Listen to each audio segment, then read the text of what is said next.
بەشی نۆیەم لە کتێبی گاندی و ستالین لاپەڕە 115 دەنگ و باسی تازە چییە؟ بەرگریکارانی ئەوەی هەیە لە هەر جۆرە ئاڵوگۆڕێک کە لە سەرمایەداری دووربکەوێتەوە دەترسن. ئەمانە قبولکردنی هەر تۆسقالێک لە سۆسیالیزم بەمانەی مەرگی سەرمایەداری لێک دەدەنەوە. دەڵێن دوو ڕێگامان پتر لەبەرنین، یان سەرمایەداری یان سۆسیالیزم. کۆمۆنیستەکانی ژار بە هەمان دووڕبەی ڕەش و سپی دەپێون، ئاخر دەیانەوێ کەسانەیە کە لە سەرمایەداری بێزارن بخەنە داوی خۆیانەوە. بەڵام لە ڕاستیدا هەڵبژاردن نەبەسراوەتەوە بە سەرمایەداری و سۆسیالیزم. سەرمایەداری پەتی هەر لە بنەڕەتدا بوونی نییە. لە هەموو وڵاتێکی دیموکراتدا سۆسیالیزم شان بەشانی سەرمایەداری ئامادەیە. سۆسیالیزم واتە بەشداریکردنی حکومەت لە کاروباری ئابووریدا بە لە بەرچاوگرتنی خۆشگوزەرانی گشتی و لە ئاز بەرژەوەندی تاکە کەسیدا. سۆسیالیزم بەنداوی گێرندکولی واشنتۆنە کە حوکمەتی ویلایەتە گرتووەکان دروستی کردووە و حکومەتخۆشی ڕەنێوهێنەریەتی. سۆسیالیزم ڕەنێوهێنانی حکومەت یان ئەنجومەنی شارە لە هێڵی کارەبا. زەینی پێگەیشت و لەم نییە و نردکە و لەو ناچۆرە دەترسێ. کۆمەڵگە کاتێ بینێ بەڕێوەبرایەتی گشتی لە بۆرێکی دیاردا لا بەڕێوەبرایەتی تێبت باشترە ئاساییە کە داوا لە حکومەتی خۆی بکە بەڕێوەبردنیان بوارە دیاریکراوە بگرێتە ئاستۆی خۆی. هەمیشە بەو ئیستیدلالەوەیە کە حکومەتەکان ڕۆڵی یابووری نوێ بەدەستەوە دەگرن. وڵاتانی دەرەوە کە لە ئاکامی شەڕی یەکەمی جیهانی پێویستیان بە یارمەتی بوو پارەیان لە بانک ئەمریکیەکانی وەک JP مۆرگان، ناشنال سیتی و هێتر وەرگرت. پارەیان لە بانک ئەمریکیەکانی وەک JP مۆرگان، ناشنال سیتی و هیتر وەرگرت. لە کاتی جەنگی دووەمی جیهانیدا وڵاتانی دەرەوەی محتاجی یارمەتی بەرامبەر بەکرێدانی پێگەی سەربازی ئەم یارمەتیانەیان وەرگرتن. لە کاتی جەنگی یەکەمی جیهانیدا ئەو تەقەمەنی سازانەی ژمارەیان ڕوو لە زیادبوون بوو قەرزیان لە بانکەکان وەرەگرت. لا بەرامبەردا لا جەنگی دووەمی جیهانی بەشی یارە کردەی پەرەپێدانی پیشەسازی بۆ ئامانجی سەربازی لەلایەن خودی حوکمەتی ویلایەتە گرتووەکانەوە ئەنجامدرا.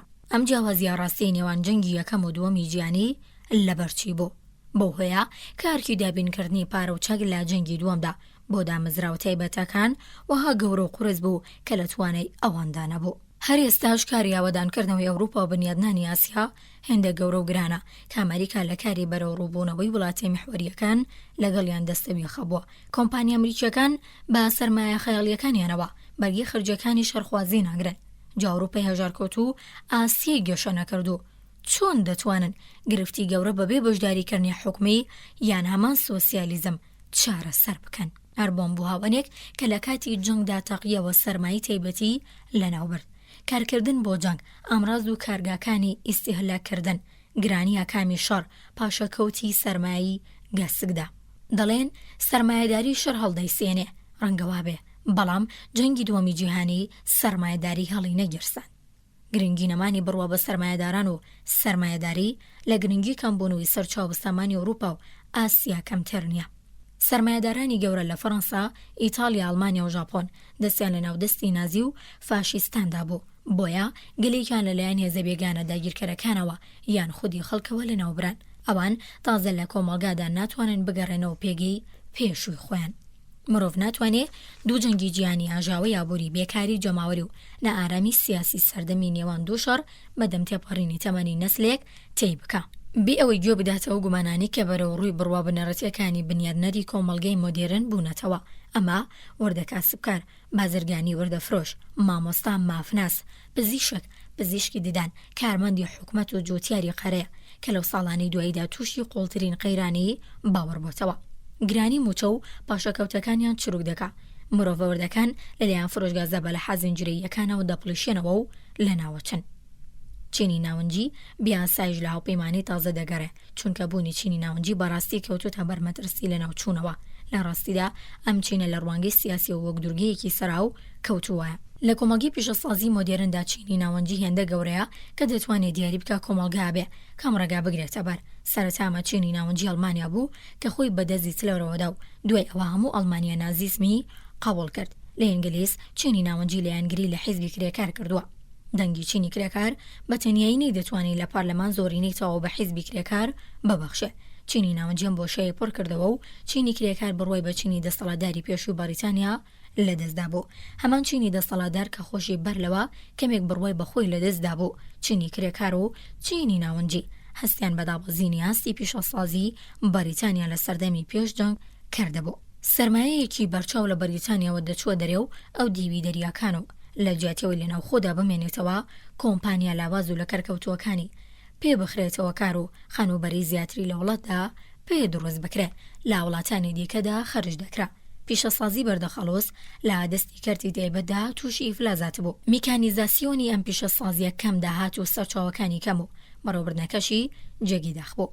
هۆی ئەوەی بەردەخەڵۆز یەکەم پیشەسازی بوونەتەوەی کرا هەرم خاڵانە بوون لەو جێگەیەدا کە کەرتی تایبەتی بە سەرکەوتنی بەدەست نەهێنابێ ئەگەری زۆرە حوکمەت خۆی کارەکە بگرێتە دەست.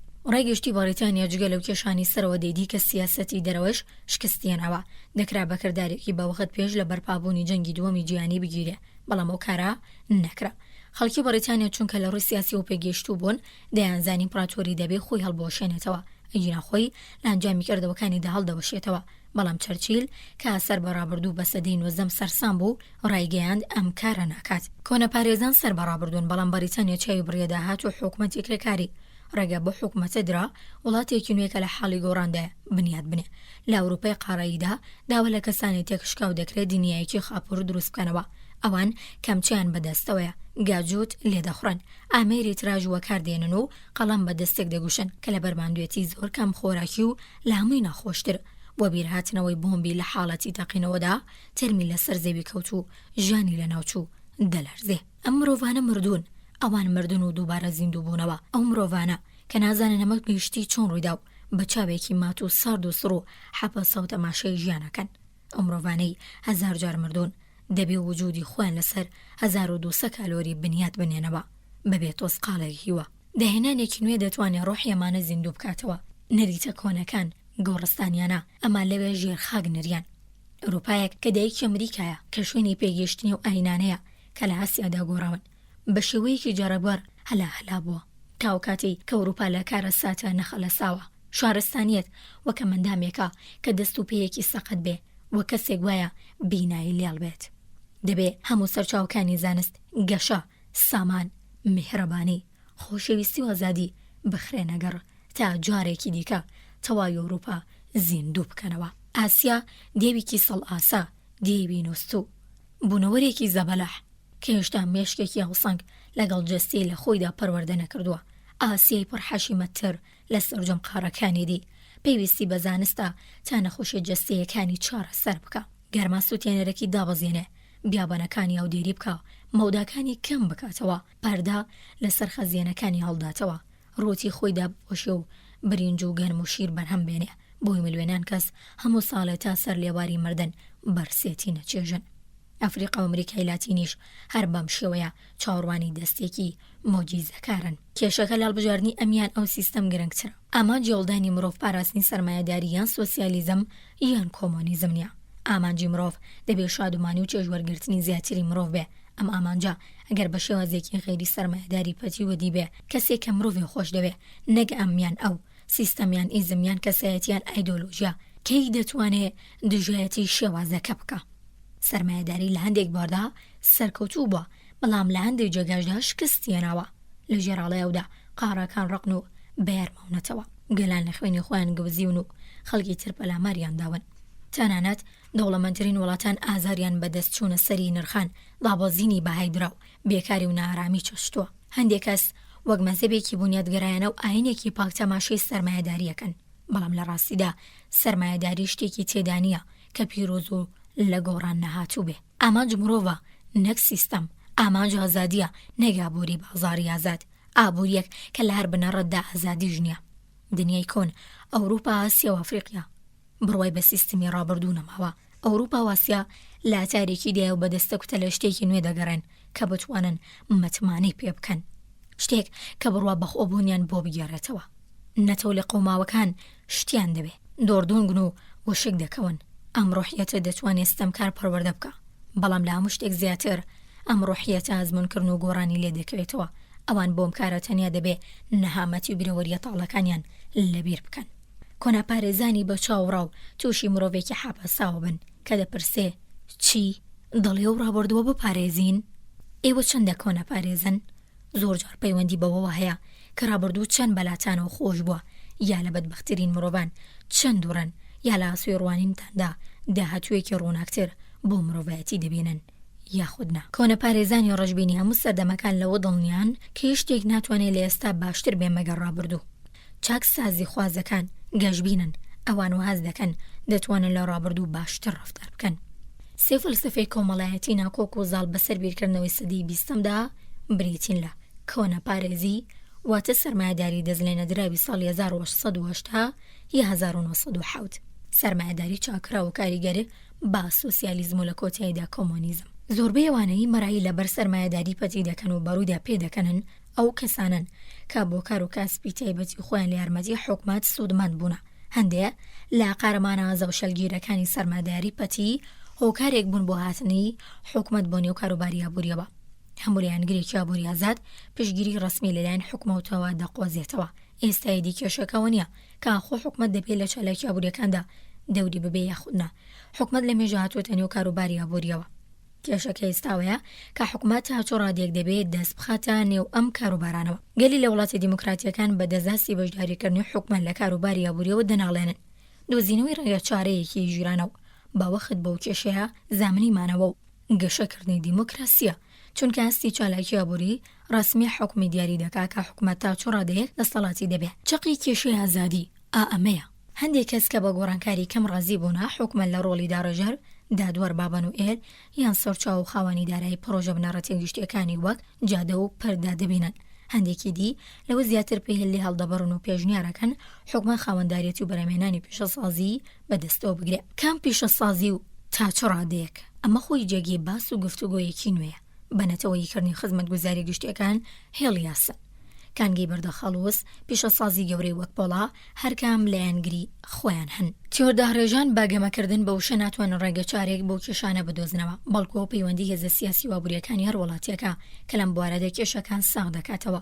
لە ڕوانگەیەکی گشتی دالایانی کەم لە پاشمەوەی سیستەمە دیموکراتیەکاندا ئەم بڕیارە ڕنگدانەی و بیرۆڕای گشتی لەباری سەرکەوتنی یاشکستی ڕابردووی سەرمایەداری دەبێت. تەنانەت لە ئەمریکای دەوڵەمەندە سیناتۆری کۆماری خواز ڕابێرد ئەیتفت کە کەم وا هەیە بە سۆسیالیست دابنرێ لە 18 مارسی 1947 ڕایگەیاند کە ئابووری تایبەت خانوبەری پێویستی بۆ کەم دەرامەترین توێژەکانی کۆمەلگا دابین نەکردووە.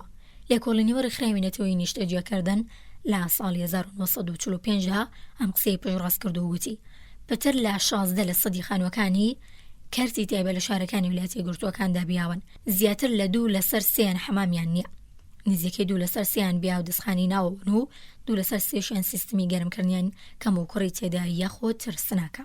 سەرمایە تایبەتی بۆ سوود و قازانجی خۆی خانوو دروست دەکا و لەو جێگەیانەی بزانێت قازانجی کەم دەست دەکەوێت خانووی توێژەکەم دەرامەتەکانوان ئامادە نییە سەرمایە گوزاری لەو بەشەدا بکە. لە ئەنجامدا سەلامەتی و شادی و دڵخۆشی خەڵک لەو نێوەندەدا زیانی پێدەکەوێت. بۆیە سیناتۆر تفت جەختی لەسەرەوە دەکردەوە کە دابینکردنی ئەنوەی هەرزان بەرپرسیارەتی سەرەکی حکومەتە. لە کاتێکدا حکومەت خەرکی دابینکردنی دارایی بۆ بۆری بیناسازی دەبێت لەوانەی بەیەقدان بەخانوو دروستکردن بە هۆژاران کە لە هەموو کە زیاتر پێویستیان بەسەر پەنا هەیە. دیسانەوە مەدڵی کارتی تایبەت نەبێ و ڕەنگە هەر بۆ پێی حکومەت خۆی ناچار بێ خانوویان بۆ دروست بکە. جان بڕیارەوەتە سۆسیالیزم. گرنگیدانی زیاتر بە هەژاران تا ڕادێکی زۆر بەمانای زیادکردنی پشکی حکومەتە لە چالاکی ئابووریەکاندا. بەڵام لە ویلایەتە یەکگرتووەکاندا بە شێوەیەکی گشتی فشار بۆ لابردنی سیستمی سەرمایەداری یان پێگەێنانی ئاڵۆگۆڕی بنەڕەتی تێدا لاوازە، چونکە سیستەمەکە زۆر بەهێزە و لە حاڵی حازردا بە قازانجی خەڵکێکی زۆریش کار دەکا. لاوازبوونی باری ئابووری ئەم گوشارە بەهێزتر دەکا. هەردەم کاتێک کە توێژە جۆرە جۆرەکان هەست دەکەن دەبنە قوربانی نادەتپەروەری ئابووری یان نەتەوەی یان بێعەداڵەتیەکانی تر، ئەم فشارە دەگاتە بەرزتری ناستی خۆی. بەڵام هەندێک ئەو کێشەی دەبێتە بابەتێکی شەخسی. خاتو کلەرلیوس دەڵێ بەر لەوەی بچێتە ناو کەنیسەی کاتۆلیکەوە دەڕۆنشی کاری و دوای ئەو کۆمۆنیزمی تاقی کردوونەوە و دەنووسێ پێم وایە سنجڕاکێشی کۆمۆنیزم لەوەدایە پێگاتەیەکە تەواو مەزەبی و دەسەڵات خوازە. هەر بەم جۆرە هەیوود برۆن سەرەتا کۆمۆنیزبوونی تاقی کردەوە پاشان هاتە سەر مەزەبی کاتۆلیک. لێوی بودنەس کەنیسەی کاتۆلیکی جێهێشتوو بوو بە بەرپرسی زمانەوانی بڵاوکراوی کۆمۆنیستی دەیلی وەرکێر. بەڵام جارێکی دیکە گەراوەتەوە کەنیسەکەی پێشووی. کەسانی دیکەی لەو بابەتەش داقە پیرۆزەکانی ستالینیان لە تەنیش ئەستێرکە تایبەتیەکانی هالیووددا خوێندوتەوە یان پلانی شۆڕش یان لە زەوی وزارە بەرفراوانەکانی خۆیاندا لا کان کتیاکەت داڕشتووە یان لە زەوی وزارە بەرفراوانەکانی خۆیاندا لە کان کتیاکات داڕشتووە. ئەمانە دەیانەوێ کەفارەتی سامانێک بدەن کە هیچ چێژێکیان پێ نابەخشێت جگە لە دڵڕاوکەی پاراستنی، هەر بۆیە بە شێوەیەکی سەختە دەچنە ڕێزی پرۆلیتاریای هەژار. بەڵام لە هەمان کادا دڵنیان کە ئەم کارە ئاسان و بێمەترسی و کەم خەرجە. ئەو شێوازەی کە بۆ دروستکردنی باش لە دەرەوەی رووسیادا پێیەوە خەریکن رووسیایەکی کە نایناسن، شێوازێکی نائاساییە، هانە دەرونی فەلسەفیە سۆزداریە هەوڕەچەڵێکی واتە ئەمڕاستیەکە ئەوانە کۆی لەگەلێکن کە بۆ دەیکە نیشتیمانی رووسیا کار دەکەن. هەندێک کەس بەرەو کۆمۆنیزمی پاوانخواست پاڵ پێوە دەنێ، هەستیان بڕوای کتێبی ئەخلاقی زۆر پێگەشت و کە ڕێشەی لەسەر زانستی مێژوو زانستی سروشتی و کۆمەڵگادا بێ و قبول بکە کە سەرمایەداری بیچمی کۆتایی دامەزرا و مرۆڤیەکان نییە، دەتوانێت کەسانێکی دیبەرە و سۆسیالیزمی دیموکرات ڕابکێشێ. بەڵام کاتی ئەمریکا بەڵێن دەدا و خۆش بژێوی دەبەخشێ هیچ کام لەو دوو قوتابخانەی پشتگیریەکی بەربڵاو لە نێو میلەتانی دەستکووردا زۆر ئەمەلەی و گوشاری دژی سەرمایەداری توند و جدیترا گەلانی دیموکراتی ئەوروپا و سێوەندێکی ئەمریکای لاتینیش جگە لە چەندانێکی کەمیان باخیرایی بەرەو بەشداریکردنی حوکمە لابووریدا هەنگاو دەنێن. سوید، بەریتانیا، فەڕەنسا، ئیتالیا، ئەسترالیا، زراندینۆ، نام ساڵمانیا ڕۆژاوە پیشەسازی گەورەکانیان نەتەوەی کردوون، لەو جێگایانەش کە حکومەتە پیشەسازیەکانیان نەگرتوونەتە دەست، خەریکی خۆ ئامادەکردنن بۆم کارەیان دانانی چاودێری تند و تۆڵ لەسەریانن، دەنابووری و کار و پیشەی تایبەتیان خستوونەتە ژێر چاودێری حکومەتەوە. سەرمایەداری تایبەتی کە دوای شەڕ بۆ بەنەمامێکی لاواز ڕۆژ بەڕۆژ زیاتر پاڵبەوە. سەرمایەداری تایبەتی کە دوای شەڕ بۆ بەنامێکی لاواز سەرمایەداری تایبەتی کە دوای شەڕ بۆ بەنەمامێکی لاواز ڕۆژ بەڕۆژ زیاتر پاڵوە کۆتەرەی ئەسووری حکومەت دەدا. حکومەتەکانیش کەوتە بێژ و ڕەنگدەرەوەی بێمتمانی خەڵک بەرامبەر بە سەرمایان چاودێرێکی وەرتر و نزیکتر و کۆنتڕۆڵێکی تند و تۆڵتر دەکرێن. سەرمایەداری خەریکە لە وڵاتانی دیموکراتیدا پشتیوانەکانی لە دەست دەدات. حیزبی کۆنەپارێزی بەریتانیا لە 11 مەی ساڵی 1947 ڕایگەیاند کە ئەگەر جارێکی دیکە بگەڕێتەوە دەسەڵات، خاوەندارەتی بانکی بەریتانیا کانگەی بەردەخەڵ و زیان هێڵەکانی ڕێگەیاسن ناداتەوە دەست کەرتی تایبەت. لە فەڕەنسا حیزبی کۆمۆنیست و سۆسیالیست دژی سەرمایەدارین و حیزبی کاتۆلیکیش باڵێکی دژە سەرمایەداری بەهێزی هەیە. ئەم سێ حیزبە گەورەترین حیزبی وڵاتن، تەنانەت ژەنەرال دۆگۆل کە ڕاستێکی توندڕۆیە. لە 24 ئاوریلی ساڵی 1947دا بە ڕاشکاوی ڕایگەیاند کە لە یانگری نەتەوەیکردنی پیشەسازی بەردەخەڵۆز کارەبا و بیمەیە. لە ئیتالیاش دۆخەکار بەو شێوەیە. یەکێتی سۆسیال مەسیحیەکانی ئەڵمانیا کە لە کاتۆلیک و پڕۆتستان پێگاتووە لە یانگری نەتەوەیکردنی هەندێک لە پیشەسازیەکانە، تەنیا حیزبێکی ئەڵمانی لە یانگری سەرمایەداری پەتیە. حکومەتی نەتەوەخوازانی چینی سندیکەی زەبەلاحی بەرامێنەرانی ڕستن و چینین و دامەزرێنەری کە لەگەڵ بەرامێنەرە تایبەتەکان ململانێ بکە، حیزبی سۆسیالیستی ژاپۆن دەنگی بەشێکی زۆری دەنگدەرانی بۆ لای خۆڕاکێشا. ئەیکی گانی وەزیری ئابووری کۆماری نوێی ئەندەنوسیا با 55 ملیۆن کەس حەشیمەتەوە. بەرنامەیەکی 10 ساڵی بۆ بەنیوە سۆسیالیستکردنی جاوە و سوماترا ڕاگەیاندووە. دەوڵەتی ناوەندی هێند بڕیاری دا و بانکی ناوەندی بکاتە نەتەوەی و خەریکی دروستکردنی 10,000 خانووە بۆ کانگەچیەکانی بەنگاڵ و بیهار. سۆسیالیستیەکانی هێند چونکە حیزبێکی تەواو سێکۆلارن، دەتوانن بە باشترین شێوە لەگەڵ هێند و موسڵمانەکان ململانێ بکەن. گاندی گوتوێتی تقریبا نەک بە تەواوی بەقەدەوەی پێشکەوتوترین سۆسیالیست و تەنانەت کۆمۆنیستەکانیش دەیانەوێ حەزی لە سەرمایەداری کۆتایی پێبێ، هەرچەند بە شێوازێک کە خۆی بڕوای پێدی بە جەماوەترین گروپی جوولەکە لە فەڵەستین حیزبی کرێکاری جوولەکەیە. لە سەرانسەری ئەوروپا لە مێژە ڕێکخراوی سۆسیالیستی تا ڕادیە گەورە هەبوون کە گرنگترینیان حیزبی کرێکاری ئینگلیزە. ئەم حیزبە تا ئێستا هەنگاوی گەورەی بەرەو سۆسیالیزم ناون. سەرمایەداری خەریکە پشتیوانی گشتی لە دەست دەدات. ئەو خەڵکانی بەدەست دەژاری و نەداریەوە دەناڵێنن بە دوای گۆڕانکاریەکەون لە پێناو ئابووری سۆسیالیستی و کۆنتڕۆڵی دەوڵەت. ئابووری ئازادی تایبەتی بابەتبوونی خۆی لای ئەوان لە دەستداوە. سەرمایەداری خەریکە ڕۆشنبیرانی لە دەست دەدات. هێزە داهێنەرە ڕۆشنبیریەکانی ئەوروپا واسی ئەوروپای دیموکراتیان ئاینین یان سۆسیالیست و یان کۆمۆنیست ئێستا بیرمەندیان ڕافەکار مەگەرە فەسفەس پاڵەوانێکی یاوارایی وەک دۆن کیشۆت هەبێت ئامادە بێ بچێتە ناو قەڵشتی دووقارەکە بۆ بەرگریکردن لە ئابووری تایبەتی شین بگێڕێ و شینگڵ لە خۆی بدە. ئەو ناتوانێت هەنگاوێک بەرەو پێشوەڵ بگرێت. لە سەرانسەری ناوچەی ژێردەسەڵاتی سۆڤێت لە ئەوروپادا لە فینلاند، پۆڵۆنیا، ئەڵمانیا، رووسان، نەمسای رووسان، ڕۆمانیا، هەنگاریا، چیکۆسلۆڤاکی، بولگاریا، یوگسڵاڤیا و ئەلبانیا بەشێکی گەورەی ئابووری لەژێر گوشاری ڕووس و کۆمۆنیستەکاندا کراوەتە نەتەوەی تراست و کارتێلەکانی مۆسکۆی بەرەمێنان و بازرگانی ئەم ناوچە فراوانەیان باتڵاوی گرتووەتە دەستی خۆیان کەواتە ئەم شێوە گۆڕانکاری کۆمەڵایەتیە بەرەبەرە لە ئەمریکای سەرمایەداری بە سۆسیالیزمێکی هێجگار کەمەوە دەست پێ دەکا و دەگاتە بەشە دیموکراتیەکانی ئەوروپا و ئاسیا کە لەواندا سۆسیالیزم بە خێرایی خەریکی هاوتە بوون لەگەڵ سەرمایەداری و لەوێ و دەبێتە دنیای ژێردەسەڵاتی سۆڤێت کە ڕۆژ بە ڕۆژ دیموکراسی تێدا کەمتر و سۆسیالیزم زیاتر دەبێت و تا سۆڤێتی تەواو نادیموکراسی درێژە دەکێشەیە کە سەرمایەداری تێبەتی لەوێ لە ناوچووە. ئەمە وێنەیەکی تازەی لە دنیای دوای جەنگ لە هەموو جێگایەک دەبینین کە شەڕ حەزی دووربوونەوەی لا سەرمایەداری خێراتر کردووە. گوێگرانی خۆشەویست، لێرە داهاتینە کۆتایی بەشی نۆیەم لە کتێبی گاندی و ستالین دووڕیانێک لە بەردەم مرۆڤایەتی. بەشی دێم لە کتێبی گاندی و ستالین لە پەڕە 127 چۆن دەکرێت هەنگاومان لەگەڵ بارودۆخی نوێدا ڕێنگ بخەین. ئەو ڕۆکە مرۆڤ شایەدی هەڵپەیەکی نەماقۆڵ و شێتانەیە بۆ گەیشتن بەدەسەڵات. نەتەوە گەورەکان نەتەوە بچووکەکان هەڵدەلووشن، دێوەزمەی کۆمپانیا گەورەکان کۆمپانیا بچووکەکان قوت دەدەن. یەکێتیەکانی کرێکاری و کارمەندان گۆپاڵێکیان لەسەر سەری پیشەسازی و حوکمەت ڕاگرتووە، هەر لایەنێک بە ئاماژەکردن بۆ ڕەفتاری لەو شێوە دژبەرانەی نارەکانی پاسە بۆ ڕەفتارەکانی خۆیانێتەوە. هەر کام هیچ نەبێت لە بڕێک لەو خاڵانەدا حەقیان بەدەستە. پەرەگرتن و گەشە ساندنی سەر سوڕهێنەری بەرهەم لە سەردەمی نوێدا ڕێشەی کێشی دەسەڵاتە. هەرچەندە ئابووری بەهێزتر بێ و دەسەڵاتی گروپی سیاسی و ئابووری خاوەندارەکان و پشتیوان یا پەلگریە مابووریە بەدەستی دێنن گەورەتر دەبێ. ڕاستت دەبێ دەکرێ بڵێن ئەوڕۆکە سەرجەمی دەسەڵاتی سیاسی و ئابووری لە ویلایەتە گرتووەکان ئێجگار زیاتر لە 1890 بەم هۆسادەیە کە ئەوڕۆ بەرهەم زیاترە، کڕین زیاترە، پارە زیاترە، مشتێک زیاترە. گاندی بە جۆرێک ڕووبەڕووی ئەو بارودۆخە بێتەوە کە ژیان سادە و سەرەتایی ڕادەگرێ و لەگەڵ ئەوەدا پیشەدەستیەکانی ناوماڵ لە گوندە خۆبژێوەکاندا دەپارێزێ. بەڵام تەنانەت هێندیەکانیش لەو بارەوە پەیڕەوی لێ ناکەن و هەڵبەتە دنیاش هەروەتر. تۆ بڵێ بکرێت تەکنەلۆژیایەکی بەسوود لە شارستانیەتی پیشەسازی ئاڵۆزماندا دابڕێژرێ تا دەسەڵاتی هەوسەر پسا و یان ئاستی گشتی دەسەڵات کەم بکاتەوە. تا ئەو کاتی ئامرازی لەو بابەتێ پەیدا دەبن دۆزینەوەی زانستی و داهێنانە تەکنەلۆژیەکان کە دەبێ شکرانە بەژێریان بین، هەروە ئامراز و کەرەستەی بە کۆیلەکردن یا لە ناوبردنی چەشنی مرۆڤ دەبن. هەندێک کەس لەسەر و بڕوایان کە ئەگەر بڕیار بێ دەسەڵات و سەرمایە پاوان بکرێ ئاسایشی زیاتر لەوەدایە کە لەژێر کۆنتڕۆلی حوکمەتدا بێ کە ئیرادی گشتی بەڕێوەی دەبا.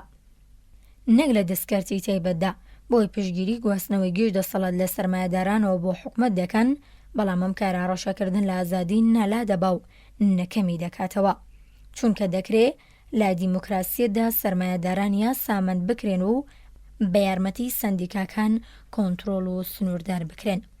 بەڵام حوکمەتێک کە هەموو سەرمایەکانی لە بەردەست بن حوکمەتێکی ستەمکار و ڕەخنەوەرنەگرە و ناشێ سنوورداری بکەیەوە. حوکمەت هەرچەند جموجغلی زیاتر بێ بەو ڕادەیە دەسەڵاتی زیاترە بێ و هەرچەند دەسەڵاتی زیاتر بێ بەو ڕادەی بەسەر تاکدا زاڵتر دەبێ. لە رووسیادا حوکمە دەموو کارێک دەکا حوکمە سەرمایەداری بەڕێوەبەری قۆڕخکەرە، ئەوەیە سەرچاوەی چەوساندنەوە، سەرکوت ستەمکاری و ئیمپریالیزم. مارکسیستەکان وایان دادەنا کە لەگەڵ گواستنەوەی سەرمایەداران سەرمایی سەرمایەداران بۆ حوکمەت هەزارێکی نوێ دەست پێ دەکا. بەڵام حوکمەتێک کە خاوەنی هەموو مەڵک و زەوی وزارە دەبێتە دێوێک لە ڕووی بارستایی و تند و تیژیەوە. ئێستا دەبێت بزانین مرۆڤ لەو ناوەدا چی پێدەبڕێ. ئاشکرایە کە بەدیلی ستەمکاری ئابووری ماشەری گاندی نیە، سیستەمێکی ژنێکە لەودا حوکمەت هیچ کاری بە ئابووری نەبێ. ئەمەیان دەبێت ئەوەی بێسەروبەری و نائارامی. قۆڕەخکردنی دەسەڵات چ دەسەڵاتی حوکمی بێ و چ دەسەڵاتی سەرمایەدارانی کێرتی تایبەت هەر بەڵایە. هەردووکیان دەیانێ و مرۆڤ بکەنە زڕە مرۆڤ دەسەڵاتی قۆڕەخکرا و نادیموکراتیە. چارێک جگە لە بەخۆدا چوونە و سەر لە نوێدا بەشکردنی یەکسانتری دەسەڵات نییە. ئوستورالیا وەک زۆر وڵاتی دی لەم ساڵانی دواییدا گەلێک کۆمپانیە بچووکی لەلایەن کۆمپانیا زلەکانەوە لۆژ دراون. بیرۆڕاکان بەرەو پێگەێنانی کۆمەڵی ئابووری کەمتر بەڵام گەورەترن. لەبەرەوە هێزی کاری ئوستورالیا داوای لە حوکمەت کرد بێتە ناو کێشەکەوە. سەرۆکوەزیرانی ئوستورالیا گوتی بەڕای من لێرە جێگەی هەردوولا دەبێتەوە و پیشەسازی تایبەت لە سیستمی ئابووری ئازاددا هەندێک جار لە ژمارەیەکی ئەوەندەکەمی تراستدا چڕ دەبێتەوە کە ڕکابەری تووشی خەنکان و سەرکوت دەبێت. کاتێک کە حوکمەت و سەرمایەی تایبە دەردووکیان لە پیشەسازی ئامادە بن، ئەو دەمدەشی ڕکابەری ژەبێ. بەرنامەی ئێستای نیشتیمانیکردنی حوکمەتی بەریتانیا لە ڕاستیدا پیشەسازی بەردەخەڵوزی، گواستنەوەی جادەیی و ڕێگەی ئاسەنگاز، کارەبا، تەلەفۆن، بێتەل و خزمەتگوزاری گشتیەکانە. ئەم پیشەسازیانە دەوری لە سەدادەی پیشەگەرەکانی لە خۆیدا جێ کردوتەوە لە سەدانەوەدەکەی دیسانەوە لە خزمەتی کردی تایبەتدا دەمێنێتەوە. ئەم ئابووریە سیستەمێکی تێکەڵاوە کە لەوانەیە لە زۆر لە دیموکراسیەکاندا ببێتە نمونەیەکی نوێ، ئابووریەکی تێکەڵاو لە سەرمایەداری کەرتی تایبەت و سەرمایەداری حوکمەتی. بۆمبی ئەتۆم بە بەشداریکردنی دۆستانی حوکمەت و پیشەسازی ویلایەتە گرتووەکان دروست کرا، ئەو تاقیکردنەوانش کە بە مەبەستی سوود وەرگرتن لە وەزەی ئەتۆم بە کاروباری سەربازی ئەنجام دەدرێن لەلایەن حوکمەتی فیدراڵ و باوکاری کۆمەلگا ئابووریە تایبەتەکان جێبەجێ دەکرێت. وزەی ئەتۆم هێندە لە کاروباری سەربازی نزیکە و لە سیاسەتە جیهانیەکان دەیەندە چارەنووسسازە کە حوکمەت دەبێت دەورێکی گرنگ بۆ کۆنتڕۆڵکردنی بگێڕێ، کەواتە ڕۆژگارێک لە داهاتوودا حوکمەت لەوانەیە ببێتە سەرچاوەیەکی سەرەکی و لە ڕاستیدا تاکە سەرچاوی وزەی ئەتۆم بۆ پیشەسازی. وزەی ئەتۆم لەوانەیە سەرجەم سیمەی بەرامێنان بۆ وێنە لابردنی معدەنکاری بەردەخەڵوزی بگۆڕێ. حوکمەت کە بە شوێکی سۆسیالیستی وزەی ئەتۆم بەرهەمەیەنێ بەسەر کارگەکانی سەرمایەداری تایبەتدا دابەشی دەکا و ئەمە دەتوانێت بەمانەی ئابووری تێکەڵاو بێ. زانستی نوێ ئەو شکلە یاسای بە سەرمایەداری بەخشی، زانستی نوێتر دەتوانێت سەرمایەداری بە تەواوی بگۆڕێ. لە ئابووری تێکەڵاودا خاوەنداریەتی و بەکارهێنانی ئامرازی بەرەمێنان تەنیا لە نێوان حوکمەتی فیدراڵ و کۆمەڵگە گەورەکانی کردی تایبەتدا دابەش نابێ، بەڵکو لە نێوان حوکمەتی فیدراڵ، حوکمەتەکانی هەرێمیان، ستانی، ئەنجومەنی شارۆچکەکان شار، کۆمپانیەکانی هەرەوەزی و تایبەت و کەسانی تایبەتیش دابەش دەکرێت. ئەم جۆرە دابەشکردنەی بەربڵاوی دەسەڵات ڕێگە لە ستەمکاری سیاسی دەگرێ و تا ڕادەیەکی زۆر هاندەری داهێنان و چالاکیە. بەوتەیەکی تر، دیموکراسی ئابووریەک بەدیدێنێ کە دیموکراسی سیاسیشی لە خۆیدا هەڵگرتووە، یەکێ لە گەورەترین باشیەکانی ئابووری تێکەڵاو پلانداڕشتنی سەرانسەری و خۆبەخشانەیە لەلایەن کەرتی تایبەت و لاپەیوەندی لەگەڵ حوکمەتدا. بنەماڵەیەک پلاندا دەڕێژێ، قوتابخانەیەک پلاندا دەڕێژێ، خاوەنی کارگەیەک پلاندا دەڕێژێ، بەڵام پێویستیان با پلانێکی گشتیش لە نێو خەڵکانی کاسبکاردا هەیە. جاران زانایانی زانستە کۆمەڵایەتیەکان پێیان وابوو کە پەیوەندی نێوان لە قەجۆرە و جۆرەکانی ئابووریەک پێویستی بەداڕشتن و پلاندانان نییە، بەڵکو ئەمانە خۆیان بە شێوەیەکی ئۆتۆماتیکی و لە ڕێگەی میکانیزمەکانی نرخ، داواکردن و خستنەڕوو ڕێک دەخەن. بەڵام مرۆڤەر هێندە بە ساتەماشایەکی نارامی، ئالۆزی، شکستدێنان و مانگرتنی ئەنجامی نرخی گران و مەسرفی کەمتر لە ستاندارد لا توێژی بێهێز بکە تا بزانێت کە ڕێخستنی ئۆتۆماتیکی زۆربەی کات بەگران ڕادەوەستێ و زۆر جاریش وە بووە کاکردی ڕێخستنەکە بە ئەنجام نەگەیوە. ئەگەر دامەزراوێکی تایبەت هەوڵ بدا لەسەر ئاستی نیشتیمانی پلان دابنێ، لەوانەیە بە قۆڕخکاری و بەرتەسەکردنەوەی کەش و هەوای بازرگانی تاوانبار بکرێ. ئێستا حکومەتەکان خەریکی کاری ڕێخستنن، هەوڵەدان نرخەکان نزم ڕابگرن. بە وەرگرتنی باج داهاتەکان باشتر دابەش دەکەن، موچەکان ڕێک بخەن، کاری زیاتر دابین بکەن و بەڵام زۆربەی کادەم کارانە دوای ئەوە دەکرێن بە شوەیەکی پاشاگردانی و بێحیساب و کتاب ئەنجام دەدرێ. پێشەکی دەبێ پێشبینی کێشەکان بکرێ و لایەنی کەم دەست پێشخەری بەرامبەر هەندێکیان بکرێ. ئەمە دەشێکاری تایبەتی پلاندانانی ئابووری تێکەڵاو بێ. پلاندانان بەمانەی ڕێسەسڕینەوەی زیاتر و هەماهەنگی زیاتر و ئۆتۆماتیکی بەشە بێژمارەکانی ژیانی ئابووری نیشتیمانیە. حاڵی حاضر سەرمایەداری بە شێوازی نازانستی تاقیکردنەوەی کوێرانە و هەڵە قورسەکانی ئەنجامێ و تاقیکردنەوانە تووشی بێسەروبەری و پاشاگردانێکی گران بووە. ئێماوڕۆکە لە پێشبینی کەش و هەوای هەفتەی داهاتوو زۆر ئاگادارترین. تا بازاڕەکانی هەفتەی داهاتوو تەنانەت سیاسەتیش لە ئابووری ڕێکوپێکتر کاری خۆی دەکا. ئابووری تێکەڵاو نەگەر دەتوانێت ڕێکوپێکی دروست بکە، بەڵکو هانەیەکی نوێژ زیاد دەکا، دەتوانی هەوڵدانی کرێکار و کارمەندانی زیاتر بکە لە سەردەمی کارکردنی باڵایان کامڵدا. کاتێ کاکرێکاران متمانەیان بە ئاسایشی پیشەکەیانەیە، لەوانەیە حەزیان لێبێ کە چالاکیان کەم بکەنەوە، بۆی هەیە دنیا بچێتە ناو سەردەمی کارکردنی کامڵەوە. هەر ئێستا لە قاڕی ئەوروپا و خودی بەریتانیادا کە مایەسی هێزی کار هەست پێ دەکرێت. بەڵای پەتەی ڕەش تاوان بەریتانیا لە ساڵانی 1348 بۆ 49 زیانیدا تەفروتونا کرد. یەک لە سەر سێ تانیوەی دانیشتوانی دوورگەکەی لەناو برد. کەمبوونی هێزی کار لە قۆناغی دواتردا ئەو هەلی بۆ وەرزێرانی گرێدراو بە زەوی ڕەخساند و ڕێی دانێ. زەویەکانیان گوێ بێڵن و ڕوو بکەنە شاران. لەوێ بوو کامانە بوونە هۆی گەشە و هەڵدانی پیشەسازی و سەرمایەداری بەریتانیا. هەر بەم پێودانگا کەمبوونی ئێستای هێزی کار لە بەریتانیای مەزن پێویستی بە میکانیزمەکردنی زیاتر و چاکسازی و عەقڵانیەتێکی زیاترە. لە چاو ئەوەی کە کەرتی تایبەت بە زەوقی خۆی تا ئێستا کردوویەتی، کەواتە کەمبوونی کرێکارە لە بەریتانیا یەک لە هێزە پاڵنەرەکان بەرەو سۆسیالیزمە. گەروای دابنین ئازادی تاکە کەسی دەستەبەر دەکرێت و دامودەستگاکانی حوکمی لە ڕادەبەدەر قەبەوزل نابێ. بوونیە دیابووری حوکمی لەوانەیە لە سەردەمی کارکردنی باڵادا پڕبەرهەمتر لە کەرتی تایبەت بێ، چونکە کرێکارەکان ڕەنگە واز بکەن کە خۆیان بۆ کۆمەڵگاکەیان ماندوو دەکەن.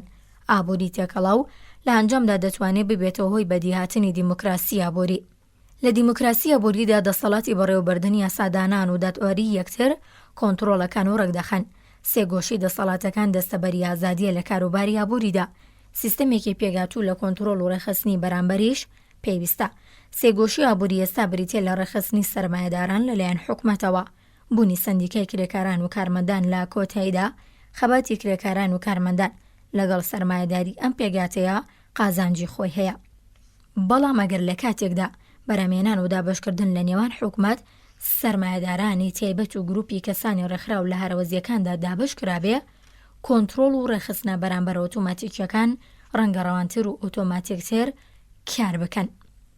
ئەم شێوازی یابووری تێکەڵاو واتاڵ وەشانەوەی قۆڕەخکردن و ڕکابەری زیاتر یەک لە شێوەکانی ڕوبەڕووبوونەوە لەگەڵ کێشەی دەسەڵاتە. بەڵام بەس نییە دەبێ ڕێگەیەکی دی تاقیب بکرێتەوە.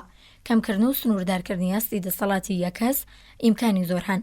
لە هیند نزول خۆر مەبلغێکی زۆر بەهاتنە سەری زۆرەوە دەدەنە جوتیاری هەژار. دوایەوە و زۆربەی کاتاکاتی مردن جوتیاری سرف کۆیلی یابووری خاوەن قەرزەکە دەبێ. بانکێکی کوشت و کاڵیان سندوقی هەرەوەزی قەرزی دوولایەنە دەتوانێت خاوەن قەرز لە کۆڵ قەرزدارەکە بکاتەوە. ئەگەر ڕێساکانی پەساپۆرت و فیزە لە نیوان وڵاتانی دۆزدا هەڵبگیرێ کار بەدەستانی کۆنسوڵگەریەکان ئیتر تەئەخیرکردن پێنەدان بێنە و بەردە پێکردن و ڕەنجاندنی مسافیریان پێناکرێ. لە ناوبردن و بەڕەزارەت کوشتن لە هەر ساڵێکدا تەنیا یەکیان دەڕەشپێز ناکوژێ. ئەوان ملوێنان قوڵە ڕەش دەتۆقێنن و بەم جۆرە ئازادیە کاغەزیەکەیان پێدەکەنن. ڕژێمێکی پابەند بە یاسا دەتوانێت دڕندەسپی پێستەکان لە زاڵبوون بەسەر ڕەشەکان دوور بخاتەوە. مناڵبوونی باپی حیساب و بەرنامەوە ئەو توانایە لای دایکان و باوکان بەدیدێنێ کە ژیانیان ئازادانەتر بگرنە دەست و نەبنە کۆیلەی منداڵی زۆر و بەدەستی خۆیان هەژاری بۆ خۆیان دروست نەکەن. کاسبکار و سەرمایەدارێک کە تەنیا پارەیەکی بۆ بە میرات ماوەتەوە یان پێڵاوی کارگەکەی خۆی لە ئەستوی کڕیاران ڕاکردوون و خاوەنی یەک دوو ڕۆژنامە و ئێزگی رادیۆیی شارەکەیە. ئەم هەلەی بۆ ڕەخساوە کە بیر و زەینی هەزاران کەس کۆنتڕۆل بکە. ئالێرەدایە کارکابەری پێویست دەبێت کاتێک کە ڕکابەریەک لارادانیا خاوەندار و سەرمایەدار دەبێت لە بەرپرسیارەتی کۆمەڵایەتی خۆی بەرامبەر بە ڕەنگ پێدانەوەی بە ویژدانانی هەموو لایەنە جیاوازەکانی کێشەکان ئاگادار بێ. بۆ هەر بنەماڵێک هەبوونی خان و زۆر گرنگترە لەوەی ئۆتۆمبیلیانە بێ. ئەگەر هەر بنەماڵێک خاوەنی خانوویان ئەپارتمانێکی خۆی لا کۆمەڵگەیەکی ئێرەوەزی نیشتەجێکردن بێ. مەیدانی ئاژاوەگێڕی خاوەن خانوەکان بەرتەسک دەبێتەوە. لە ئاراستی ئەم ئامانجەدا شارەکان بۆ ئەوەی خاوەنی ئەو زەویە بن کە لەسەری دروست دەکرێت ئەنجومەنی شار دەتوانێت باژێرکی خۆی ڕاپەڕێنێ و ئیزنی کڕین و فرۆشتنی مڵکەکانی شار تەنیا بداتە دانیشتوانی شارەکە. دەبێت ڕێوشوێنی مەدەنیانە بۆ جێگیرکردن و ڕێخستنی حەقدەستەکان و هەلومەرجی کار نرخی تەلەگراف تەلەفۆن گواستنەوە و خزمەتگوزاریەکانی تر و پیشەسازی قۆڕخکراونی و قۆڕخکراوەکان کە ئاسانکاری بەڕاستی گشتین هەبێت تا ڕێگە لە ناوچوونی ژیانی میلەت لەلایەن ئەمیا و ئەو سندیکای کرێکاری یان کارمەندی بگیرێ. ئەم ڕێگە چارەیەش دەتوانێت لە هەستی دەسەڵاتی کەڵاکە بوو کەم بکاتەوە.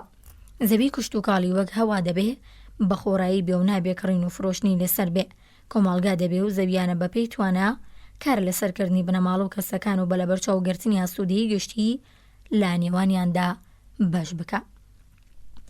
ڕادی ئەو زەویە دەدرێتە کەسێک دەبێ بەوردبینی بیدرێتی و سنووردار بێ.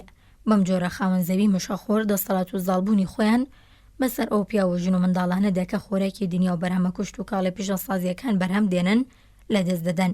هەبوونی کاروی ڕایبیمەی کۆمەڵایەتی و بیمەی بێکاری بەڕادی پێویست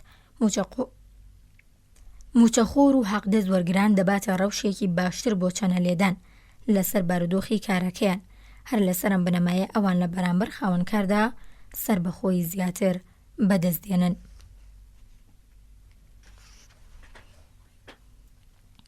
دەستگای ڕێبەرایەتی حیزبی سیاسی کە دەتوانێت بە شێوەیەکی ڕاستەوخۆ یان ناڕاستەوخۆ پاڵێوراوی گرتنەوەی پۆستەکان ڕابگەێنێ دەسەڵاتێکی زۆری هەیە.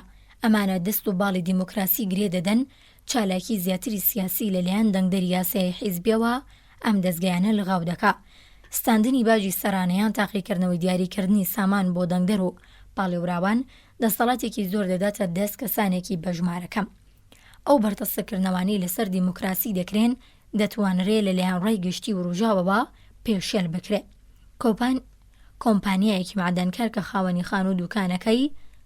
کۆمپانیایەکی معدەنکار کە خاوەنی خان و دوکانەکانی گوندی معدەنچیەکانە دەسەڵاتی زیاتری بەسەر کرێکارەکانیدا دەشکێ. ئەم دۆخە دەکرێت چاک بکرێت. لە کاتێکدا پەروەردە ئیمتیازیەکی گرانبەهایە ئەو ژمارە کەمەی کە دەرەقەتی مەسرەفە گرانەکەی دێن لە چاو ئەوانی کە توانایان نییە گەلێ باڵادەستر دەبن پەروەردەی گشتی بە خۆڕاییان باڵادەستێ لە دەسەڵاتدا کە ئێستا بەسراوەتەوە بە سامان لەناو دەبات. یەکسانی لە ساماندا تا ماوەیەکی زۆر نایەتەدی، بەڵام دۆزینەوەی ڕێگەیەکی لەسەر خۆی بەرەو یەکسانی لە نێوان تاکەکاندا دەتوانێت سەرەتایەک بێ بۆ چارەسەری کێشەی دەسەڵات.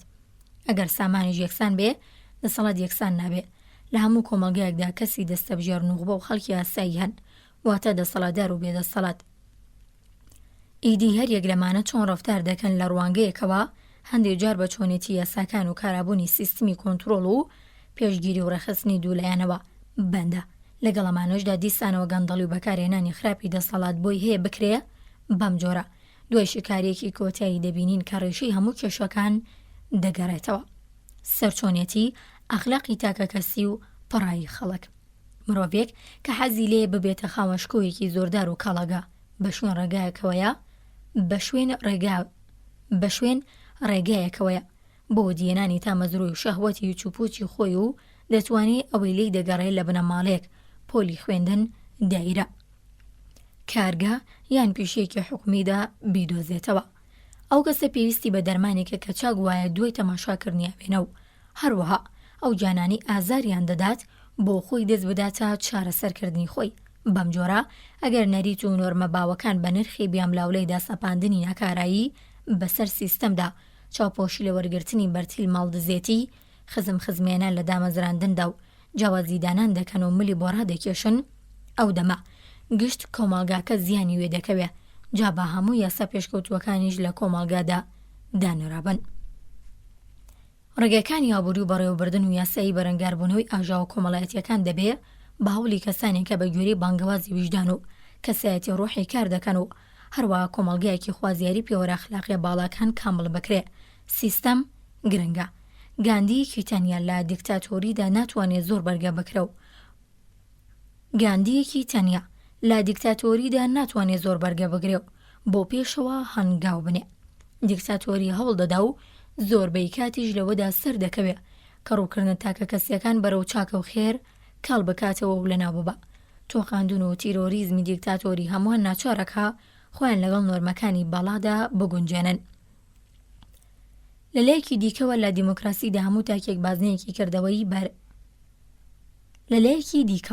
لە دیموکراسیدا هەموو تاکێک بازنەیەکی کردەوەی بەرینی هەیە کە لەم بازنێدا پاکیان ناپاکیە و دەورێکی زۆر گەورە دەگێرە. جاران پێیان وابوو کە دوای کۆتایی هاتنی سەرمایەداری تایبەت ئەخلاقیاتی پێشڕە و هەر لە خۆوە سەر هەڵدەدا.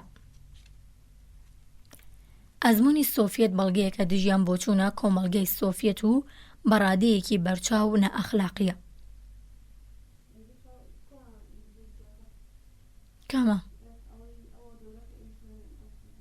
ئینگلیزی؟ هیچیان نەیاو بێمە.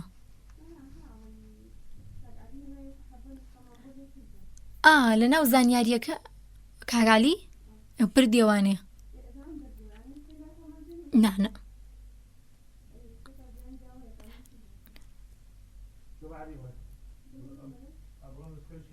ئانە یاو بێمە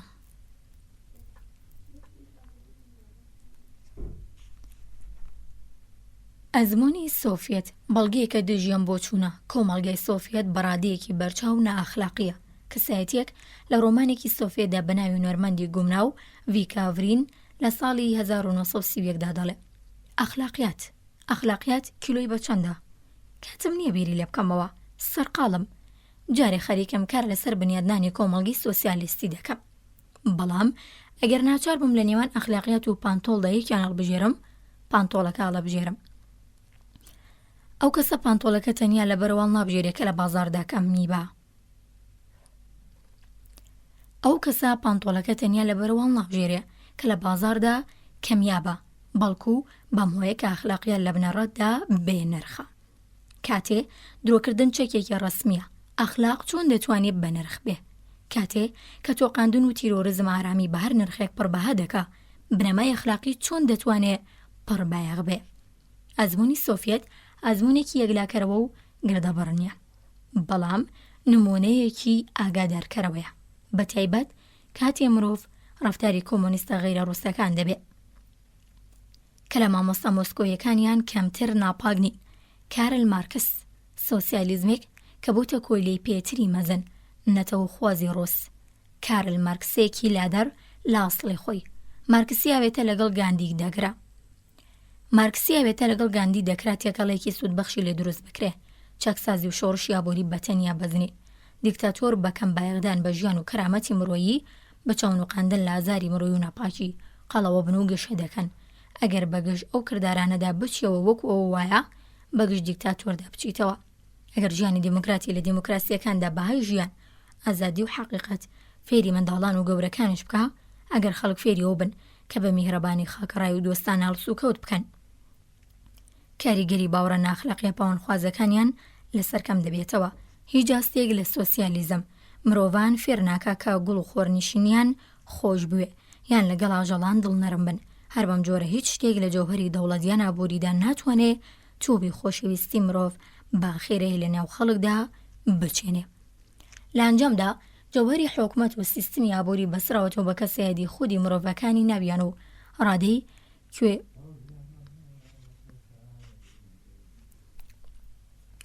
لە ئەنجامدا جەوهەری حوکمەت و سیستمی ئابووری بەسراوەتەوە بە کەسایەتی خودی مرۆڤەکانی ناویان و ڕادەی گوێقوڵاقی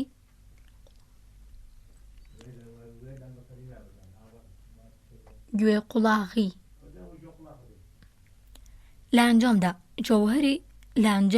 جەوهەری حوکمەت و سیستمی ئابووری بەسراوەتەوە بە کەسایەتی خودی مرۆڤەکانی ناویان و ڕادەی گوێقوڵاقی و هۆشیاریان ئەفلاتون 23% لەمەوبەر ئەم بابەتەی بەم جۆرە دەربڕیوە وەچەی مرۆڤ هەرگیز دەستی ناگاتە ڕێگە چاری کێشەکان مەگەرەوەی عاشقانی ڕاستەقینە خۆیان قۆڵ هەڵماڵن و دەسەڵاتی سیاسی بگرنە دەست یان ئەوە کە خاوەنانی دەسەڵاتی سیاسی بە جۆرێک دامەزراندون و توانەوەی ئیلاهی ببناویندارانی ڕاستەقینە عەقڵ ڕزگاری دیموکراسی لەو مەترسیانی دەوریانداوە پێشەموشت ئەرک و پابەندبوونێکی ئەخلاقیە کە دەبێ لە ناخی هەر تاکێکەوە دەست پێ بکە ئاشتی و دیموکراسی وەک خێرکردن لە ماڵە و لە دڵی مرۆڤەکانەوە دەست پێ دەکا هەموو شتانی کە لەبارەی حوکمەت و دامەزراوە ئابووریەکان گوترا لەبارەی ئاین و پەرێزگاکانیشەوە ڕاستە و ئەوانی ژاریاندا ئەخلاقین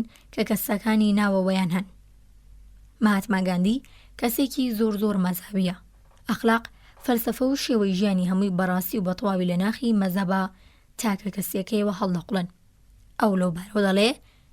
ئەو لەو بارەوە دەڵێ من گەشەکردنێکی ئاشکرا و بەرچاوم لە هیچ ئاینێکدا نەبینیوە ئەگەر ئاینەکانی دنیا پێشکەوتوو بن دنیا تووشی ئەو ئاژاوە و بێسەروبەریەی ئێستایی نەدەبوو ئۆسقۆفی مەزنی کەنیسی ئۆرتۆدۆکسی یۆنانی لە رووسیا ستالینی با متەفەڕق و پشتێن بەستووی خواناوبرد ئەڵمانی هەموو ڕێبازەکانی مەسیحیەت کاتێ وەک نەتەوە خوازی تونڕۆ پشتی هیتلەریان گرت مەسیحیەتی خۆیان لەبیر بردەوە قەشەوی مادارانی کاتۆلیک یارمەتی فرانکۆی دیکتاتۆریاندا و یارمەتی دەدەن هەرچەند کە بەپێی وتەی فرانسیس سیمەک ماهون ئیمانداری بەناوبانگی کاتۆلیک لە 30 ئاوریلی ساڵی 1947 لە ڕۆژنامەی نیویۆرک پۆستدا کەنیسەی کاتۆلیک لە ئیسپانیا هەریاندا ئیزن و ئازادی کردەوەی هەیە کە حەز و بەرژەوەندیەکانی دیکتاتۆر پەرە پێ بدا و باسی بکە. ڕۆحانیەتی کاتۆلیکی ئیتالیا بەشداری چالاکانی دەستدرێژی ڕۆحانیەتی کاتۆلیکی ئیتالیا بەشداری چالاکانی دەستدرێژی مۆسۆلینی بۆ سەر ئیتۆپۆپی ڕۆحانیەتی کاتۆلیکی ئیتالیا بەشداری چالاکانی دەستدرێژی مۆسۆلینی بۆ سەر ئیتیۆپی ڕۆحانیەتی کاتۆلیکی ئیتالیا بەشداری چالاکانی دەستدرێژی مۆسۆلینی بۆ سەر ئیتیۆپی کرد. ئەسقۆفەکان زێڕیان بۆ کۆکردەوە. خاوەنانی ئاینکاران لە جیاتیەوەی شەلگیرانە بەرەنگاری بەدفەڕیەکانی دەسەڵات ببنەوە بۆ سازشکردن و بەڕوودا پێکەنینی هەنگاو دەنێن. مەسیح ئەخلاقگەر و دیموکرات بوو، بەڵام چەند کەس مەسیحی هەن کە پەیڕەوی لێ بکەن.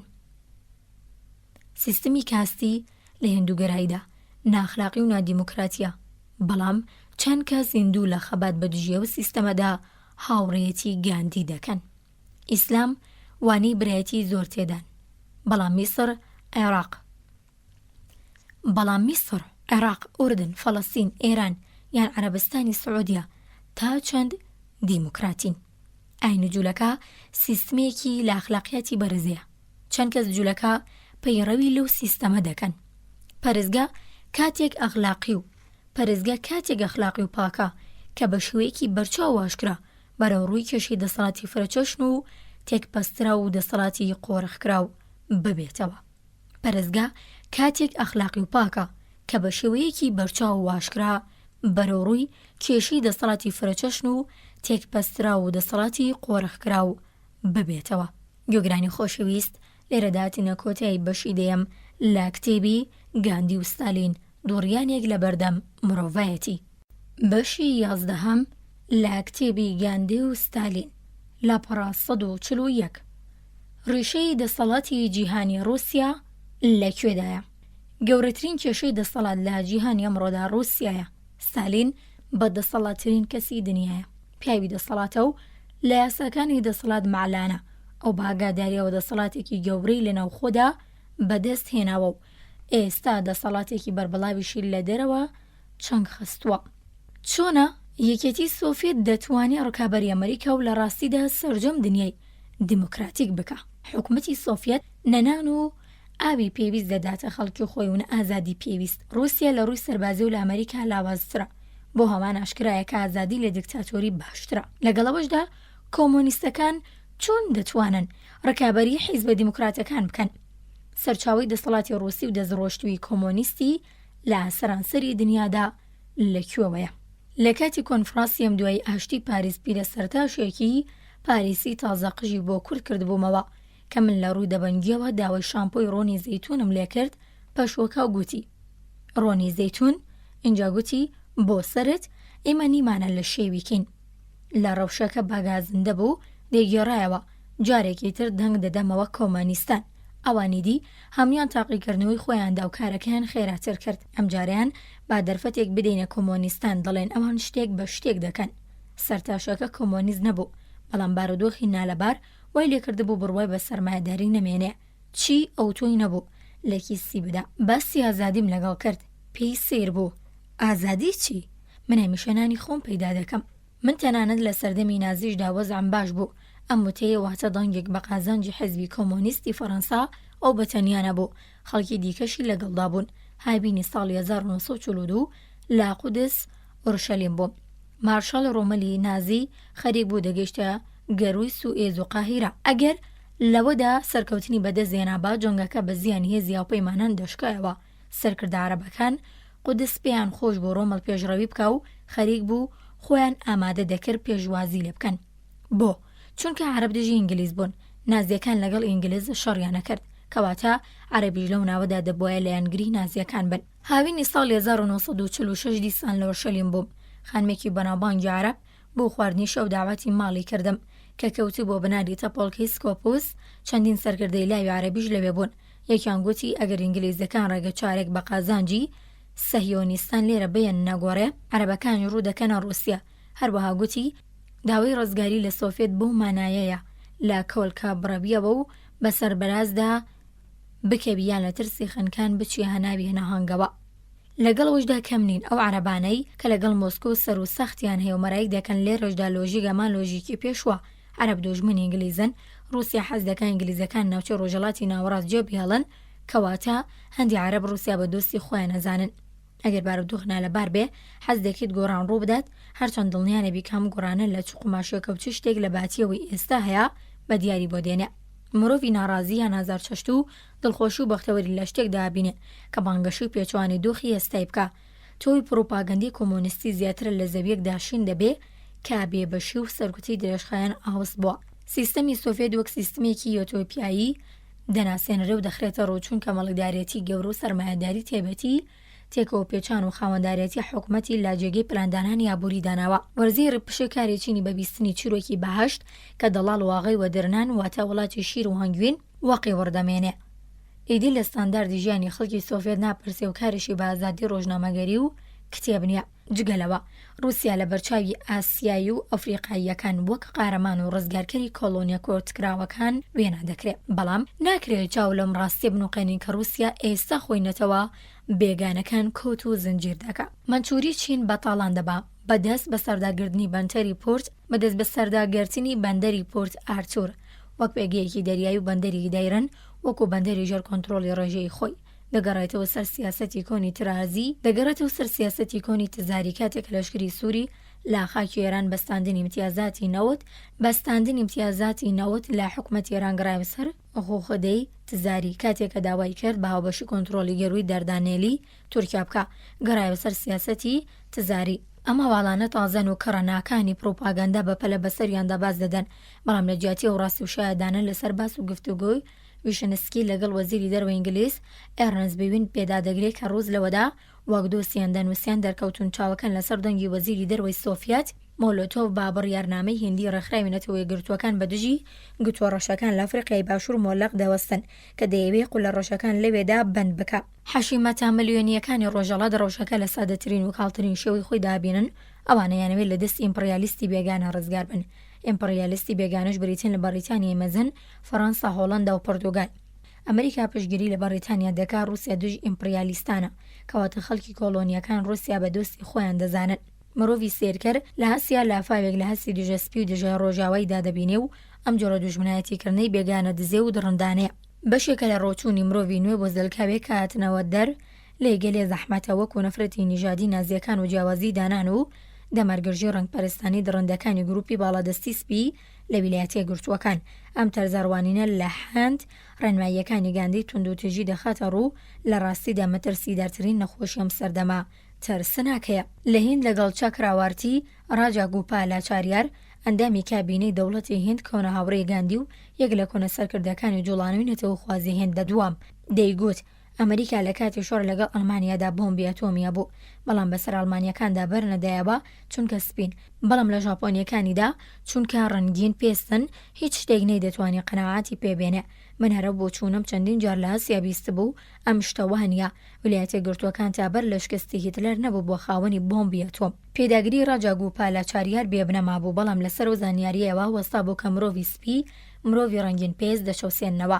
لە 2 ملیار حەشیمەتی دنیا دەوری ملیارێک و 300 ملیۆن ڕەنگین پێستن، 450 ملیۆن لە چین، 400 ملیۆن لە هیند، ژاپۆن، هیندوچین و هەندەنووسیا و مالایە، بەرما، فەریقیا و هیتر ڕەنگین پێستن. هیچ شتێکی هاوبەش بە یەکەوەیان نابەستێتەوە بەڵام ڕەنگ بێ ڕەنجاندنی بەهۆی ڕەنگیانەوە لە هەموو جێگایەکەمیان ئازار بدات. لە تۆ پەتکردن یەکێ لە یەکەمین ئەو پرسیارانی گاندی لێ کردمەوە بوو ئەم ساڵ لە ئەمریکا چەند کەس لە تووپت کراون و کۆنەپەرستی و دەمارگرژی بەرامبەر بە قولە ڕەشەکان لە ویلایەتە گرتووەکان سنوورداری لە دژی هێندیەکان لە ئەفریقای باشوور و ئیمپریالیستی سپی زۆربەی کردوونە دژی ڕۆژاوە. لێرەدایە کە لە شوێنێکی تر بە دوای ڕێبەرێکی تردا دەگەڕن کۆمۆنیستەکان ڕۆڵێکی گرنگیان و جوڵانی و ڕزگاری خوازی بەرما هندوچین وەندەنووسیا بینیوە کۆلۆنیەکانی ڕۆژهەڵات بۆ ڕزگاری لە چنگ ئەو ئەمپریالیستانی کە سەرمایەدارن تێدەکۆشن تێکۆشانێکەوەیان لێ دەکا بە دوژی سەرمایەداری ڕێنمایی و فێرکاری قبول بکەن مرۆڤی کۆلۆنی تەنیا بازرگانە بێگانەکان وەک چاوسێنەری خۆی دەتوانێت ببینێ ئەمە هەمووی یارمەتی کۆمۆنیستان دەدات بڵاوکراوی کۆنەپارێزی هەراڵد تریبون دەنووسێ نیاری سوورەکانە گەر زۆرترین هەوڵی خۆیان بۆ قەرەبووکردنەوەی ئەو نەهامەتیانە خست بەیەگەڕ کە کۆمۆنیستەکان لەسەریان دەژین زۆر کەمتر دڵەڕاوکیانە بوو بە تایبەتی لە ئاسیانان و سەربەخۆی دەبێ ئەوروپای هەلاهەلا و لا گرێژە نەچوونە ئارام و هەژار هەروەتر بە شوێن ڕێگەی ئاوەدانکردنەوە و مانەوەیە رووسیاش بە وەڵامێکی ئامادە و خۆی لە بۆ سەنەوە سەرهانگ تولپانۆڤ ڕابیتی باڵای سۆفێ لەگەڵ بێگانە لە ئەڵمانیا بە سەرکردەیەکی سیاسی ئەڵمانیای دەگوت ئێوە هەموو ئەڵمانەکان دەبێت لە نێوان ئەمریکا و رووسیادا یەکیان هەڵبژێرن ئەمریکا دەوڵەمەندە و شتی زۆری بۆ بەخشین هەن بەڵام لە کزیدانی ئابووری لە ویلایەتە یەکگرتووەکان وەردەوردا خەریکە سەر هەڵدەدا و ئێوەش لەگەڵ خۆیدا تووشی چارەڕەشی دەکات ئەگەر خۆتان لە کەلکی ئەمریکا بخەن ئێوەش لەگەڵ خۆی دانوقم دەکات هەروەک شکستی ئابووری دوای قەیرانی واڵ ستریت لە ساڵی 1929دا گەلێ لە نەتەوەکانی ئەوروپای بە شوەیەکی ناخۆش خستە ژێر کاریگەریەوە رووسیا بەقەد ئەمریکا پارەدار نییە بەڵام ئابووری ئێمە سەقامگیرە سەرکرد ئەڵمانیەکە قەنەعاتی پێنەهێنا چونکە دڵنیا نەبوو کە ئابووری رووسیا سەقامگیرە یان ئەوە کە لە کەزیدانی ئابووری ئەمریکا نزیکە ئەو بەشی خۆی بەدەست دیکتاتۆریە و ئازاری چەشت بوو بەڵام رووسەکان دیسانەوە ژەوڵی خۆیان دەدەن ئەوان دەزانن ئەوروپا لە حەسرەتی سەقامگیریدا پەلەقاژەیەتی کۆمۆنیستەکان دەڵێن رووسیا دەوێت لە ئەوروپا بمێنێتەوە ئەمریکا لەوانی بڕوات بەم پێی هەندێک لە ئەوروپاکان لە هەدوو دڵن کە بە ڕاشکاوی هەستی ئیجابی خۆیان بەرامبەر بە ئەمریکا دەربڕن و خۆیان بە وەفادار و پابند بە بەرامبەری نیشان بدەن ئەوان تێگەیشتون ئەگەر ئەمریکیەکان بکشێنەوە لەوانەیە دۆغەکە ئاوەژوو بێتەوە فیلەکەیان لای رووسیا ڕەش و تاریک بێ ئەوەی رووسیک لە ئەڵمانیا دێڵێ لە زۆر شوێنی سەرانسەری دنیادا دەبیسترێ ڕۆژنامەی تاکونک پاو لە شاری تینی چین لە 3 ئاوریلی ساڵی 1940دا بەپێی راپۆرتی بەنیامین وەهلێ هەست لە نیویۆرک تایمزدا پێشبینیەوەی کردووە کە لە ماوەی 10 ساڵدا ویلایەتە یەکگرتووەکان لەگەڵ کزیدانێکی گەورەتری ئابووری بە بەراورد لەگەڵ ساڵی 1929 بەرەو ڕوو دەبێت ڕۆژنامەکە پێشبینیەکە کە ئەگەر ئەمە ڕوو بدا ئەمریکا لەوانەیە ڕێکخراوێنێتەوەکان جێبیێڵە و دەست لە ڕۆژهەڵاتی ناوین بەربدا و ئاسیا چۆڵ بکە هەرموتاری ڕۆژنامەکە ڕخنە لە ئیمپریالیزمی ئەمریکا دەگرە و ئەم دۆخە لەگەڵ پلانی سۆڤێت بۆ هەڵوەستکردن و سەر لە شێواندنی دنیا لە مەڕ داهاتوو ئەمریکا تەواو یەک دەگرێتەوە لەو ناوەدا مە رووسیایە لە پێشەوە ڕکێف دەکرێ و دراوسەیەتی ئەوروپا و ئاسیا و پەلەماردەرێتیەکەی بەشێکن لە تواناکانیە و بۆ نمونە مۆسکۆ داوای لە تورکیا کردوستانی خۆی و هەروەها جیاوازی بەشداریکردنی ڕژێمی پۆڵشەڤیک پاراستنی گەروی دەردانیێلی بداتێ کە لە ڕاستیدا بەمانەی ژێردەستەبوونی تورکیا بوون بەڵام رووسیا لە کردەوەدا هیچی نەکرد بەڵکو تەنیا بەهێنانەگۆڕی ئەم داوایانە سێبەری خۆی خستە سەر سەرانسەری تورکیا تورکەکان کە وشێر ببوونەوە بە شێرە زۆری هێزی مرۆی خۆیان کۆ کردەوە و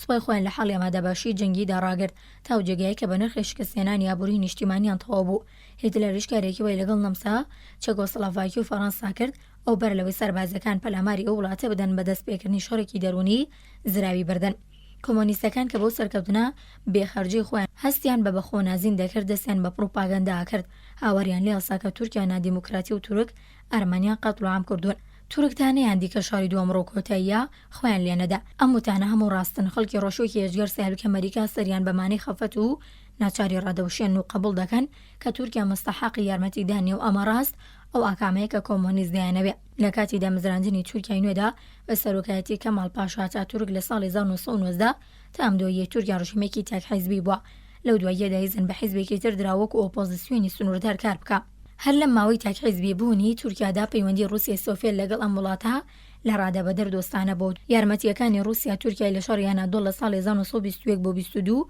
لە دەست یۆنان و بەریتانیا ڕزگار کرد لا کۆنفرانسە نێودەوڵەتیەکان بۆ وێنە لۆزانی سویسرەی ساڵی 1923دا تێدا رووسیا پێشگیری لە بەرژەوەندیەکانی تورکیا کرد بەرژەوەندی تورکیایەکی تاک حیزبی کە لەودا چالێکی کۆمۆنیستان نایاسایی بوو با چۆند و تیژی ڕەفتاریان لەگەڵداکردن بەڵام ئێستا لە ناکەو کەرمنین بۆی دەرکەوتووە کە تورکیا دیموکراتی نییە چ شتێک گۆڕاوە ئەمە رووسیایە کە گۆڕاوە رووسیا لەسەر ئەوە سوور بوو کە تورکیا مل بۆ داواکانی بدات تورکەکان نەیان کرد رووسیا لە پڕێکدا کەشفی کرد کە تورکیا دیموکراتی نییە کۆمۆنیستەکان جێبەجێ تێگەیشتن کە ئەرمەنیەکانی تورکیا دەبێ بگوازرێنەوە یەکێتی سۆڤێت لە 24 مەرسی 1947 وەزارەتی دەرەوە ئەمریکا لە واشنتۆن بەندێکی ڕێکەوتنامە سێقۆڵەکە نهێنیەکەی کۆنفرانسی تارانی لە دیسەمبەری ساڵی 1943دا بڵاو کردەوە بە پەیدەقی و ڕێکەوتنە ڕۆزڤێلت چەرچیل و ستالین بڕیاریاندا بوو کە زۆر باش دەبێت تورکیا لەبەر لە کۆتایی جەنگ لە بەرژەوەندی هێزە هاوپەیمانەکان بێتە ناو شۆڕەکەوە. ئەوان ئەم تورکیانە دیموکراتیەیان لە بەری خۆیاندا وەرگرت و سوودیشیان لە وتانی مارشال ستالین وەرگرت کە دەیگوت ئەگەر تورکیا خۆی لە شەڕ لەگەڵ ئەڵمانیا ببینێتەوە بۆ هۆیەوە بولگاریا بە دژی تورکیا شەڕ ڕابگەێنێ یان پەلاماری بدات، سۆڤێت بە پلەی هەڕوش دەکاتە سەر بولگاریا.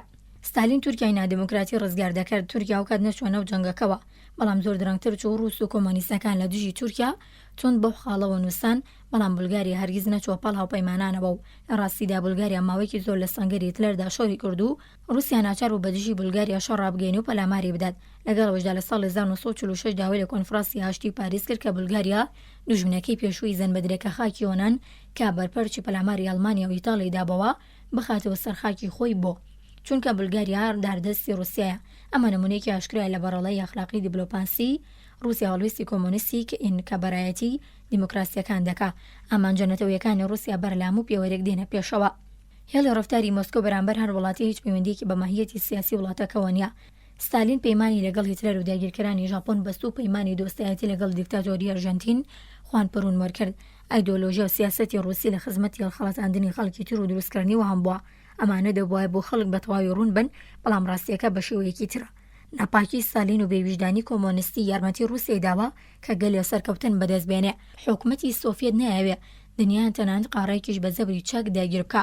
ئەم کارە دەشێت دژوار و گەلانە بێ و کۆمۆنیست لەوە دڵنیان کابەکە مێگەمە لەلایەن مۆسکۆ بۆ پەرەپێدانی گەباش ئاگەردانیەکە و قۆسنەوەی ناومێدی گەلانی وڵاتە دیموکراتیەکان خەڵکەکە خۆی دنیای غەیرە سۆڤێت وێران دەکە و دیموکراسیەکان تا ئێستا بەرەو ئەو ئامانجە تاڕادێک یارمەتی کۆمۆنیستانیان داوە. لە ئەنجامی پەیمانی ستالین هیتلەر رووسیا نیوەی خاکی پۆلۆنیا تا هێڵی کرزان، ئەستۆنیا، لاتیڤیا، لیتوانیا و بەشێک لە ڕۆمانیا خستاوە سەرخاکی خۆی لاکامی پەلامەردانی فینلاند بەشێک لە خاکی وڵاتەشی داگیر کرد بەهۆی توانای سەربازی و دیپلۆماسی و پرجەمەجۆڵی ستالین و هەڵبەت لەسەری هەڵەی گەوری سیاسیەکانی ڕۆژاوە رووسیا چەند بەشێک لە خاکی ئەڵمانیا و پۆلۆنیا و چکۆسلۆڤاکیا و ژاپۆنی خستە و سەرخاکی خۆی. سەرجەم دەوری 520,000 کیلۆمەتری چوارگۆشە بە 25 ملیۆن حەشیم هەتەوە. گشت دەوانە پێشەلکردنی بڕیارنامەی ئەتلانتیکین زۆربەی ئەو کردەوانە پێشەلکردنی ئەو پەیمانانن کە مۆسکۆ لەگەڵ وڵاتانی بەستوونی ناوچەکانی ئەڵمانیا و چکۆسلۆڤاکی و دەوڵەمەندترین بەشی پۆلۆنیا گالیسیە ڕۆژەڵات هەرگیزی رووسیا نەبوونە. زۆربەی ئەو ناوچانە پێشتری رووسیا بوون لەلایەن تزارەکان و دەستیان بەسەردا گیرایەوە و رووسیا لەو بارەوە قەرزی لەسەر کەس نەبووە تا بێت و داوای بکاتەوە لێنین لە نامیلکەی شەڕ و شۆڕشدا کە مانگی مەی 1970 لە پتروگراد بڵاو کرایەوە جیاکردنەوەی کورلاند بەشێک لە ڤاتیکا بەشێک لە قاتیڤیا و پۆلۆنیای لەلایەن رووسیا و ئەڵمانیا و نەمسا و هەنگاریاوە محکوم کرد. ئەو دەیگوت سێ ڕێگری تاجدار لە کورلاند و پۆلۆنیا ئەنجا کردەوە و ئەوان 100 ساڵ ئەو دوو بەشیان داگیر کرد. ئەوان جەستەی زیندوو ئەو دوو ناوچیان هەڵدەڕی و لەو نێوەدا جەردی رووسی لامۆ زیاتر هەڵی دەڕین چونکە ئەوکار لە هەمویان بەیەسەر رووسەکان بوون. لێنین ئەو وڵات خوارانەی بە جینایەتکار دەزانی و بۆم پێی هەر لە سەرەتای شۆڕشدا ئەو ناوچانی گێڕانەوە دەست خاوەنیانیان. ئەو ناوچانی گێڕانەوە دەست خاوەنانیان ئەو باشکرا دەیگوت پۆلۆنیەکان نایانەوە لەلایەن ستەمکاریانەی رووسیای جارانەوە تاڵان بکرێن. کەچی ئێستا ستالین ستەمکاری رووسیای نوێ جارێکی دیکە وڵاتی لێداگیر کردوون. ئەگەر بڕیار بۆ یەگەلانەوی سەردەمێکی ئەوان بووە دەست بکەن بەستاندنەوەی ئینگلیز دەبێ بەشێک لە فەڕەنسا، سوید دەبوایە لێنینگراند بستێنێتەوە و تورکیا دەبوایە بەشی هەرە زۆری ئۆکراینی سۆڤێتی بستاندبایەوە، ئینگلیز نیویۆرک هۆڵەندیەکان نیویۆرگیان ستاندبایەوە، فەڕەنسا لویزیانای بستاندەبایەوە، ئیسپانیا کالیفۆرنیای بستاندبایەوە، ئەڵمانیا ئالزاس و لۆرنی ستاندبایەوە و دنیا دەبۆ شێتخانەیەکی لەوەی کە ئێستا هەیە خراپتر. ئەم داگیرکاریانە بەر لە هەموو شت دۆڕەندانە و نایاسایی بوون. بەڵام لەگەڵ هەمومانەشدا هی ئەوان بە چ مانایەکە؟ ئایا پۆلۆنیا هی رووسیا بوو؟ ئاخۆ چکۆسلۆڤاکیا هی هیتلەر بوو؟ ئایا هیند هیچ کاتی ئینگلیز بووە؟ یان نادەتپەروەرانە و بە زۆر داگیرکرا؟ ئەوە کە دەیبینین کەسانی بەڕێز ئیجازە بە خۆیان دەدەن وشەی هی بەکاربێنن. یەک لە نیشانەکانی دارمانی ئەخلاقی ئێمەیە ئەوە هەمانەوە زمانی کە سەردەمێک بگووەغا خاوەن زەویزارەکان لەگەڵ سەرفەکانی خۆیان پێی دەدوان. وەرزێڕەکان ڕۆحی و بۆنوهی ئەو بوون ئێستا ئێمە پێمان زیاتر لێ هەڵبڕیوە و یان بۆ پاشەوە گەڕەوینەوە بۆ دەڵێین گشت خەڵکی هێ و کەسانن کە توانی سەرکوتکردنیان هەیە. جگە لەو ناوچانی کە بەڕاشکاوی داگیرکران حوکمەتی سۆڤێت دوای جەنگ چەند بەشێکی کۆری ئەڵمانیا و نەمسای بەپێ ڕێکەوتنەیە لەگەڵ ویلایەتە گورتوەکان و بەریتانیا مەزن خستنەوە سەرخاکی خۆی و هەندێک وڵاتی دیکەی وەک فینلەند و پۆلۆنیا و ڕۆمانیا و هەروەها چکۆسلۆڤاکی، بولگاریا و یوگۆسلاڤیا، ئەلبانیا و چەند بەشێکی مانچوری خستنەوە ژێر کۆنتڕۆڵی خۆی. ئەم وڵاتانە بە حەشیمەتی دەوری 150 ملیۆن کەسە و دنیای نفوزی سۆڤێت و ئیمپراتۆریەتی نوێی سۆڤێت پێک دەهێنن. ئیمپریالیزمی سۆڤێت داکامی دژایەتی خوازی سیستەمە دیموکراتیەکان لەگەڵ سیستەمی شوورایی سۆڤێت یان هەبوونی بۆمبی ئەتۆم لەلایەن ئەمریکاوە نیە. زۆربەی ئەو ناوچانی ئیمپراتۆریەتی سۆڤێت لە کاتێکدا داگیرکران کە پەیوەندی نێوان رووسیا و ئینگلیز و ئەمریکا خۆش بوو لە کاتێکدا رووسیا چەندین ملیار دۆلاری وەک یارمەتی تایبەتی لە هێزەکانی ڕۆژاوا وەرەگرت و یەکەم بۆمبی ئەتۆم هێشتا نەتەقیبەوە. بەشی زۆری ئیمپراتۆریەتی ئێستای سۆڤێت لە سەیی خۆ بەدەستەوەدانی ڕۆحزلانی ویلایەتە گورتووەکان و ئینگلیزدا داگیرکرا. ئیمپریالیزمی سۆڤێت بەرهەمی زەبر و زەنگە. ئەم ئیمپریالیزمە هەیە چونکە ئەڵمانیا، ئیتالیا و ژاپۆن و ڕووخان چونکە ئینگلیز و فەڕەنسا لە ئەنجامی جەنگدا لاوەز بوون و چونکە ئەمریکای نەیتوانی و بەرامبەری بوەستێتەوەیان لە هەر لە بنەڕەتدا حەزی لە کارێکی لەو جۆرە نەبووە. ئیمپریالیزمی سۆڤێت بەرهەمی ناڕاستەوخۆی نەتەوە خوازی ڕۆسی ئۆکراینی و حەزی سۆڤێت لە نوێژانکردنەوە و ساڕێژکردنەوەی بەرینەکانی ڕووسیای شۆڕ لە درەوە بە کەڵوەرگرتن لە سەرچاو ئیمکانیەتی خۆڕایی و کەم خەرجەکانی میلەتە داگیرکراوەکانە. لێکچوونی پڕ ئازاری فراوانخوازی هیتلەر و ستالین لێرەدا بەرچاو دەکەوێ. هەردووکیان لەلایەن ئەو دیموکراسیانەوە یارمەتی دران کە لە هەموو کەس زیاتر لەلایەنەوانەوە هەڕەشیان لەسەر بوو. هەردووکیان خەڵکیان فێرکرد ڕقیان لە دیموکراسی بێتەوە. لە دیدی مۆسکۆ و بەرلینەوە هانایەکی خۆکوژانە دیموکراسی دەخاتە سەر پێ. بەڵام هیتلەر و ژاپۆنیەکان بە هەڵەوەیان بیردەکردەوە کە تا بخوازن دەتوانن بۆ پێشەوە بڕۆن. ئیمپریالیزم خێرای و توندوتیژی و وەزەیەکی هەیە کاتێبەت بەخۆیەتی هەر بەم هۆیەوە کە هەموو جۆرەکانی ئیمپریالیزم و پاوانخوازی خراپن، چ لە جۆری رووسیەکەی بێ، چ لە ئینگلیزی و چ ئەمریکاییەکەی. ئیمپریالیزم قەچاوی پڕ نابێ، بەڵکو هێندە پێ لە هێڵدەبڕێ کە ئیمپریالیزم لە خەڵکانی تریشدا پەروەردە دەکەو. اینجا پەروەردەکراوەکان ڕاز وەک منداڵی قوتابخانە لەباری ئەوەوە کە کێ یەکەم جار فڵانکاری دەست پێ کردووە من لە مشت و مردەنێن. هیتلەر لە دەرەوەی ئەڵمانیا بەهۆی چەکۆسی خوڕەوە بەهۆی ژمارەیەک لە ئەڵمانیەکانی دەرەوەی وڵات کە زیاتر ئەمەکداری نازی بوون نەک نیشتیمانەکەیان باوکاری کۆمەڵە کۆنەپەرستی تایبەتی باهێوەرکردنەوە و ڕازیکردنی دیموکراتیەکان و لە سای سەری فەشەلی ئابووری و سیاسی و ئەخلاقی نێو دیموکراسیەکان بەدەسەڵات گەیشت. جەنگی دووەمی جیهانیە منوشستەی پەرە پێدا و ئەمە یارمەتی ستالینیدا لە دەروی رووسیا دەسەڵات پەیدا بکە. حاڵی حازری ژەمکارە هێندایی بۆ ئاسان بۆتەوە کە بە یارمەتی هەڵی بەلێشاوی نێرانی هەندە درێژە بە پێشڕەوی بدات. مەترسی دەسەڵات لە چوارچەوەی بەندەکانی پەیمانی ئەتلانتیکدا دەرکەوت. هەموو هێزی دوژمنکاران لەگەڵ هێزی میحور ئەم پەیمانەیە ئامۆر کرد و بەم جۆرە خۆیان بەو پابند کرد کە بە شوێن دەسەڵات خوازی داگیرکردنی خاگیان شتی لەم بابەتەوە نەبن. ئەزمموی جیهانی دەری خستووە کە دەسەڵات خوازی شەڕی لێ دەکەوێتەوە. ئینگلیز و ئەمریکا تەنیا بەیەک هۆی گەورە خۆیان خستاتە ناو جەنگەوە. ڕێگەگرتن لە زاڵبوونی میلەتێک بەسەر نەتەوەکانی تری ئەوروپادا هیتلەر وەک یەک لە گەورەکانی ئەوروپا لەگەڵ ژاپۆنیەکان کاوانیش گەوری ئاسیا بوون یەکی گرتە بوو. دەکرا مەترسێکی کوشندا بۆ ئەمریکا و ئینگلیز دروست بکە. هێزەکانی ڕۆژاوە چوونە ناو شەڕەکەەوە و تا ڕێگە لەو ڕووداوە بگرن ئەگەر رووسیا ڕەشە لە ئەوروپا و دوجار لە ئاسیاش بکە کە بەسەریدا زاڵ بێ، ئەگەر جەنگی سێ هەم بە شوەیەکی بەرچەو زیاتر و نێزێکتر بێ. سەرۆکۆماری ئەمریکا ترۆمن لە مەکزیکۆ سیتی گوتی ئێمە نەسلێکین دوو جەنگی جیهانیمان بینی، تێگەیشتین کە لە شەڕی هەمەلایەنەدا لایانی سەرکەوتوو بە هەمان ڕادەی لایانی تەکشکا و زیانە بینێ. ستالینیش ئەموانەیە فێر بووە ئەوی بە لە ناوچوونی رووسیا و کوژراون و کەم ئەندامبوونی چەندین ملیۆن کەس بە پێی ئاماران 15 ملیۆن کەس لە جەنگی دووەمی جیهانیدا بۆ دەرکەوت. شەڕی سێهەم خراپتر دەبێ. جاگرنگنێ کێ دەیباتەوە کێ دەدڕێ.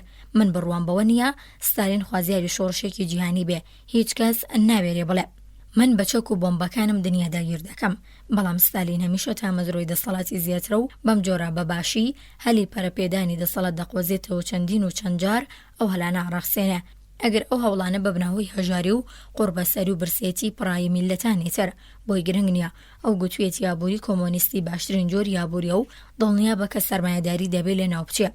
لەوە دڵنیایە کە سیستەمەکەی و دنیادا دەگرێت. دڵنیایە کە پێغەمبەرێکە لە لای مارکسەوە هاتووە بۆی ئەم گۆڕانکاریە وەدی بهێنێ. ئەو هەموو ڕووداوەکانی ئێستا بە سەوکۆی وەڕێکەوتنی سەرکەوتنی داهاتوی کۆمۆنیستی دەزانێ.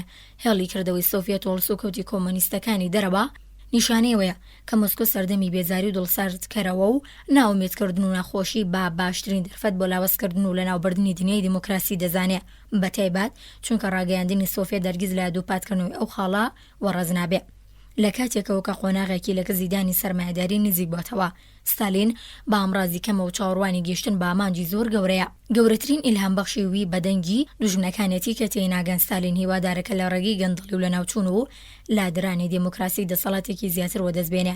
هەرەمەش دەشێ کوشندەترین هەڵی رووسیا بێ.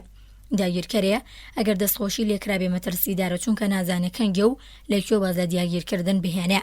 لا جەنگی دووەمی جیهانیەوە بەرەو دووە ستالین هەنگاونانی خۆی بەرەو پێشەوە درێژە پێداوە و حوکمەتێکی مۆری خۆی لە ئەستانی ئەزەربایجانی ئێراندا مەزراندووە و لا کاتێکدا کە هێزەکانی ڕووس لە خاکی ئێران بوون کاربەدەستانی تارانی ناچار کرد و امتیازی نەوتی بدەنێ. دوای چەند مانگ حکومەتەوە وابەستەکە ڕووخەوت چونکە حکومەتی ئێران بەدەست لە پێشتدانی ئەمریکا دوای چەند مانگ حکومەتەوە بەستەکە ڕووخا چونکە حکومەتی ئێران بەدەست لە پێشتدانی ئەمریکا هێرشی کردە سەرۆستانە. خەڵک پێشوازیانە سەربازەکانی کرد و پیاوانی حکومەتی سەربەڕووسی ژڕایان کردە یەکێتی سۆڤێت. ئەمە تاقە نمونەی پاشەکشێک فرامەخوازی ڕووسەکە سۆڤێت ملی بۆ ڕاکێشابێ. لە ژوئیی ساڵی 1945 لە پۆتسدام ستالین بە ترۆمن و ئەتلی گوت کە حەز دەکا بەژاری لە پاراستنی گەروی دەردانێلی تورکیا بکە. لەلایەکی دیکە و ڕووسەکان بە شێوەیەکی ڕسمی ئەو داوایان لە تورکیا کرد ئەم ئیمتیازە دەیتوانی بەمانەی کۆنتڕۆڵکردنی تورکیا لەلایەن ڕووسیاوە بێ و ئەم داوایە ئێستاش لە سەرجی خۆیەتی. ڕۆژنامە ڕسمیەکانی تورکیا ڕایان گەیاندووە کە دووستانی قارس و وەردەهانی تورکیا دەبێ بدرێنە ڕووسیا. تیتۆ ستالین نەچکۆڵەکە بە مەدالیەکانیەوە دەڵێ مارشال گۆرینگی هیتلەرە. بە شوەیەکی ڕسمی داوای خاوەندارەتی مەقدۆنیای یۆنان قەڵەمڕەوی ئیتاڵیا و چەند بەشێک لە یوگسڵافیا دەکا. هێشتا وازیشی لا تریستەی ئیتاڵیا نەهێنابا لە سەرانسەری گیانی ژێردەسەڵاتی سۆڤێتدا. کۆنتڕۆلی کۆمۆنیستی ڕۆژ بە ڕۆژ تونند و تۆڵتر دەبێ. کۆمۆنیستەکانی هەنگاریە لە سای سەری حۆزۆری لەشکری سۆر سەرەڕای ئەوەی لاڵبژاردننی ئازادا شکستیان خوارد. لەم دوایەدا حکومەتی هەنگاریان گرتوۆتە دەست. لە نەمسا هەموو ئەو دامەزراوە بوریانی کە نازیەکان لە نەمساویەکانیان ئەستاندبوون ڕووسەکان دەستیان بەسەرداگرتوون. بەم جۆرە بەشێکی گەورەی نەمسا بۆ بە کۆڵەنی ئابووری ڕووسیا. تراستە زەبەلەحەکانی ڕووسیا پیشەسازی ناوچەی بەردەستی سۆڤێت لە ئەڵمانیایان دەست بەسەرداگرتوون و ڕێنێویان دێنن بە جۆرێکە لەگەڵ ئابووری سۆڤێتدا تێکەڵ بنەوە. سەرەڕای بانگەشەیەکێتی ئەڵمانیا مۆسکۆ بەکردەوە ئەڵمانیا کردوتە دوو پارچە و داگیرکردنی سەربازی کردوتە خاوەندارێتی تا هەتایی. ئێستای ئیمپریالیزمی سۆڤێتەکە بۆ پێشەوە ڕکێف دەکوتێ. جاران دەگوترا ئیمپریالیزم لەسەر بنەمای هێناردەی سەرمایەیە. وڵاتی پیشەسازی سەرمایە و کاڵی زیادی هەیە کە دەیەوێت بینێرێتە دەرەوە هەر بۆی ناوچەی وای کە لە ڕووی ئابووری و فەڕەنگی پاشکەوتن داگیر دەکاو. دەیان کاتە مستەعماری خۆی بەڵام لە کاتی جەنگەوە تا ئێستا رووسیا بە پێچەوانەوە جوڵاوەتەوە. رووسیا دەستدرێژی کردوێتە وڵاتانەی زۆر پیشەسازین و لە زۆر لایەنەوە لە ڕووی ئابووری فەڕەنگیش و لە یەکێتی سۆڤێت پێشکەوتووترن. بۆڵشەڤیکەکان لە ڕێگەی ئامراز و ڕێکەوتنی جۆرە و جۆر بەرهەمی شوێنی ژێر دەسەڵاتی خۆیان هاوردە دەکەنە وڵاتەکەیان تا خۆراک بگەێنە بازاڕی برسی خۆیان و ئیمپریالیزمی سۆڤێت لەسەر بنەمای هاوردەکردنی سەرمایە کاردەکان نەک هەناردەی سەرمایە و بەرهەمی زیادە. ئەم سیستەمە بەری زێدەینە بەڵکو و بەرهەمی کەم و کۆڕی و ئاگامە سروشتێکەشی چەوسانەوە و ڕوتانەوەی وڵاتانی ژێردەسەڵاتی خۆیەتی.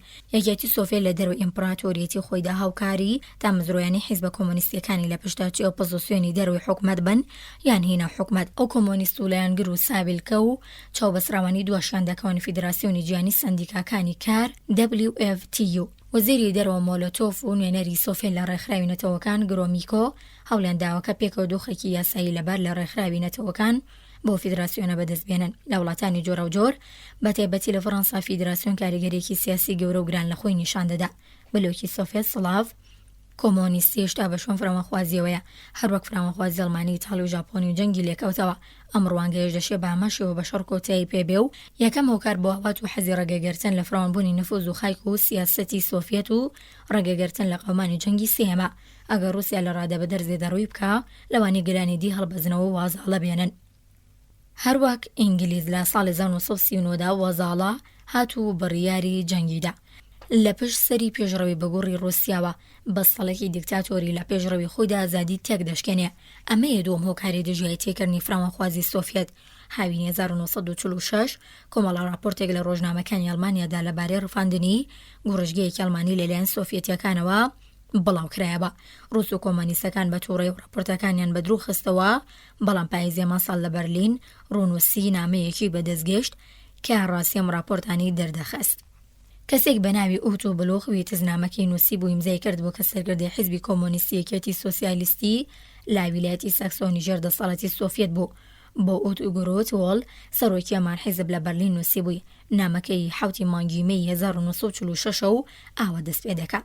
ئۆتۆی خۆشەویست، من یەک دوو جاری دیکەش لەبارەی ئەو مەسەلەوە قسەم لەگەڵدا کردووی، بەڵام بەهۆی هەلو مەرجەکەوە ناوچارم جارێکی دیکە باسی بکەمەوە. لا بەڵگەنامەکانی بەردەستمدا دەوری چرکە زەن کە لەلایەن NKVD-ەوە دەستگیر کراون. واتە پۆلیسی نهێنی سۆڤێت. زۆربەی ئەم لاوانە 15 تا 18 ساڵیان تەمەنە کە ساڵی ڕابردوو دەستگیر کراون. پاشان نامەکە باسی دوو کەسی تەمەن گەورە دەکا کە لەلایەن ڕووسەکانەوە بەندکراون بۆ خوی تز ئیدعا دەکا کە هیچکامیان نازی نەبوونە. ڕۆنووسی نامەکەم بەردەنووسنگی حیزبی یەکێتی سۆسیالیستی لە بەشی ڕووسی بەرلین و نیشانی ئۆتۆگروت وەڵدام کاسڵی نامەکەی بۆ نێردرابوو. گوتی بۆ خۆم زۆر لە هەرزەکارانم بەرداون و لە وەڵامدا گوتم بەڵام کەسانی جیاواز چ ئەڵمانی و چ غەیر ئەڵمانی کە ناوی قوربانیەکانیان کۆ کردوونەتەوە پیان گوتوم کە هەزاران کەس گیراون. گرود وەڵ هیچی ناگوت. ڕۆژنامەی دەیلی تەلەگرافی بەرلین لە 6 ئاوریلی 1947 نامەیەکی سەراوەڵی تێدایە لەلایەن خات و ئانەدۆرلبێری سۆسیال دیموکراتی خۆشناوی ئەڵمانی کە نووسیویە دایکانی ناومێت دێنە لامان چونکە کوڕە 16 ساڵانەکانیان گیراون. سەرڕایەوە کارزەکاران بەخشراون و هەندێک لە دایکان دەوری 2 ساڵە هەروە بە دوێ مناڵەکانیاندا سەرگەردانن. ئەم کوڕانە باسانی بێەوە هیچیان بۆڕوون بکرێتەوە لەلایەن پۆلیسی ڕووسەوە لە شەقامیان ترامۆدا دەستگیر کراون و بردوێنەتە شوێنێکی نادیار. دوای کۆتایی شەڕ چەند شەمەندەفەرێکیان کرێکارە وزانەی ئەڵمانی بە زۆری لە ڕووسیاوە دەرناون. دیکتاتۆر ناتوانێت لەگەڵ خۆی ڕازگۆ مەکدار بێ لەبەرەوەیە کە ئەمانە و شێوە زۆخلاقیانە لە شوێنی دیش بەکاردێنێ کە لە وڵاتی خۆیدا بەکاریانەبە. کۆمۆنیستەکان وەروە سۆسیالیست و دیموکراتە مەسیحیەکان لە سێ ناوچەی ڕۆژاوی ئەڵمانیادا هەن بەڵام لە ناوچەی ڕووسیادا سۆسیالیستەکان یان سۆسیال دیموکراتەکان نایاساین. حیزبە بورژوازیەکان ناتوانن لە هەموو بارێکدا پاڵێراویان هەبێ و لەو نێوەندەدا حیزبی کۆمۆنیستی دەمامگار لەو نێوانەدا حیزبی کۆمۆنیستی دەمامەکدار بەناوی حیزبی یەکگرتووی سۆسیالیستی یارمەتی مادی زۆری لە ڕووسیا وەرگرت. لە بەرلین چونکە ئەم شارە بە شێوەی یەکدەست و لەژێر چاودێرە ڕێکخراوێکدا بەڕێوابرێ کە ڕاستەوخۆ لەژێر سەرپەرشتی 4 دەوڵەتی بێگانی داگیرکردەیە. هەموو حیزبە سیاسیەکان دەتوانن لە هەموو بەشەکانی شاردا چالاکی بکەن بەڵام سەرەڕای ئەوەی لاڵبژاردنی 1946دا حیزبی یەکگرتووی سۆسیالیست دیواری بەشەکانی ئەمریکی و ئینگلیزی و فەڕەنسی شارەکەی بە پۆستەر و وێنەکانی خۆی داپۆشین سۆسیال دیموکراتەکانی زەن نەدران پۆستەریان دێ لە پاڵەوراوەکانی خۆیان لە بەشی ڕووسیادا بڵاو بکەنەوە. دوو نمونە لەو پۆستەرە قەدەغەکراوانە نووسی بوویان لە شوێنێکدا کە ترزەیە ئازادی نییە بەبێ ئازادی سۆسیالیزم بوونی نیە و بەبێ ئازادی مەدەنیەکان سۆسیالیزم وەدینایە. ئەلەوانی ڕووسەکانە ڕاستی سادە و ساکارانیان بەرەخنەگرتن لە یەکێتی سۆڤێت لێکدابێتەوە. ئەگەر ڕووسەکان لە ئەڵمانیایەکدا کە لایەنیکەم بە شوویەکی ڕسمی لەژێر چاودێری ئەمریکا و ئینگلیز و فەڕەنسا و ڕووسیادا بەڕێوەبرێ کە بەردەوام لە شۆڕەی فەرماندەیە و پەیمانان لە بەرلین کۆبوونەوەیان هەیە بتوانن دەست بدەنە بێبەزی و گوشاری سیاسی باسانی دەشێ بزانرێ کەچی بەسەر وڵاتانی وەک هەنگاریا، ڕۆمانیا، بولگاریا و یوگسڵافیا دێنن کە بەتەنیا لەوێ دەسەڵاتیان بەدەستی و جموجۆڵی دیپلۆمات و نوێنەری وڵاتانی بێگانەی هەجگار بەرتەسکە و باتوندی کۆنتڕۆڵ دەکرێت. بەهۆی نوێنیکاری لە ڕادەبەدە ڕادێ کۆنتڕۆلی سۆڤێت لە ناوچە جیاجیەکانی دنیا ژێردەسەڵاتی کەمتر دەبینرێ و لە وڵاتێک و بە وڵاتێکی دیجیاوازە لە چێکۆسلۆڤاکیا و فینلاند ئەم کۆنتڕۆڵە کەمترە لە ماوەی ئەم کۆنتڕۆڵە کەمترە لەوەی لە ڕۆمانی و بولگاریا هەیە. بەڵام دوا بەدوێ وابەستی ئابووری ئەوان و بەڕووسیا و گەشەی بڕوا بەخۆبوون و جەسارەتی کۆمۆنیستی دەسەڵاتی مۆسکۆ وردەوردە لە هەموو شوێنێکدا زیاتر دەردەکەوێ و بە ئامرازی یاسایی واشکرایی ستەمکار هەڵدەکوتێتە سەر نێرانی. ئیمپراتۆریەتی گەورەونەوەی سۆڤێت لە ئەوروپا و ئاسیا سەردەمێک لە بەردەستی نازی ئیتاڵیایان ژاپۆندا بوو. سڵافەکان و جوولەکانی بەدەستی هیتلەر هێجگار ئازار دران کۆمۆنیستان و ڕەنگە هیتریش. ستالینیان پێ لە هیتلەر باشترە بەڵام زۆربیان پێدەچێت بەبێ ستالین بەختەوەرتر بن. ئەوان دوای دیکتاتۆری قاوە یان ڕەش زەحمەتە چێژ لە سوورەکەی وەربگرن. ئەوان ئازادی تاکە کەسی خۆیان دەوێ لە هەموو وڵاتەکانی دنیای سۆڤێتدا. کۆمۆنیستێک کە زۆربەیەکان لە مۆسکۆ پەروەردەکراوە دەکرێتە وەزیری ناوخۆ. وەزیری ناوخۆیەک کە سەرۆکی پۆلیسی نهێنیشە هەموو چینە کۆمەڵایەتیەکان ئازادی مەدەنی کەمتریان لە چاو سەردەمی حوکمەتی کۆنەپەرستی بەر لە جەنگەیە و هەڵبەت. ئازادی لەسەر سینەتەوەی ئیمپریالیزمی مۆسکۆ لە هاوهانگاوی ئۆتۆماتیکی و دەستەوەستانانە و شوان و مێگەلانە لەگەڵ مۆسکۆ لەگەڵ مەڵ لە کۆمەڵە نێودەوڵەتیەکاندا بە باشتر دەزانن بەڵام ئەگەر کەسێکی دیموکراس سۆسیالیزیان کەسێکی یاسایی کە بڕوای بەسەر بەخۆی وڵاتەکەی هەیە قسەیەکیان کارێک بکە لەوانێ بکەوێتە زیندانیان بۆ سیبریا دوور بخرێتەوە یان ناچار وێڕا بکات. گەلێک لە سەرکردنیارەکانی هەنگار یۆگسلاڤ و بولگار ناچار بوون ڕابکەنە پاریس و لەندەن. ژمارێکی کەمیشان لە واشنگتۆن دی 30 دەژین. هەندێکیان گیانی بیۆر و خۆراگر و هێشتا درێژە با سەرپێچیکردن لە ڕووس و کۆمۆنیستان لە ناوچەکانی ژێردەسەڵاتی سۆڤێت دەدەن. هێشتا سەنگەری دیموکراتی زۆر لە ناوچەی ژێرکۆنتڕۆڵی سۆڤێتدا بەتایبەتی لە چێکۆسلۆڤاکیا، فینلاند، پۆڵۆنیا و هەنگاریا ڕۆژاوای نەمسا و ڕۆژهەڵاتی ئەڵمانیا خۆیان ڕاگرتووە. بەڵام حاڵی حاضر دەسەڵاتی سیاسیان لە دەستدانیا. ڕووس و کۆمۆنیست ئیمپراتۆرەکان بە زەبری زۆر و سەرکوت و زاڵبوونی ئابووری ڕاگرتووە و زەحمەتە پشتیوانی جەماوەری کە کۆمۆنیست لە وڵاتێکدا بەدەستیانی نابێت دەستنیشان بکە. لە هەڵبژاردننی ئازادە کۆمۆنیستانیان گاریەتەنیان لە سەدا حەفتی دەنگەکانیان هێنایەوە و سێ ناوچەی ڕۆژاوی ئەڵمانیا و ڕۆژهەڵات هێلکەی ڕووسەکانیان لە دەدانداوە. ئەوان تاڵان و دەستدرێژی ئاودیوکردنی دەستگا و ئامێرەکانیان بۆ رووسیا گەسکدانی هەموو بەرەمی کوشت و کاڵی لەلایەن ڕووسەکانەوە دەست بە سەرداگرتنی دارایی و بەڕێوەبردننی پەیمانی ستەمکارانی بازرگانیان چێشتون. سەرباری هەمووانە دیاردەیەکی سریان بینیوە لەگەڵ کۆتایی جانگ هەر لە سەربازێکی ئەمریکی، ئینگلیز، فەڕەنسی و هەروادی ئەڵمانەکان ناگری تاسی گەڕانەوە بۆ وڵاتی خۆیان تێپەڕی بوو.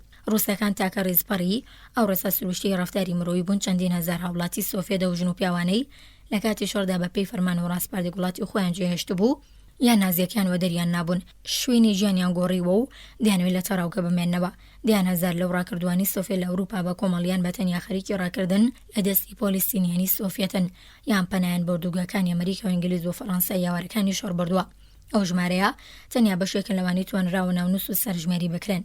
لەباری ئەم کەسان و هەروە ژمارێکی زۆری خەڵکی بالتیک و پۆڵۆنیا کە نەیانەوێت بگەڕێنە وڵاتی خۆیان تا لەژێر حوکمی کۆمۆنیستی دابژین. خانمی ڕۆزڤێڵت و جێگری سەرۆکوەزیرانی سۆڤێت جۆنابی ویشینسکی لە کۆبوونەوەی ڕێکخراوێنێتەوەکان لە لەندەن و نیوەڕخەریکی گفتوگۆ بوون. ویشینسکی داوای دەکرد ئەمانە سەرڕایویستی خۆیان بگەڕێنرێنەوە ڕووسیا. خات و ڕۆزڤێڵت وەک نوێنەری ویلایەتە گرتوەکان گوتی ئەمانە دوورخراوی سیاسی و مافی پەنابەرێتی دەیانگرێتەوە. ئەو ئەوروپیانەی ئەم ڕاستی دەزانن لە خۆیان دەپرسن باشە هاوڵاتیانی سۆڤێت بۆچی ئەوروپای وێران و ڕوت و بەرسی و سەرد و سڕیان لە وڵاتەکەی خۆیان پێخۆشترە. تەنیا وەڵام بۆ پرسیاراوەیە ڕاکردووەکان لا دیکتاتۆری و ژیانی تەڵ لە رووسیا بێزارن هەرکەس دوان دەزانێ وەڵام هەرەوەیە. ئەم حقیقەتە لەبارەی رووسیا و ڕاستی زیاتر بەدەستەوە دەدا تا کتێبخانەی پڕ لە کتێبی بەهات و هاوار بەڵام ئەوانەی لە چوارچێوەی سۆڤێتدا دەژین ناتوانن خۆیان ڕزگار بکەن وەوانی لە دەرەوەن زۆربیان ئاگیان لەو ڕاستیانە نیە و ڕادەبەدار نوقمی گرفتەکانی خۆیانن.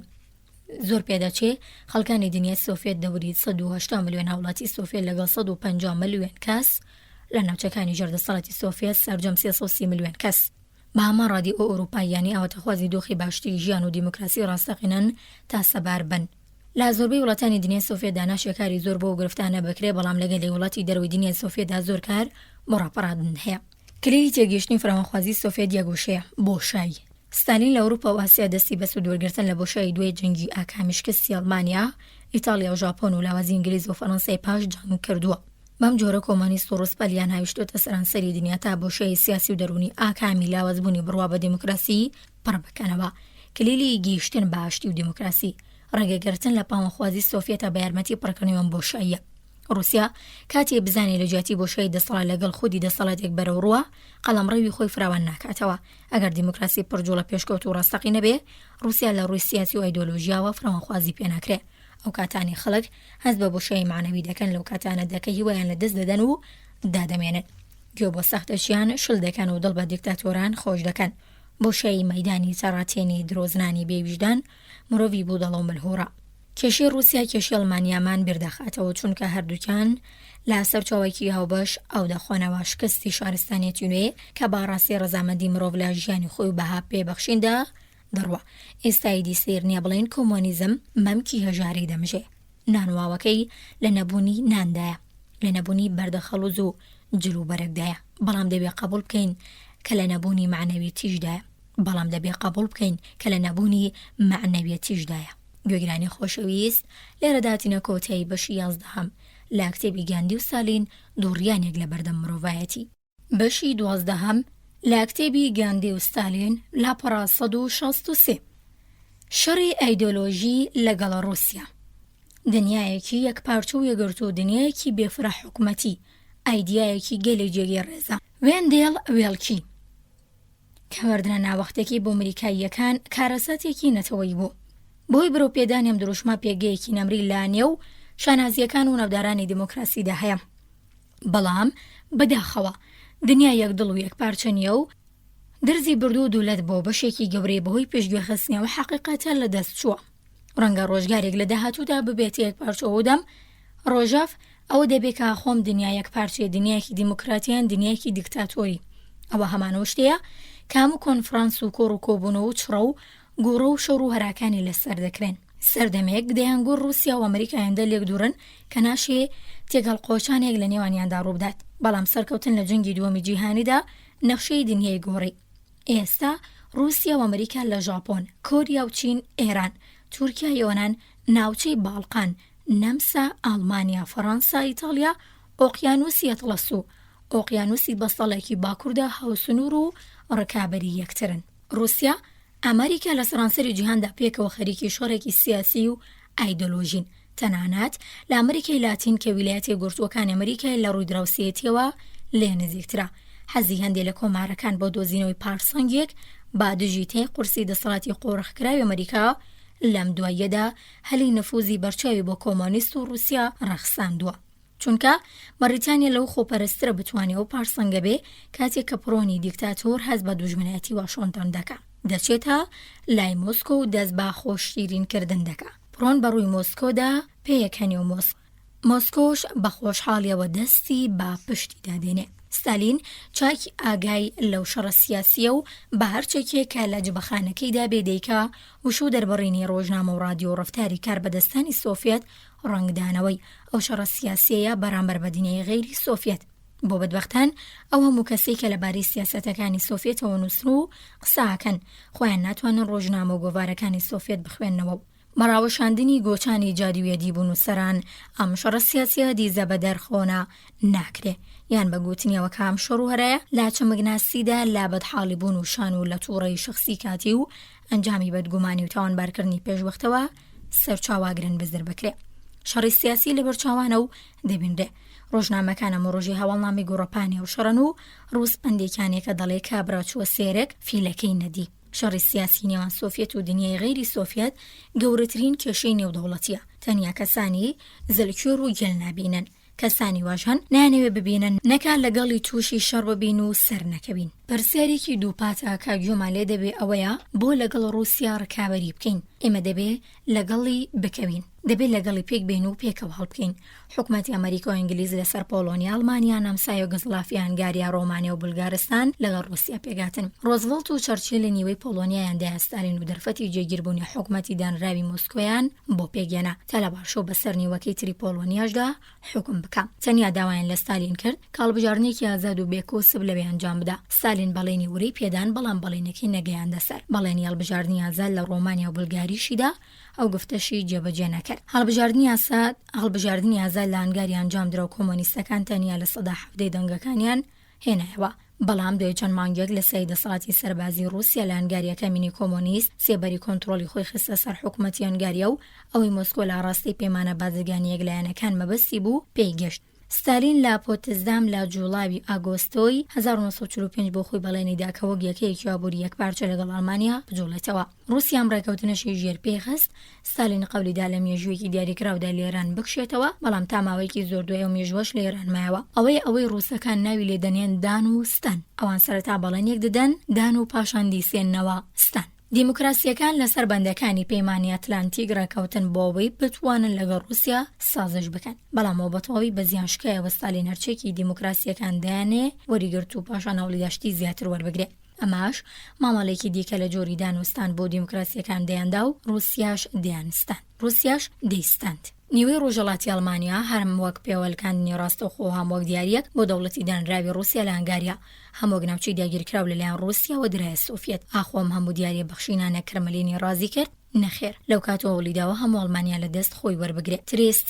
تریستی شارێکی ئیتاڵیەکە ئیتاڵیەکان گەلێکیان دڵپێوەیەتی. حکومات میلەتەکان با نرخی دیموکراسی لە ئیتاڵیا تریستیان لێدابڕاوی و هەرێمی سام شارێکی نێودەوڵەتیە. بەڵام گەمەی رووسیا لەسەر تریستی تازەیەکەم قۆناغی بەڕیەوە و دەبێت چاوەڕوانی وەرەقەکانی دواتری بین. یوگۆسڵافیەکان بە پشتیوانی سۆڤێت هێشتا لە هەوڵێوەدان تریستی ڕابکێشنە نێو ناوچەی ژێردەسەڵاتی سۆڤێتەوە. کۆریا لە نێوان ئەمریکا و رووسیادا بەشکرا. ئەم بڕیارە سازشێک بووبووە، بەڵام ئینکەبەرایەتی هەروە درێژەی هەیە و ویلایەتە گرتووەکان دەخوازی هەردوو وڵاتە داگیرکەرەکە کۆریا جێبهێڵن تا کۆریەکان بتوانن سەربەخۆ بن و ستالین لەوە تۆقی و ڕێگەچارێ بەمانی کۆریایەکی لێهانگری ئەمریکا بێ. هێزەکانی ڕۆژاوە رووسیا باو پەیمانەکانی پێشەڵمانی هەندێک پەیمانی هەشتیان مۆرکردن. پەیمانگەلی لە مەرفینلاند، ڕۆمانیا و هەنگاریا و بولگاریا دەری دەخن کە رووسیا بەسەرەوە چوار وڵاتەدا زاڵە. پەیمان بۆ ئیتالیا پاشەکشەی دیموکراسی بۆ تریستی و چەنە لێدانی کۆنفراسی دیپلۆماتیک ناچێتە قۆڵای کەش و دیاردەی سەربەگوێچەڵی رووسیا و هەروە بە چارەسەر نەکراوی دەیهێڵێتەوە. سەرەڕای سازش و ئیمتیازات و خۆبەدەستەوەدانا بێژمارەکانی هێزەکانی ڕۆژاوا بەرامبەر بە رووسیا. لە کاتێکم حکومەتە لە ساڵی 1940 شەڕی لەگەڵ هیتلەر دەست پێ کرد و بەتایبەتی لە پاشکۆتایی شەڕەوە نیشانەکانی ئامادەی رووسیا باوکاریکردنیان پێگاتن بۆ چارەسەری کێشە سیاسی نێودەوڵەتیەکان زۆر بردوورتر بوونەوە. ئەگەر بشێ لە بنەڕەتدا ئامادەی بۆ لەبەرچاو بگیری لەو جگەلەوە حوکمەتی سۆڤێت خۆی لە هەموو دامەزراوە نێودەوڵەتیانی لەلایەن ڕێکخراوێنێتەوەکان یان ڕێکخراو جیهانیەکانی تر دامەزراون کێشاوەتەوە. ئەو دامەزراوانی کارگەی چارەسەرکردنی کێشەی بەرچاوی وەک پەیوەندی فەرهەنگی و کۆمەڵایەتی و خۆراک و تەندروستی و پەنابەران بازرگانی سولفە و هیتر ڕادەپەڕێنن. گوتنیەوە کە ئێمە دەبێت لە ڕێگادا لەگەڵ رووسیا پێک بگەین و سازش بکەین. ئاسانە ئێمە لە سەدانەوەی ڕێگەی سازش لەگەڵ رووسیامان بڕیوە، بەڵام رووسیا تەنانەت ئەو لە سەدادەیەش هەنگاوی لەگەڵمان هەڵنەگرتووە. هۆکاری مۆسکۆ و کارێکی زۆر بەجێ و بەلای مۆسکۆ خۆیەوە ئاخرەوە لە حاڵی شەڕی سیاسی لەگەڵ دیموکراسیدایە. ئەو بە شوێن بەدەستهێنانی یاکام و بەرژەوەندیەوەیە و نایەوێت هیچ شتێک لە دەست برا و نایەوێت هیچ شتێک لە دەست بدا و لە خاڵێکدا پاشە کشە بکە. مۆسکۆ ئەوەی هەیەی و دەیپارێزێەوە لە هەلێک دەگەڕێ زیاتر پێشڕەوی بکە و بەشکەم ئەو هەلە لە کاتی دەستپێکی لە کزیدانی ئابووری ئەمریکا بڕەخسێت. کۆی کێشەی پەیوەندی نێوان رووسیا و ئەمریکا یان نێوان دیکتاتۆریەکان و دیموکراسیەکان لە مەیدانی دیپلۆماسی ترازاوە و ئیدی کێشەکاوەنی ئاخۆ واشنتۆن و مۆسکۆ دەتوانن گفتوگۆ و ڕێگەوتن بکەن یان نا. کاتی ئەم دووە لێک ڕاست دەبنەوە بە دەگمەن هەڵدەکەوێت کە بابەتی کێشەکەیان بەرژەوەندی ڕاستە و خۆونەتەوەی رووسیا یان ئەمریکا بێ. با پێچەوانەوە کێشەکە لەسەر چین، ئەڵمانیا، یۆنان، تورکیا و ژاپۆن و هیترە. شتاق نایەوێ ئەویتر لە ڕووی سیاسی و وڵاتەدانا داگیر بکە. شتاق نایەنەوێ ئەویتر لە ڕووی سیاسی و وڵاتانە داگیر بکە و ئەمەیە ئەو شەڕە سیاسی ڕاناوەستیە مەگەر رووسیا یان دیموکراسی بەسەر لایەنەکەی تردا سەرکەوێت. سیاسەتی نێودەوڵەتی گۆڕانی بەسەردا هاتوو. سیاسەتی نێودەوڵەتی جاران بەمانەی پەیوەندی نێوان دەوڵەتەکان بوو. ئەوە کە چ کەسانێک و حیزبگەلێک لە دەوڵەتدا بەشدار دەبوون و زۆر گرنگ بوو، بەڵام ئەو بابەتێک نەبوو کە ناوخۆیەکان بێگانەکان بایەخی پێ بدەن. ئێستاش لە هەندێک وڵات ئەم دۆزە وەکو خۆی ماوەتەوە، بەڵام جلێزەکان بەتایبەتی ئەمریکا و رووسیا ڕۆژ بە ڕۆژ زیاتر لاوڵێوەدان هەلومەرجێکی سیاسی ناوخۆی لە وڵاتی بێگانەدا پێک بێنن. چونکە ئەگەر بۆ وێنە فەڕەنسا ببێتە کۆمۆنیست بەکردەوە دەبێتە بەشێک لە ناوچەی ژێر کۆنتڕۆلی سۆڤێت، لەبەرەوەی کە سۆڤێت دەیەوێت فەڕەنسا کۆمۆنیست بێ و ئەمریکاش بەش بە حاڵی خۆی نایە فەڕەنسا ببێتە کۆمۆنیستی. کەواتە کەرملین و کۆشکی سپی هەردووکیان بە قەدیەک نیگەرانی دەسەڵاتی حیزبی کۆمۆنیستی فەڕەنسا، کاریگەری کۆمۆنیستەکان لە جوڵانەوەی یەکێتی کرێکاری فەڕەنسا و وابەستەبوونی جوڵانەوەکە بە مۆسکۆن. ئەم خاڵە لەبارەی ئیتاڵیا، ئەڵمانیا، ژاپۆن و گەلێ لە وڵاتی دیکەش و ڕاستە. ئەمە ئیمپریالیزمێکی ئایدۆلۆژیکی نوێیە کە حکومەتی ئەمریکا و سۆڤێت بەو شەوق و گەرموگوڕیە و بەدوایدا دەچن. ئەوە کە ئیمپریالیزمی سیاسیان ئایدۆلۆژیکی ئەمریکا لە ڕوانگەی وڵاتانی دیکەوە چۆنە بەسراوەتەوە بە سیاسەتی ناوخۆی ویلایەتە یەکگرتووەکانەوە. دەتەوێت بە ستالین بڵێن کە بەر بە حیزبە کۆمۆنیستەکانی دەروی رووسیا بگرێ، کەواتە بە هەمان شێوەش دەکرێت داوا لە ویلایەتە یەکگرتووەکان بکەین کە بۆ غەیرە کۆمۆنیستان لە خۆیان دڵسۆزتر نەبێ یان سولفە و قەرزی تایبەت نەداتە حکومەتەکانی ژێرا ڕەشەی کۆمۆنیستی. کەسانی گەن کە بەڕاستی دانی ئەمریکا لە شەڕی سیاسیدا دەست لە ململانی هەڵگرێ لە کۆڵ وڵاتانی دیکە دنیا بێتەوە بۆ خۆی لە گۆشەگیریدا بێ خێر و خۆشی بژی. لە کۆڵ وڵاتانی دیکەی دنیا بێتەوە بۆ خۆی لە گۆشەگیریدا بە خێر و خۆشی بژی. بەڵام ئەمە تەنیا دەبێتەوەی زێدەبوونی هانی پاوانخوازانی کەرملین و رووسیا وەک چوە ناو بۆشایی وڵاتێکە و کە لە ئەنجامی ڕوخانی ئەڵمانیا دروست ببوو. ئاواش دەتوانێت بۆشایە سیاسیە پڕ بکاتەوە. ڕاستیەکی نوێ لە سیاسەتی نێودەوڵەتی داوای کە دنیای سۆڤێت وەروا دنیای دیموکراتی بەرەو ڕووی فراوانخوازیەکی ئایدۆلۆژیک بوونەتەوە. فراوانخوازی ئایدۆلۆژی هاواستی فراوانخوازی سیاسی ئیتاڵی کۆمۆنیست دەشێت بەشێک لە مڵکی رووسیا بێتاژمەر و پاشەکشەیەک بێ بۆ ئەمریکا و ئینگلیز. ژاپۆنێکە دیموکراتیە جێژە کۆمۆنیستە و ئەڵمانی کۆمۆنیست ئەگەر ئەمریکا و ئینگلیز بەجێبێڵن. بێ ئەم لەو ئەولاد دەبێتە هۆی ئەوەی ڕووسەکان لا قراوڕووباری ڕاینەوە چاو ببڕنە فەڕەنسا. ئەو کاتەیە کە فەڕەنساش دەشێ ببێتە کۆمۆنیست. ئەو کاتەیە کە جەنگی سێهەمیش بۆی هەیە سەر و سەکوتی وە دەرکەوێ. یانەگەر دیموکراسیەکان تا ئەو کاتە بە ژمارەکەم و لاواز بووبنەوە، ئەو کاتەیە کە تەمەنی دیموکراسی کۆتایی هاتووە. ئەمە وانەیەکی پڕباجە کە لە دەستدرێژی فاشیستی و هێرشی ژاپۆن بۆ سەر پێرل هاربەرەوە دەستمان کەوت. زۆربەی کۆنە دوورەپەرێزخوازانی ویلایەتە یەکگرتووەکان و زۆربەی باجدەرانی ئەوروپا پێدەچێت ئەو وانەیە فێر بووبن. بەڵام لەو دواییەدا کاڵایەکی نوێی دوورەپەرێزخوازان خەریکە بێتەنێ و بازاڕەوە. ئەماش کۆمۆنیستە ناوخۆیی و هاودەستە نیشتیمان پەروەرەکانن کە هاواردەکەن واز لە یۆنان بێنن، واز لە تورکیا بێنن، واز لە چین بێنن، واز لە ئەڵمانیا بێنن، یارمەتی ئینگلیز مەدەن. بەڵێ دەستان بەردەنەوە با رووسیا بتوانێت دەستی درێژ بکە. لەوێوە کامو جۆرەکانی ئیمپریالیزم و گشت چاشنەکانی فراوانخوازی خراپن. بۆچی هەر بەو توندوتیژەی کە بەگشت فراوانخوازی سۆڤێتدا دەچمەوە بەرانگاری فراوانخوازی ئەمریکا نابمەوە. لەو ناوەدا جیاوازیەکەیە. لەژێر فراوانخوازی ئەمریکادا وڵاتەکان هێشتا دەرفەتیەوەیان هەیە بۆ شتەی دەیانەوێ خەبات بکەن.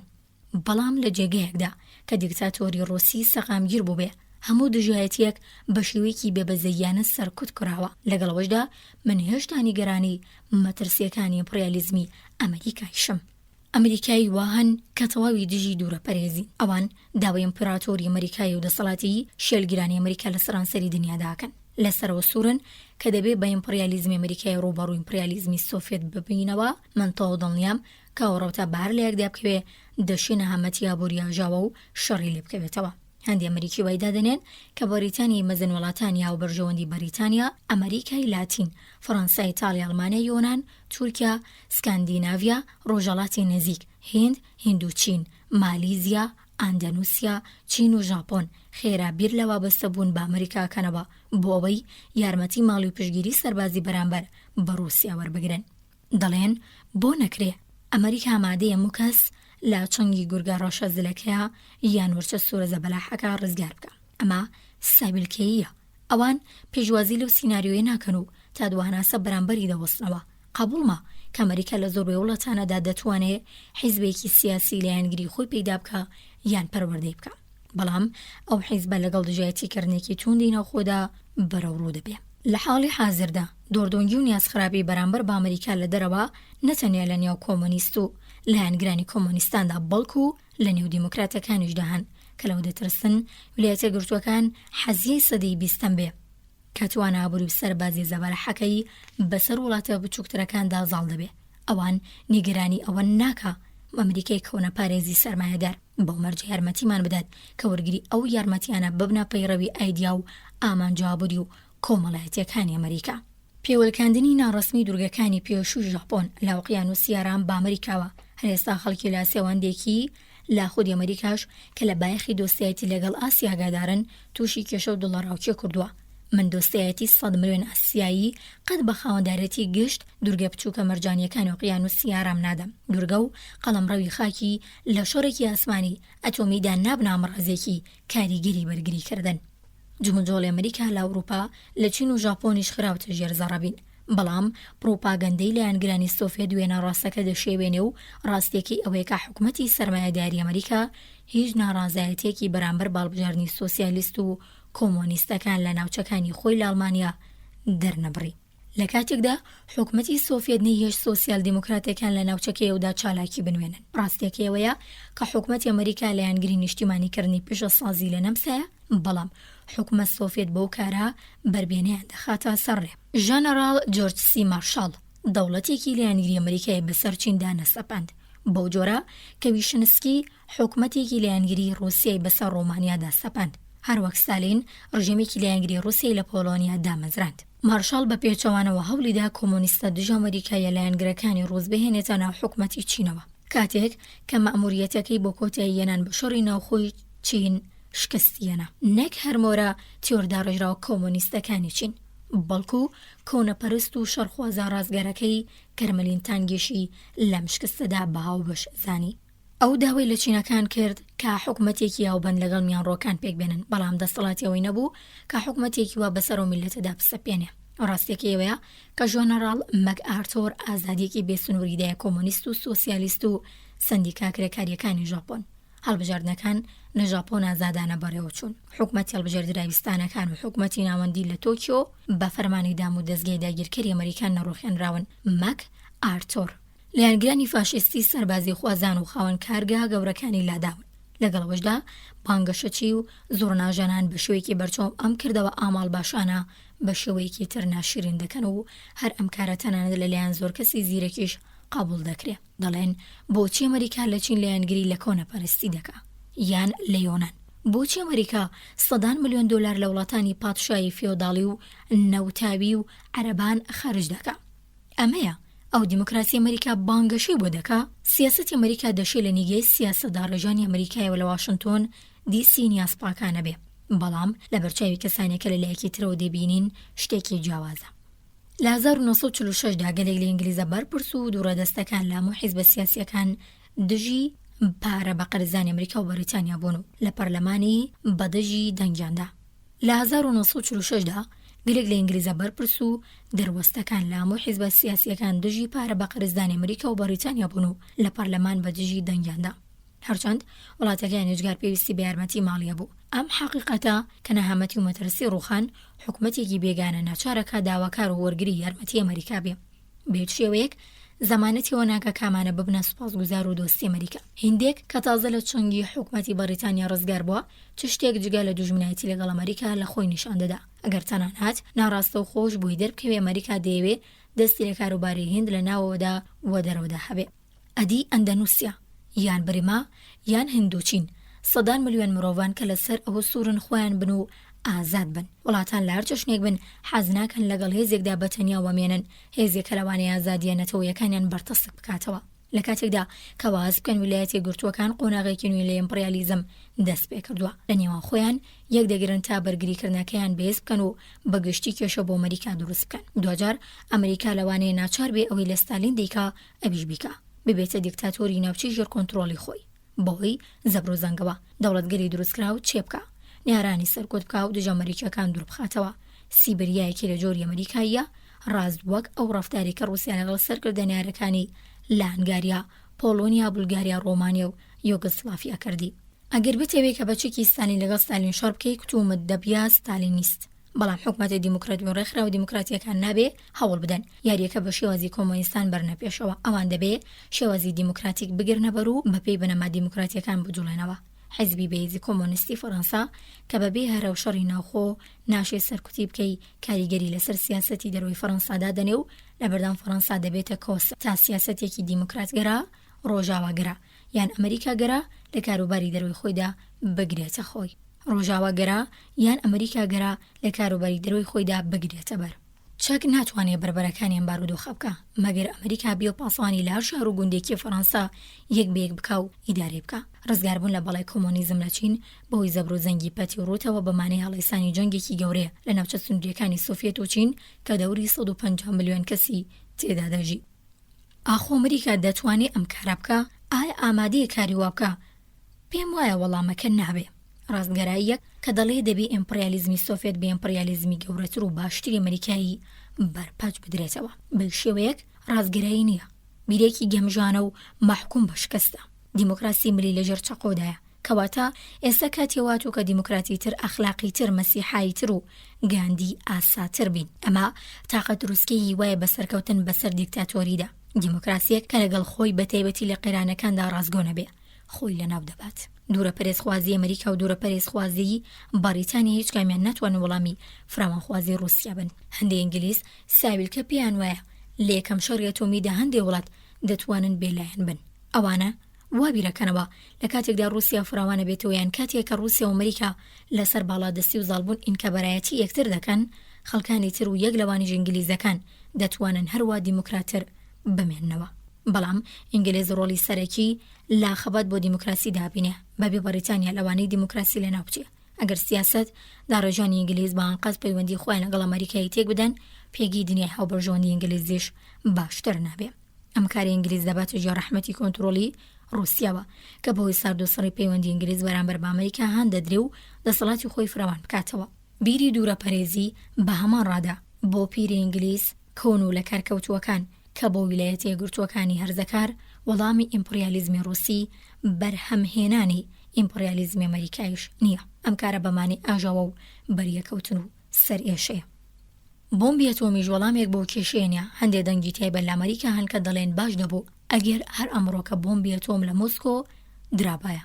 ئایا ئەمانە دۆستی دیموکراسین؟ نەخێر، ئەمانە دووژمنی دیموکراسین. بڕوایان بە دیموکراسی نیە و بڕوایان بەوە نیە کە دیموکراسی بتوانێت لە ڕکابەرێتێکی ئاشتی خوازانەدا لەگەڵ دیکتاتۆری سۆڤیەت سەرکەوێ. بەڵام من بڕوام پێیەتی کەواتە باشتر وایە دیموکراسیەکان و ڕووسیا پێکەوە ڕکابەری بکەن. ئەگەر ڕووسیا سەرکەوت ئیدی دەبێ فاتیحایەک بۆ دیموکراسی بخوێنین. بەڵام ئەگەر دیموکراسیەکان لە بربەرەکانی لەگەڵ ڕووسیادا سەرکەوتن، ئەو دەم شەڕ و تۆقان ڕوونادات. هەموو دنیای غەیرە سۆڤیەت نەکار ویلایەتە یەکگرتووەکان دەبێ لە شەڕی سیاسی بەدژی سۆڤیەتدا بەشدار بن. پێم وایە ئەگەر دیموکراسیەکان بە دوێ ڕێگەی ڕاستی سەرکەوتن دابگەڕێن، دەتوانن براوەی مەیدانەکە بن. ئێستا دەبێ ببینن ئەم ڕێگایە کامەیە. گوێگرانی خۆشەویست، لێرە داهاتینە کۆتایی بەشی 12 لە کتێبی گاندی و ستالین دووڕیانێک لە بەردەم مرۆڤایەتی. بەشی 13 لە کتێبی گاندی و ستالین لاپەڕا 177 پلانێک بۆ ڕێگەگرتن لە شەڕ لەگەڵ رووسیا. دنیا لە فەزیحەتێکی جەرگبڕدا پەلەقاژەیەتی، نەهامەتی ئابووری لەوانەیە دنیا قوت بدە. جەنگێکی سێهەم دەشێ ڕوو بدات کە ملیۆنان قوربانی بەدواوە بێ، خۆدی دیموکراسی لەوانەیە لە ناو بچێ. ئەمە ڕەشبینی نییە، حەقیقەتی پەتیە. کەسی ڕەشبین ئەڵێ هیچ کارێکمان لە دەست نایە بەری ئەو ڕوتەی پێبگرین. کەسێکی بەدبین کە بەمانە پێدەکەنێ پڕە لە شادومانی درۆین، چیرۆکی پیاوکوژی دەخوێنێتەوە و ئالوودەی ئەلکۆلە. بەڵام کەسی گەشبین لەسەر خۆیە، گەشبین وەک ئارمیای پێغەمبەرە کە ڕووخانی داهات و حوکمەتی ئاشووری دەدی. بەڵام پێی وابوو دەکرێ کارێک بکەی، دەکرێ ڕێگە لە شەڕی سێهەم بگیرێ. هیچ شتێک لە شەڕێکی داسەپا و ناخۆشتر نییە. شەڕ ڕوو نادەن، بڵکو دروست دەکرێن و وەڕێ دەخرێن. چۆنیەتی دروستکردنی جەنگی دووەم بەخۆشیەوە هاتووەتە سەر کاغەز تا هەمووان پەندی لێ وەربگرن. هەزاران گەمژەی جەنگ دروست دەکەن. دەکرێ لە ڕێگەی عەقڵ تێگەیشتن و کردداری بەوەخت بەری پێ بگیرێ. دیموکراسیەکان هەمیشە ئامادەن بچنە ناو شەڕەکانەوە تا دنیا بۆ دیموکراسی ئارامتر بکەن. ئەوان بەشداری شەڕی یەکەم و دووەمی جیهانیان کرد تا دنیا بۆ دیموکراسی ئارامتر بکەن. بەڵام لە مەودای نێوان ئەو دوو شەڕەدا کارێکیان بۆەوە نەکرد دنیا بۆ دیموکراسی ئارامترکەن. هەر بۆیە ناچارن بەشداری شەڕێکی دیکە بکەن تا دنیا هەندێکی دیکەش بۆ دیموکراسی ئارامتر بکەن. ئێمە لەوانەیە لە ماوەی 10 تا 15 ساڵی دی بۆ پاراستنی دنیا لە دیکتاتۆری لەگەڵ رووسیا تووشی شەڕ بین، مەگەر هەر ئێستا بە ئامرازی هەشتی خوازانە کارێک بۆ ڕزگارکردنی دنیا لە دەست دیکتاتۆری بکەین. مرۆڤ لە سەردەمی هەشتیدا دەبێ بۆ دیموکراسی شۆڕ بکە، ئەگینا ناچارە بێ بە جەنگ بۆ دیموکراسی خەبات بکە، شتێک کە هیچ کەس حەزی لێ ناکە. چۆن دەکرێت لە کاتی هەشتیدا بۆ دیموکراسی شۆڕ بکەین؟ بە دیموکرات بوون. دیموکراسیەکان چەند ساڵ زیاتر دەرفەتیان نییە، ڕەنگە 10 ساڵ کە لەو ماوەیەدا دەتوانن ڕێگە نەدەن بگەنە هەڵدێری یەکەم جەنگی ئەتۆمیەوە. لە کاتێکدا کە پاژەم ماوەی پەیوەندی رووسیا ئەمریکا بەم شەوەی ئێستا بێ، هەروە بارگژ و ناخۆش بێ، لەوانەیە شەڕەکاڵ بگرسێ، چونکە لەوانەیە تاو کاتە ڕۆحیەتی دژە شەڕی سەردەمی پاشجەنگ کۆتاییات بێ. ستالین لێکی داوەتەوە کە بۆ نۆژەنکردن و دەرکێشانی ئابووری رووسیا لە ناو وێرانەکانی جەنگ 15 ساڵی ماوە پێویستە. لە دەی ئایندەی دیموکراسیەکاندا دەبێت دیموکراسی لە هەموو شوێنێکدا فراوان بکرێتەوە و ڕێکدا بکتێ. ئەمە تەنیا ڕێگی بەرگرتن لە جەنگ لەگەڵ ئیمپراتۆری رووسیایە. دیموکراسیەکان دەبێت ئیرادی باشترکردنی دیموکراسیانە بێ و پلانێکی بەرهەستیشان بۆ داڕشت بێ، بەرنامەی ڕزگارکردنی دیموکراسی لە ڕێگی دەوڵەمەندکردن و باشترکردنی. نابێت تەنیا لەلایەن سیاسەتدا ڕێژانی ئەمریکایی دابڕێژرێ یان ئەمریکیەکان بەتەنیا جێبەجێ بکەن. ئەمریکیەکان ئەوەندە خۆش دەژین، هێندە دوورن، ئەوەندە باوەڕیان بە ئابوور و سەرمایەداری تایبەتەیە کە ناتوانن لە قۆڵایی و کێشەیە بگەن کە ڕوبەڕووی دنیا بۆتەوە. زمانی حاڵیانەوەیە ئابووری ئازاد و ئازادی سەرسوڕهێنەرن، مەگەر وانە کەواتە بۆچی تێکەڵیان بکەین؟ هەموو شتێک دەشێت زۆر باش بەمەرجێ کە بۆ رووسیا و بەناوی رووسیاوە نەبێ. هەر بۆیە پێشنیاری هەمویانەوەیە بەرامبەر رووسیا سەختگیر بە و حیزبی کۆمۆنیست نایاسایی بکە. ئەمە هەمان هەوڕەوتەیە کە کۆنەپارێز و کۆنەپەرستانی لە ڕوبەڕووبوونەوەی پێویست لەگەڵ کێشە جیهانیەکان تووشی نەزەوەکی کردووە. ئەوان نازانن حاڵەکە چەند نالەبارە. دۆخەکەیەندە جیدیە کە پێویستی بەڕێگە چارێکی قارەمانانە هەیە، بەڵام پێیەچێ گەلێک لە سیاسیەکان گەیشت بنەبن بەست و زۆربەی کەسانی دیکەش کە بەتە و ناجاڵجاڵەکەی دەسەڵاتی نەتەوایەتیەوە بوون هەروەتر. جێگەی داخ ئەوەیە کە دەبینین کار بە دەستە ڕسمیەکان لەو بارەوە مشتومڕ دەکەن کە فڵان سنوورە دەبێت 10 کیلۆمەتر بۆ لای ڕۆژهەڵات بچێ یا 8 کیلۆمەتر بۆ لای ڕۆژئاوا. ئەوان لە جیاتی مشتومڕ لەسەر پێوانی سنووران دەبووایە بارەی هەڵگیرانی سنوورەکان دوابان. تەنانەت لەوەش ناخۆشتر ئەوەی ببینی دەوڵەتان لەبارەی ئەوەی تا چوڕادەیەک ڕێگە بە ئەڵمانیا بدەن دەست بداتە بەرەمێنانی پیشەسازی. باس و مشتومڕ دەکەن لە کاتێکدا ملیۆنان مرۆڤ لە سرانسەری دنیادا لە ڕوو بەرسی و نەخۆشن و لەسرە مەرگدان. لەبەروەی کاڵە خواردەمەنی کەمە ڕاگررتنی بەرەمێنان بە هەر هۆیەک جینایەتە، کەچی مرۆڤ کەچی مرۆڤی بەڕواڵەت ماقۆڵ سیاسەتێکی ئەوتویان بەرامبەر ئەڵمانیا گرتووەتە بەر، ئەوان لەوە دەترسن ئەڵمانیا دیسان شەڕێکی دیکە هەڵبەگیرسێنێ. ئەمەدان پێدانانێکە بە بێتوانایی و دەستەوەستانی مرۆڤ لە کۆنتڕۆڵکردنی دێوی دەسەڵاتێک کە داهێنانەکەی نەک چرای جادووی عەلاعەدین لە زەوی و ئاسمان و ئاو و خۆی بان کردووە و بەکاری هێناوە. ئەم پیاوە سیاسیانە مێشکیانەیە، بەڵام لە بازنەی بیری کۆن و ڕزیودا گیریان خواردووە. هەوڵ دەدەن نیوەی دووەمی سەدەی بیستەم لە قاڵبی سەدەی 19 بدەن. ئاشکرایە کە ناکرێ ئەوان بە زۆری دەیانەوێ دنیای فڕۆکەوتۆم لەبەر پشتێنی سەدەی 19هەمی نەتەوە خوازی بچەقێن و لەبەرەوەشە کە ئێستا گوێمان لەو هاوار و ناڵی نەدەبێ. دیموکراسی تەنیا بە جیهانی ڕوانین و بیر لە گشت زەویکردنەوە دەکرێ ڕزگاری ببێ، نەک بە نەتەوە خوازی لە قاڵب دراوی ناو سنووران. با ناوچەی ڕۆحی ئەڵمانیا وەک نمونە وەربگرین. ئەم ناوچەیە دەوڵەمەندترین و گرنگترین ناوەندی پیشەسازی ئەوروپایە، لە ڕاستیدا دڵی پیشەسازی ئەوروپایە. ئەم دڵە پێشتر تەنیا بۆ ئەڵمانیا لی دەدا و دوای ئەوەی دەرکەوت لە جەستی ئەڵمانیا زیادە ئەڵمانیا چۆ شوێنەدامەکانی دیکە و لە ماوەی 2 جەنگدا 2 جار هەوڵیدا ئەوروپا داگیر بکە. ئێستا دەبێت چی بکەین؟ نیوەی دڵەکە نەشتەرگەری بکەین و فڕێ بدەین؟ بەم کاری خۆمان توانای پڕبەهای بەرهەمێنان بەفی ڕۆ بدەین و گەلێک مرۆڤیش قڕ بکەین؟ هەندێک حکومەت کتومەت ئەم پێشنیارەیان کردووە ڕۆهر بدەینە فەڕەنسا. ئەم دڵە بۆ فەڕەنسا زۆر گەورەی و خودی ئەڵمانیاش بەبێت تەنانەت یەکتر پەشی دەمرێ. لەگەڵەوەشدا فەڕەنسا هەر ئەوەی دەبێ واتە هەموو ڕۆهر بۆ خۆی ئاخۆ وا باشتر نییە؟ ئەم دڵە بدرێتە هەموو ئەندامەکە واتە ئەوروپا، واتە ڕۆهر خوێن بگەێنێتە ئەڵمانیا، فەڕەنسا و هەموو ئەوروپا. ئەمە هەمان گیانی ڕوانی نیابووریە، کار و کاسبی باش، بەڕێوەبەرایەتی باش، بازاڕی باش و مرۆڤایەتی بێخەل و خەش و هەروەها ئاشتی پێویستی بە جیهانی ڕوانی نیابووری لە زۆربەی شوێنەکانی دنیادا هەیە. ئاشکرایە کەنەتەوە خوازی لەو ناوەدا بەتەواوی لە کارکەوتوو کۆنا. پینۆ پڕۆی گەلانی لێکجیا چ لە جۆری یابووری هەن سیاسیەکەی دیاردەیەکی سەرنجڕاکێژ نییە. ویلایەتە یەکگرتووەکانی ئەمریکا کاتێک کە لیۆن بلوم سەرۆکی حیزبی فەڕەنسا لە ساڵی 1946 سەردانی واشنتۆنی کرد لە سەرۆبەندی هەڵبژاردنی فەڕەنسادا بەپەلا قەرزێکی دانێ. ئەمریکیەکان نیان دەویست کۆمۆنیستەکانی فەڕەنسا دەنگەکان گەستک بدەن. ئەو قەرزەی پێیاندرا پێدەچێ پێویست بوو بێ، بەڵام ئەمە ڕێگەی بەرەو ڕووبوونەوە لەگەڵ کێشەیەکی گیانی یان تەنانەت کێشەکانی فەڕەنسانیە، چونکە قەرزەکە درا بەڵام هێشتا کێشەکانی لەسەرجێ خۆیان ماونەوە. کرێ کۆمەڵایەتی سیاسی وابووری لە یۆنان لە بەرێگەڵ دەوەشێ. اینجا دوایەوە کە یۆنان قەرز وەردەگرێ لە تورکیاش پێدەچێ کرەکە خەریکی تەنک بوون و دڕان بێ. تورکیاش پارە قەرز دەکا، بەڵام ئەم کرە دەشێت لە هەر لایەکی دیکەشەوە بدڕێ، چونکە هەمان قماشە تەنک بووەکەیە کە پڕبوود بوو لە ڕادی خۆی زیاتر پێ نەکراوە. هیندستان پێویستی بە پۆڵایە. ئەگەر هند بتوانێت کارگی یاسن لە ئەمریکا بکڕێ، هندیەکان پارەی زیاتریان دەست دەکەوێ و لەوانەیە کاڵی زیاتر لە فەڕەنسا بکڕن. ئەگەر فەڕەنسا بە دوای ئەوەدا تووتنی زیاتر بکرێ، ئەگەر ناوچەی ڕۆهر بەبێتە گەرە خەریکی بەرهەمێنان بێ و تووتنی زیاتر لە یۆنان بکرێ، ئەگەر کەشتیەکانی یۆنانی باری گەورەتر هەڵبگرن و ئەگەر کەشتیەکانی یۆنانی باری گەورەتر هەڵبگرن و ئەگەر دراوسەکانی یۆنان واتە سڵاڤەکانی باکوور دەست لە دەستی وەردانی یۆنان هەڵگرن، ئەو کاتە ڕەنگە یۆنان ڕێگە چار و حوکمەتێکی میان ڕووی دەستکەوێ. ڕەنگە گرفتی یۆنان بەر لە هەموو شتێک بە دەستی دەرەوە یۆنان چارەسەر بکرێ. زۆربەی کێش و گرفتەنەتەوەییەکان پەیوەندیان بە ڕەفتار و دەرمانی نێودەوڵەتیەوە هەیە. گرفتی ئابووری زۆربەی کات کێشەی هەسانە و لەگەڵەوەشدا تا کاتێکە کۆسپە سیاسیەکان هەڵنەگیرێن کەس توانێت چارەسەری و کێشە هەسانەی نییە. پرسەکە زۆر سادەیە. ئەم کارە پشک پشک ناشێ ئەنجامی بدەی.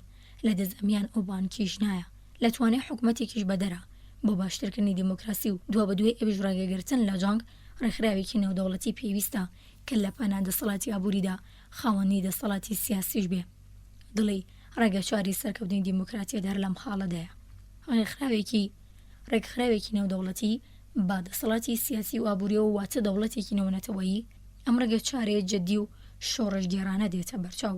هەرواشە جددی و شۆڕژگێرانەیە، بەڵام دنیا بە بێم ڕێگە چارە سادەیەش هەروە درێژە باپە لە قاژە و تەقەلاکانی دەدات. ئێمە دیسان خاوەخاو دەکەین و پینە دەکەین و خۆ دەخافڵێنین، بەڵام دوجار ئەم دەوڵەتە دادەمەزرێنین. ئێمە هەنگاومان بەرەو دەوڵەتی نێونەتەوەیی ناوە. هەندێک ڕەخنە و دژایەتیکردنی تیۆری دەوڵەتی نێونەتەوەیی هەن. ڕەخنەی ژمارەیەک: خەڵک ئامادەی جیهانگەرایی نین. دنیا لە هەموو کاتێک زیاتر نەتەوە خوازە. ئەم بابەتە لۆژیکی دێتە بەرچاو، بەڵام لە ڕاستیدا وانە. نەتەوەخوازی ڕوو لە زیادی ئێستا لە ترس و نارامیەوە سەرچاوی گرتووە. هەر ئەو نارامیە باش بە حاڵی خۆی دەبێتە هۆی هەستی نارامی و ترس و تۆقانی زیاتر و کەواتە هەمیشە خۆی پاراو دەکا و گەورەتر و خراپتر دەبێ. بۆ چوونە ناو سەردەمی جیهانگراییەوە تۆ ناتوانانی سەبر بگری، نەتەوەخوازی لە ناو بچێ، نەتەوەخوازی ئەگەر بەدەست خۆی بێ هەرگیز لە ناو ناچێ. کاتێ لاوازە بێ کە جیهانگرایی لە ئارادا بێ، جیهانگرایی یارمەتی دەدا تا ئارامی هەبێ و ئارامی ترز لە ناو دەبات. ئەگەر ترز نەبێ نەتەوەخوازیش نامێنێ، حوکمەتی نێونەتەوەی نەتەوەخوازی کاڵ دەکاتەوە و بەم جۆرە مەترسی شەڕ کەم دەبێتەوە. ڕەخنەی ژمارە 2. مرۆڤێک کە دیموکراسی دەبێ و لە قۆڕەکەرانی دەسەڵات تۆقیوە چۆن دەتوانێ لایەنگری لە زەرهێزێک بکە کە بە هەمان ئەرک و پانتای چالاکیەوە دەیەوێ دەسەڵاتی سامناکی خۆی لەسەر دنیا پیادە بکە. دنیا شایەدی فراوانبوونی دەسەڵاتی ئەمریکا و رووسیا و بەرتەسک بوونەوەی سنووری سربەخۆی گەلێ لە وڵاتە بچووکترەکانە. ئەم دۆخە لەمە دوای درێژەی دەبێ و هەموو نەتەوە بچووکەکان لەبانی ببنە گۆڕەپانی ململانەیەک کە لەودا دووزەلێزەکە بۆ باڵا بەدەستی خۆیان شار دەکەن. جامەگەر دەسەڵاتێکی نێونەتەوەی پپێکێ، جامەگەر دەسەڵاتێکی نێونەتەوەی پێک بێ کە لە بەرامبەر بەهێزاندا پارێزگاری لە بێهێزەکان بکە. لە نەبوونی حوکمەتێکی نێونەتەوەیدا تەنیا یەک نەتەوە کە تەنیا دەشەمەریکیان رووسیا بێ بەسەر دنیادا حوکمەکە و گشت نەتەوەکانی دیدەکاتە ملکەتی خۆی. لە ڕاستیدا ئەوەش زل حوکمەتێکە بە دەسەڵاتی بێسنوورەوە بەر لە ڕوودانی کارەساتێکی وە و لە سەردەمێکدا کە دیموکراسیەکان چ گەورە و چ بچووک هێشتا خاوەنی ئازادی کردەوەن. دەبێ لە یەکێتێکی نێودەوڵەتیدا یەک بگرن. حوکمەتێکی هەڵقوڵاو لەو یەکێتیە دەتوانێت سود لە کۆمەڵە مافێک وەربگرێ، بەڵام حوکمەتەکانی ئەندامانی یەکێتیەکەش واتە نەتەوەکانی ئێستا هەمان مافیان دەبن. سیستەمی لێپێچینەوە و هێورکردنەوە، کۆنترۆل و ڕاگررتنی دوولەیانە بەهێزەکان سنووردار دەکا. کۆنفیدراسیۆنی ناوچەوی لە ئەوروپا، ئاسیا، ئەمریکای لاتین و فەریقیا دەتوانێت و جۆرە پێ هەڵێ هەڵبڕینێکی لە ڕادەبەدەری هەر هێزێک بباتە ژێر پرسیار. هێزێک کە لە هەموو حاڵەتێکی گریمانەیدا ناتوانێت هەموو جۆرە کێشەکانی مرۆڤ چارەسەر بکە. ئەمە باشترین چانسی مانەوەیە بۆ حوکمەتە بچووکەکان لەوێوە کە دەوڵەتی نێونەتەوەی تەنیا شانسی پاراستنی دیموکراسی و ئاشتیە. دەبێ بەلای زەلێزێکی وەک ویلایەتی گورتووەکانیشەوە سەرنجڕاکێش بێ. ڕەخنەی ژمارە 3. بۆچی رووسیا بانقاست لە دەوڵەتی نێونەتەوەی پێشنیارکرا و دەردەهاوێژرێ؟ رووسیا بەم هۆیە دەردەهاوێژرێ کە بۆ بەهێزکردنی دیموکراسی سەرمایەداری ئابووری تێکەڵاویان سۆسیال دیموکراسی کار ناکە. بۆڵشەفیزم لە ڕاو کردەوەدا دژی دیموکراسی سەرمایەداری ئابووری تێکەڵاو و سۆسیال دیموکراسیە و تێبێژ و لایەنگرەکان ڕقیان لەو شێوازانەیە و هێرشیان دەکەنە سەر. دێجا چۆن دەکرێت چاوەڕوانیەوە بین رووسیا کار بۆ بەهێزکردنیان بکە. دنیای دیموکراسی لە پێناو خۆلادان لە شەڕ و دێژە کێشان و مانەوەی خۆی دەبێ گرفتەکانی دیموکراسی چارەسەر بکە. دیکتاتۆری سۆڤیەت ئاشکرایە حەزناکە لە چارەسەرکردنی و گرفتانەدا بەشدار بێ. بە پێچەوانەوە لە ئەڵمانیا، چین و یۆنان و تقریبان هەموو جێگایەک پارەشی پێداون. دنیای دیموکراسی بۆیە لە بارودۆخی شڕواڵۆزی ئێستادا ماوە چونکە لە کارکردن بۆ گۆڕین و چاکسازی پێویست وە درەنکەوتووە. ئەم درەنگبوونە هەلێکی زیێڕینی بۆ کۆمۆنیزم ڕخساندووە تا پەرە بگرێ. ئێستا دیموکراسیەکان دەبێ گۆڕانیان تێدا بکرێ، چاکسازی بکرێن و بەم جۆرە بەر بە کۆمۆنیزم بگرن. بەڵام رووسیا بۆ بەرگرتن بە کۆمۆنیزم ئامادە نییە. دیپلۆماتەکان چەنەیان شل بوو هێندی لەگەڵ رووسیا باسی پێگاتنی دنیایەکی بابەتیانە و دام و دەستگایەکی بابەتیانە بکەن. ئەوان بە شێلگیریەوە هیوادارن کە لەو دنیا و لەو دام و دەستگایانەدا دیموکراسی گەشە دەکە و کۆمۆنیزم پێیەکانی هەڵدەکێشێتەوە. بەڵام ئەمانە بەڕاستی پێیان وایە مۆسکۆ لە ئەنجامدانی ئەو ئەرکەدا هاوکاریان دەکات. ئایا ئەمانە بەڕاستی لەسەرەوە باوڕن کە کۆبوونەوە و چەندیان لێدانەکانیان تا مەزروعی ڕێکداگوتیاوی رووسیا بۆ پەرەپێدانی کۆمۆنیزم دەگۆڕێ یان بە پێچەوانەوە؟ ئەمان خۆیان وەک کۆمەڵە کەسێکی دیموکرات بڕوایان بە بەرتەسەکردنەوەی کۆمۆنیزم لاواز دەکەن. رووسیا و دیموکراسەکان ئامانجی لێکدژیان هەن. چۆن دەتوانن پێکەوە هەنگاو بنێن؟ بۆ ئاشتی باڵوێستی چەق بەستوی دۆگمە و بەستاو و بەدینایە. گەلان لە سەردەمی ئاشتیدا ململانی یەکتر دەکەن، هەمیشە کردویانە، ئێستاش هەروەتر. ئەمڕۆکە ئەو ململانیە زۆر توندە. ئەم حەقیقەتە کە بۆ ساڵێک گوێی دابنێ دنیا لە ئاشتیدا دەژی بەو مانایە نییە کە ئاشتی بەرەو لاوەزبوون و پێشلکردن ناچێ. ئاشتی دەشێ لە لایەکی دیکە و بۆ مانایەش بێ کە دنیا بەرەو شەڕ بەڕێوەیە. زۆربەی جاریش هەر بەو مانایە بووە. دنیا جگە لە چین و ئیسپانیا لە ساڵانی 1937 و 38دا بەڕواڵەت لە ئاشتیدا بوو. بەڵام لە ڕاستیدامە ئاشتی نەبوو. ئەگەر دیموکراسیەکان بیانزانی بە ئەو دۆخە نیشانی ئاشتی نییە، لەوانەیە کارێکی وایان کرد بە جەنگی دووەمی جیهانی ڕوونەدات. کەواتە ئەوە بەز نییە بڵێ من ئاشتیم دەبێ ئاشتێکت بێ کە بەرای جەنگ نەبێ و خۆ ئامادەکردن نەبێ بۆ جەنگ. ئێمە بەهەرحاڵ چەند ساڵێک لە ئاشتیدا بین. ئاشتی و ئارامی دەرئەنجامی ماندوویەتی جەستەی و ڕۆحیە. لە نێوان ئەو مەودا زەمانیەدا چ ڕووداوێک خەریکی گۆڕان و قەومان دەبێ. ئەگەر بڕیار بێ مەودایە بە شەڕی ئایدۆلۆژیەکان و بیرۆڕەی سیاسی پڕبێتەوە، کەواتە دەکرێت بڵین ئاشتی نیە و وا باشترە ئێمە باشتری بناسین و باشتری پێناسە بکەین. ئەو کەسەی دەنەڕێنێ ئاشتی دەبێ پێ لە هەبوونی پرسیاری گرنگی شەڕی سیاسی بەرامبەر خۆی بنێ. ئایا پێشنیار دەکا کە دیموکراسیەکان لە سەرانسەری دنیادا دیموکراسی بێز بکەن؟ ئەگەر وەڵام نابێ کەواتە لە یانگری فراوانبوونی کۆمۆنیزم و کارەکە بە شەڕیان لە ناوچوونی دیموکراسی کۆتایی پێدێ. ئەگەر وەڵامیش بەڵێ بێ ئەگەر دەیوێت لە شەڕی سیاسیدا بۆ دیموکراسی بەرامبەر بە کۆمۆنیزم بەشدار بێ، ئەو کاتەیە کە ناتوانێت لە شەڕدا شان بەشانی ڕووسیە کۆمۆنیزیان یوگسلاڤیای یا یۆگسلاڤیای ئەو کاتەیە کە ناتوانێت لەو شەڕەدا شان بەشانی ڕووسیە کۆمۆنیست یا یۆگسلاڤیای کۆمۆنیست یا کۆلۆنیەکانی ڕووسیا خەبات بکە.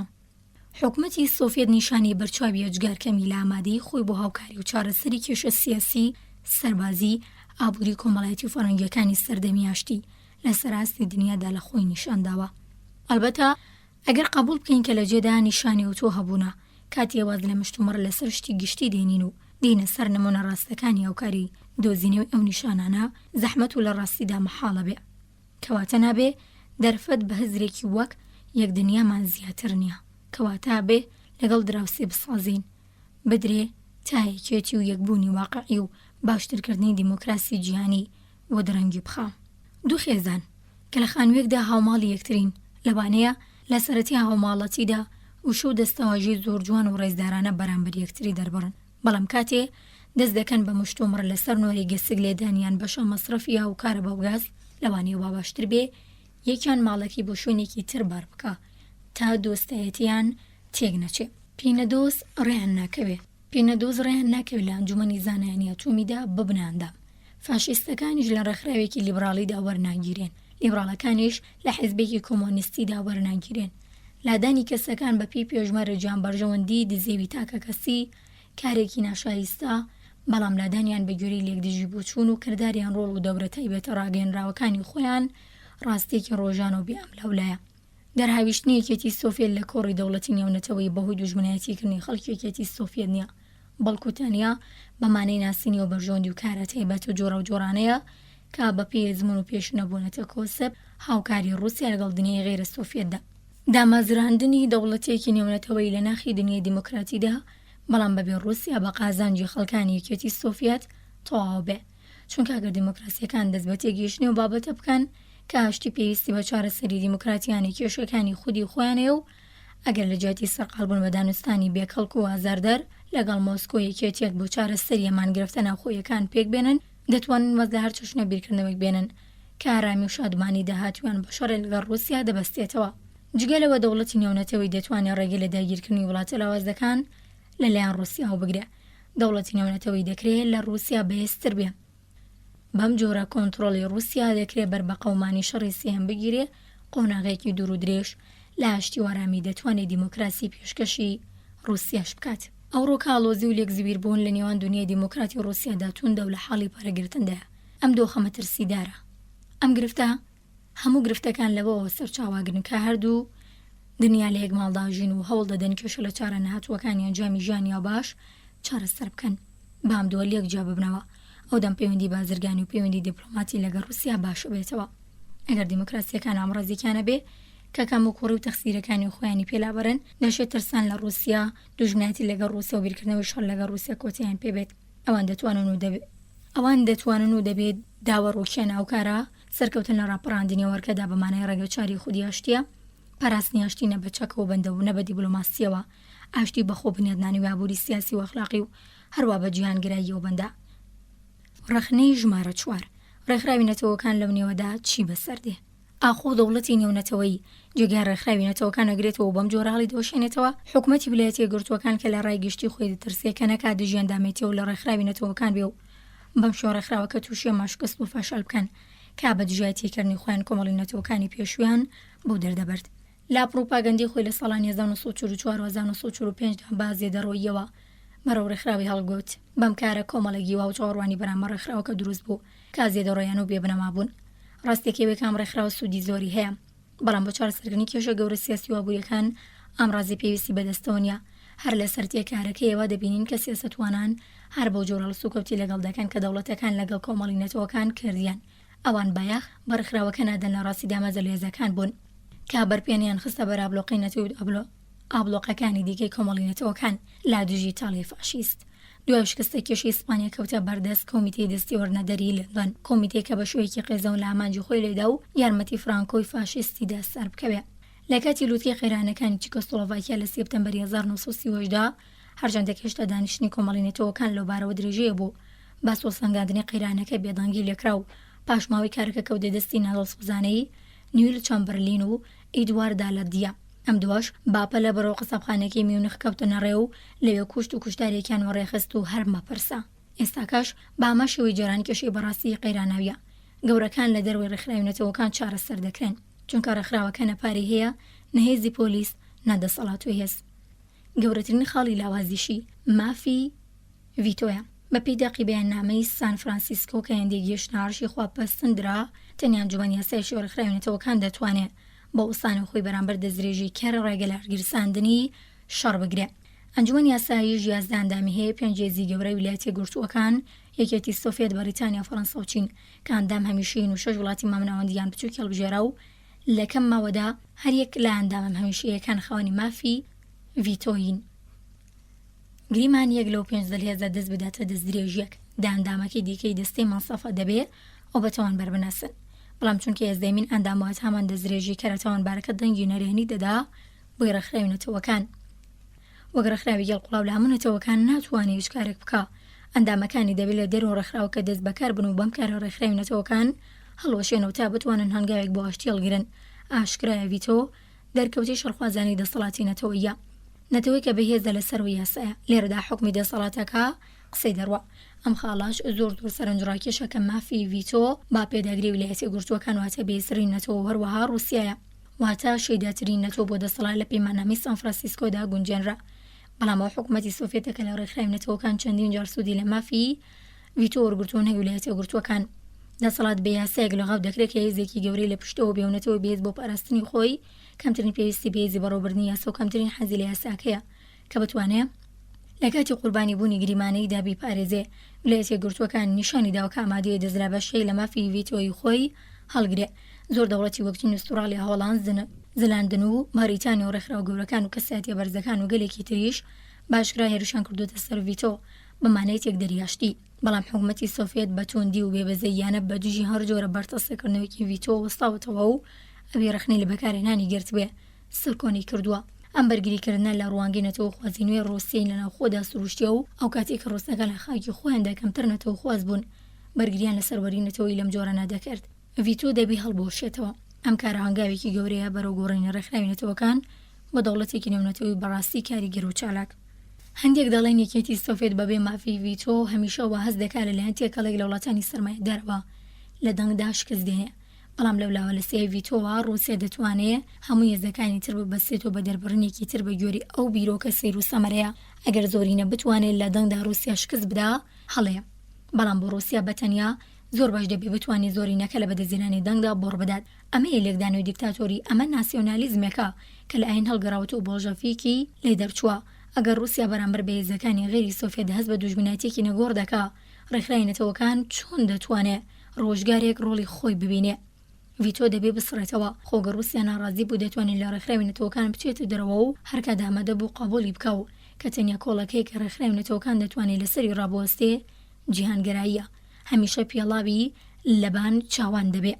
کۆمیسیاری دەروێ ڕووسیا ماکسیم لیتڤینۆف قارەمانی بەرد و ڕەمزی یاساییشی بە کۆمەڵ بوو تاوی هاوکە لەگەڵ قۆناغی ئێستاکەی فراوانخوازی مۆسکۆدا ساڵی 1939دا لایدا و لیتڤینۆف وەک سەرۆکی شاندی نوێنەرایەتی وڵاتەکەی خۆی لا گفتوگۆکانی کۆمەڵی نەتەوەکان لە ژنێڤ بەردەوامێژی دەکردە سەرهێزی جیهانگرایی. ئەو بڕۆی بە جیهانی شمولی یان هاوڕێیەتی بیرروڕانە بوو، چونکە ئەم ئایدیای دەرفەتی باڵمانیا ئیتالیان ژاپۆندا کە کۆمەڵی نەتەوەکان سەخت بکەن و پاکی بخەن. لیتڤینۆف بانقەز لە کۆبنەوەی سێپتەمبەری 1930دا بەسەر ئیتالیا بازیدا لەم دانیشتنی لەبارەی ڕێگەگرتن لە درێژێر دەریایە نەسراوەکانی مۆسۆلینی باجژ و کەشتیانی کەلوپەلیان بۆ کۆماری خوازەکانی ئیسپانیا باردەکرد گفتوگۆکرا. ئەو دیزانی بەشداربوونی ئیتالیا کۆبوونەوەکان دەشێوانێ و ئیتالیا لەوێ نەبوو. لە ئەنجامدا بەشدارەکانی تڕێکەوتن و تامایەک پاسەوانە دەریایەکانی ئینگلیز فەڕەنسا توانیان ڕێگە لە ڕێگری فاشیستان لە مەدیتەرانەدا بگرن. ڤیتۆ بە شوێکی ناڕاستەوخۆواتە نەبوونی یەکێتی بیرروڕە و لە ئارادانەبوونی جیهان شمولی و گۆپاڵێکە بەدەست نەتەوەی دەستدرێژی کەری بیاساوە. ڤیتۆ دیکتاتۆری نەتەوەی کە یەک کەسی حوکمی بەسەردا دەکات. ڕێکخراوی نەتەوەکانی لەم جۆرە ناتوانێت دیموکراسی ڕزگار بکات و ستالینیش مەراقی نییە دیموکراسی ڕزگاری بێت. تا دێ کۆڕ و کەسی کەمتر پێدا دەبن کە ئازایان و سەرسەختانە هەوڵ بدەن ئەو مافە بە شوێکی دروست بۆ ئامانجی خێر بەکاربێنن. کۆمەڵی نەتەوەکان لەو جۆرە کۆڕ و کەسانی هەبوون، بەڵام سیاسەت مەدارە پلەبەرزەکان زۆربیان ڕێکخراوی نەتەوەکانیان بۆەوە بوو بەرپێنە بخەنە بەرپێی یەکتری و لایانی بەرامبەر تووشی شەرمەزاری و سەرشۆڕی بکەن. ڕێکخراوی نەتەوەکان کە بۆ دەرمانکردنی زامەکانی ئەم جیهانە خاکیە چی لێدەستنایە؟ بە کەڵکی چی دێت؟ ڕێکخراوی نەتەوەکان ئەگەر رووسیا لەگەڵدا بێ زۆر باشترە، بەمەرجێ رووسیا لە یانگری هەشتی و ئازادی بێ، بەڵام ڕێکخراوی نەتەوەکان زۆر باشترە رووسیا لەگەڵدا نەبێ. ئەگەر رووسیا کۆسب دروست بکات هەروەک تا ئێستا لە ناوە و دەروی ڕێکخراوی نەتەوەکان هەر خەریکی تێگەرە دروستکردن لە بەردەم ئەو کارانەدا بووە کە دنیای ئێمە بۆ ڕزگاربوون لە تێوچوون بە قۆڵی پێویستی پێیانە تاوکاتی ڕێکخراوی نەتەوەکان نەبێت ئامرازێک بۆ باشترکردنی دیموکراسی. رووسیا ئەم ڕێکخراوە وەک چەکێک بۆ پرش و بڵاوکردنی دیموکراسیەکان و دوجار تێکشکاندنیان بەکاردێنێ. پەیماننامەی ڕێکخراوی نەتەوەکان بەبێ دواکەوتن دەبێت چاک بکرێ و بەم جۆرە بهێنرێتە سەر بیچمی دەوڵەتێکی کاریگەری نێونەتەوەی کە بتوانین خۆشگوزەرانی ئازادی تاکە کەسی واشتی دەستە بەردەکا. ڕێکخراوی نەتەوەکانی ئێستا و دەوڵەتە نێونەتەوەیە نییە کە باسی لێوەکراوە، دەبێت سەر لە نوێدا بڕۆژرێتەوە تا ببینێ زۆری پێدەچێ. لا لەحزەیەکدا کە نەتەوەکانی گیان دەست بە دووبارە داڕشتنەوە ڕێکخراوی نەتەوەکان دەکەنەوە لە کردەوەدا پێیان نابێتە دامەزراندنی دەوڵەتێکی نێونەتەوەیی بەڵام بەبێ رووسیا. جێداخە بەڵام چی بکەین؟ وازێنان لە دامەزراندنی دەوڵەتێکی نێونەتەوەی دوا بە دوای ئەو بێبەشکردنی خۆمان و هەمووان لە ئامڕازی ئەجگار پێویستی ڕزگاری هەشتی و دیموکراسی ئەمە باجێکی زۆر قورسە و لا دەروی توانای نەتەوەکانی جیهانە بۆ ئەندامەتی ڕسمی و کۆسبدانەری رووسیا لە ڕێکخراوی نەتەوەکاندا. بەبێ دەوڵەتێکی نێونەتەوەی مرۆڤایەتی هەروەک تا ئێستا وا بۆ بەرەو هەڵدێری هەژاو و تەفروت و نابوون دەچێ. درێژی دۆخی ئێستا دەتوانێت ئەمپریالیزمی ئەمریکای و ئەمپریالیزمی رووسی لەسەر کۆشی خۆی پەروەردە بکە و گەشە پێ بدا و دوجار بەشەرێک لە نیوان ئەم دووە کۆتایی پێبێ. ئەمە بایەخێکی زۆر گرانە کە بۆ کاری نەکنی رووسیا لە ڕێکخراوی نەتەوەکاندا دەبێ بیدەین. دامەزراندنی دەوڵەتێکی نێونەتەوەی دەشێت لەوەی چاوەڕوان دەکرێت ساناتر بێ. ژمارەیەکی زۆر لە نووسینگە و بنکەکانی ڕێکخراوی نەتەوەکان کە هەرکێکی زۆریان پێڕادەپەڕێ خەریکی کارن و رووسیاش حەزوری تێدانیا دامەزرا و گەلی نێونەتەوەی دیکەش پێویستن. پلانی ڕسمی حوکمەتی ویلایەتە یەکگرتووەکان ناسرەوە بە باڕۆغ بۆ کۆنتڕۆڵکردنی وزەی ئەتۆم پێشبینی دامەزراندنی ڕێکخراوی گەشەپێتانی ئەتۆمی ئەیدیئی دەکرد تا کاروباری گشت سەرچاوەکانی ئورانیۆم و باقی مادە قەڵشکەڵگرەکان لە سەرانسەری دنیادا بەڕێوە ببات و هەروەها تاکە بەرهێمەنەری بۆمبی ئەتۆم و لە کاتی پێویستدا تاکە بەکارهێنەری بێ. رووسیەکان بە تووڕەی هەڵچوونەوە ڕەتیان کردەوە. گرومیکۆ و باڵێزی رووسیا کە قسەی بۆ ستالین نەکرد دەیگوت ڕێکخراوی گەشەپێدانی ئەتۆم شتێکی زیادەیە، هەرێندە بەسە کارێک بکەین ئەمریکا هەموو بۆمبە ئەتۆمەکان فڕێ بدات و وازە دروستکردنی بۆمبی دیکەش بێنێ. هەرێندە بەسە کارێک بکەین ئەمریکا هەموو بۆمبە ئەتۆمەکان فڕێ بدات و واز لە دروستکردنی بۆمبی دیکەش بێنێ. اینجا کێ دەزانێ ئاخۆ رووسیا یان ئەرژەنتین یان ئیسپانیان تورکیا بەنهێنی خەریکی دروستکردنی بۆمبە نیان. قەڵەمڕەوەکێ بکرێ؟ ئایا گەرەوە ڕاست بێ ئاخۆ رووسیا لێ دەگەڕێ بێتە گەرەتێ خستن پشکنینی قەڵەمڕەوەکەی بۆ بکرێ؟ کرملین چەندین جار نیشانی لێڵی لە مەرقەبوولکردنی احتیمالی پشکنینی سنووردار دەربڕیوە، بەڵام پشکنینی سنووردار لە بنەڕەدا پشکنینیە کەواتە وەڵامی ڕاستەقینە و کردی رووسیا بەم پرسە نایە. دیکتاتۆری لێ ناگەڕێ بێگانەکان و تەنانە دەوڵەتیانی خۆی ئازادانە بسوڕێنە و لێرە و لەوێ ڕامێنن. ئاندرێ گرومیکۆ جێگری وەزارەتی دەروی سۆڤێت لە وتاری خۆی لە 9 مەی ساڵی 1947دا لا نیویۆرک باریژی پشکنینی دەست ئاوەڵایی پێگەی ئاتۆمیەکان وەستایەوە چونکە بە پێچوانی سەروەری نەتەوەی سربەخۆی وڵاتانە ئەو لە درێژەدا گوتی ڕێکخراوی نەتەوەکان دامەزراوی حوکمەتی خۆبەڕێوەبەر و سربەخۆکانە و پێشەلکردنی سەروەری و سربەخۆی ئەندامەکانی بەمانەی ڕووخاندنی بەناغی هەبوونیەتی. بەڵام سەروەری نەتەوەی بناغی پێتوانایی ڕێکخراوی نەتەوەکان لە ڕووبەڕووبوونەوە لەگەڵ هەڕەشەکانی شەڕشدا پەسەندکردنی پلانی باڕوخ بۆ کۆنتڕۆلکردنی بۆمبی ئەتۆم بوو بە خاڵێکی درەوشاوە لە سیاسەتی دەرەوەی ئەمریکادا، چونکە ڕاگەیاندنی بەیاننامەی ترۆمن لە مەڕزگاری یۆنان و تورکیا لە ئەفراوەخوازی کۆمۆنیستی لێکەوتووە گە ڕووسیا لەوە ترسابایە ئەمریکا بۆمبی ئەتۆمی هەبێ دەبووە پلانی باڕوخی قبول کردبا، چونکە بە پێو پلانە ویلایەتە یەکگرتووەکان وێڕێ هەموو وڵاتانەی دەتوانی بۆمبی ئەتۆمی هەبێ و نەدروستی بکە. بەڵام لەو لاشەوەرم پلانەی دەیەژ ڕووسیا تا هاتایە ببێتە خوان بۆمبی ئەتۆم و مۆسکۆمی بەدڵ نەبوو بۆ پشگیری لە پلانەکە نەکرد و حکومەتی سۆڤێت دەیە بۆمبی ئەتۆمی هەبێ و رووسیا مل بۆ هەبوونی بۆمبی ئەتۆم لەلایەن ئەمریکاوە ڕادێکێشێ بۆ خۆشی بتوانێ و بۆمبە دروست بکە. بۆ باچەند هۆی ممکن ستالین دەزانێت دیموکراسیێک بە تایبەتی ئەمریکا کە خەڵکەکەی بۆی بەکارهێنانی بۆمبی ئەتۆم لە هیرۆشیما و ناکازاکی خۆیان بەگون هەبار دەزانن زەحمەتە موشەکە ئەتۆمیەکانی بەسەر وڵات هاشتی خوازەکاندا بەرداتەوە. ستالین لە بۆمبە ئەتۆمیەکان ئەمریکا ناترسە و بەڵام پێدەچەوە بیر بکاتۆ کە هەبوونی بۆمب لە دەستی رووسیادا بەرامبەر بە ئەمریکایەک کا بە چڕی دانیشتوانی زیاتر شاری گەورە و ناوەندی چڕوپڕی پیشەسازیەوە زیان هەڵگرترا. باڵادەستێکی تایبەتی پێدەبەخشەوە ئەو زیاتری بڕوای بەدەسەڵاتی نەتەوەیە تا ڕێکخراوێکی نەوەتەوەی ملبادانی رووسیا لە نایاساییکردنی بۆمبی ئەتۆم لە ڕێگەی جیهانگرایەوە زەبرێکی جدی بۆ لای دیایی دنیای یەکگرت و کەوت. ئەم زەبرەوەی ڕێنیشانی زۆر و زەوەندی هاوکاری نەکردنی سۆڤێت بەرگرتن لە جەنگێکی ئەتۆمی لە ڕێگەی چوونە ناو شەڕێکی سیاسی و هێزگار پێویست دەکات. یەکەم هەنگاو بەرەو سەرکەوتن لەم شەڕە سیاسیەدا دامەزراندنی دەوڵەتێکی نێونەتەوەیە و دەوڵەتی نێونەتەوەی دەتوانێت ڕێکخراوی گەشەپێدانی ئەتۆم بەڕێوە ببا.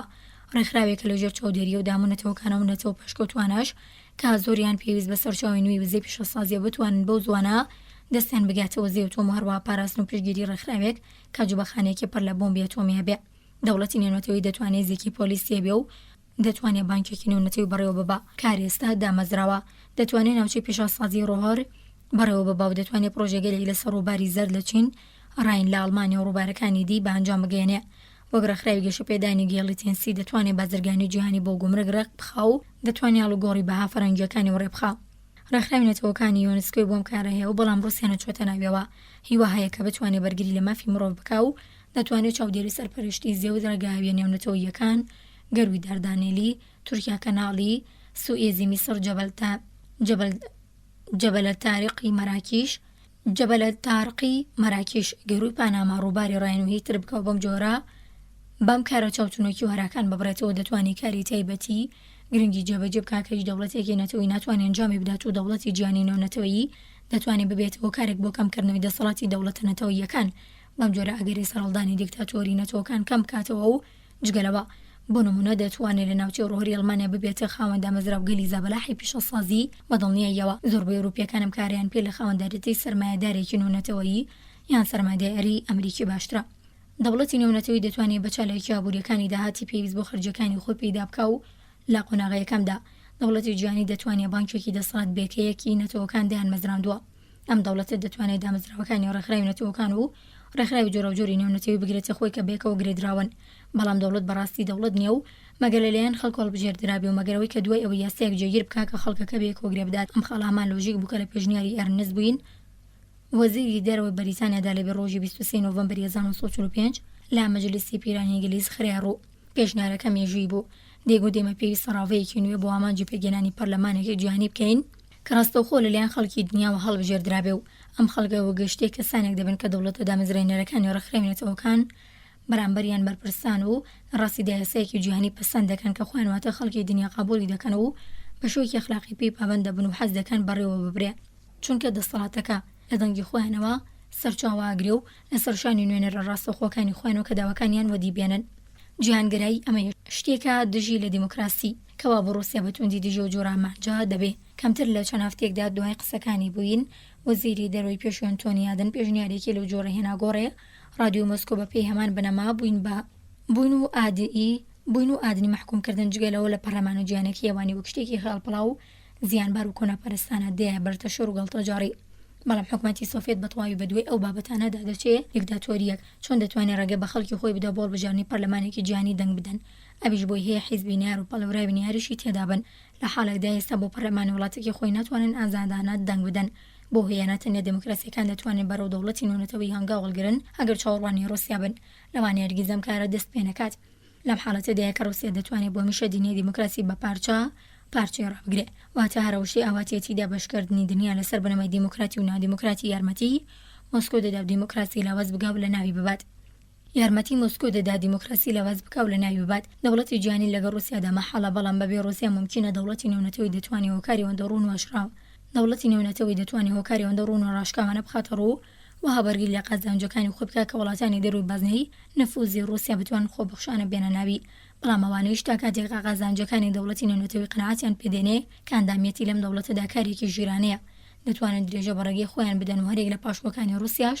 دەتوانن بەم جۆرە پشنەپاڵ و بەم جۆرە پشتیوانی پێویست بەرامبەر باتۆڵە سنەوەی مۆسکۆ بەدەستبێنن ڕۆژێکدا دێت کە ڕووسیای دیموکراتیش بێتە ناو ئەم کۆڕەوە بنیادانی دەوڵەتی نێونەتەوەی دەتوانێت بەخێرایی گشتگەش و هەوڕوحیەتی دنیای دیموکراتی بگۆڕ و ئەم کۆڕە دەتوانێت دەرمانی بێزکردنی کە سونەتەوەکانیش بێ ترسی بێ پسانەوەم سادەمە لە قەمانی شەڕێکی تر پیاوەژن و وڵاتانی تووشی خەمۆکی دڵاڕاوکی کردوون مەگەر بەخێرایی شایدی چوارچێوەیەکی چالاک بن کە پابەندی بەرگرتن لە شەڕ و نێشتنی و کارەکانی بێ ئەم کارەشتەنیا بە دەوڵەتی نێونەتەوەی دەکرێت دەوڵەتی نێونەتەوەی ئەگەر پێک بێ دەتوانێت دەسەڵاتی کۆمۆنیزم لە دنیای دیموکراتیکدا کەم بکاتەوە کۆمۆنیستەکان لە هەموو شوێنێک نەتەوە خوازن بانگەشەوە دەکەن کە ئێمە بەرامبەر بە مەترسی بێگانان بەرگری لە نیشتیمانەکەین بەم کارە خەڵک بەڵێ خۆیان ڕادێکێشن بۆ وێنە لە فەڕەنسا کۆمۆنیستەکان بانگەشەوەکەن کە بەرامبەر باڵمانیان ڕادەوەستن و فەڕەنسایەکی کۆمۆنیستنی گرێدرا و بە ڕووسیای کۆمۆنیستە و دەتوانێت ڕەشی ئەڵمانیا کۆتایی پێبێنێ بەڵام دەوڵەتێکی نێونەتەوەی دەتوانێت ئاسایشی فەڕەنسا لە بەرامبەر ئەڵمانیادا تەزمین بکە دەتوانێت هانی ئەڵمانیا بدا و کاریابووری فەڕەنسا بکەوە بۆم جۆرە میراتی نەفرەتی نێوان ئەو دوو نەتەوەیە لەناوبەرێ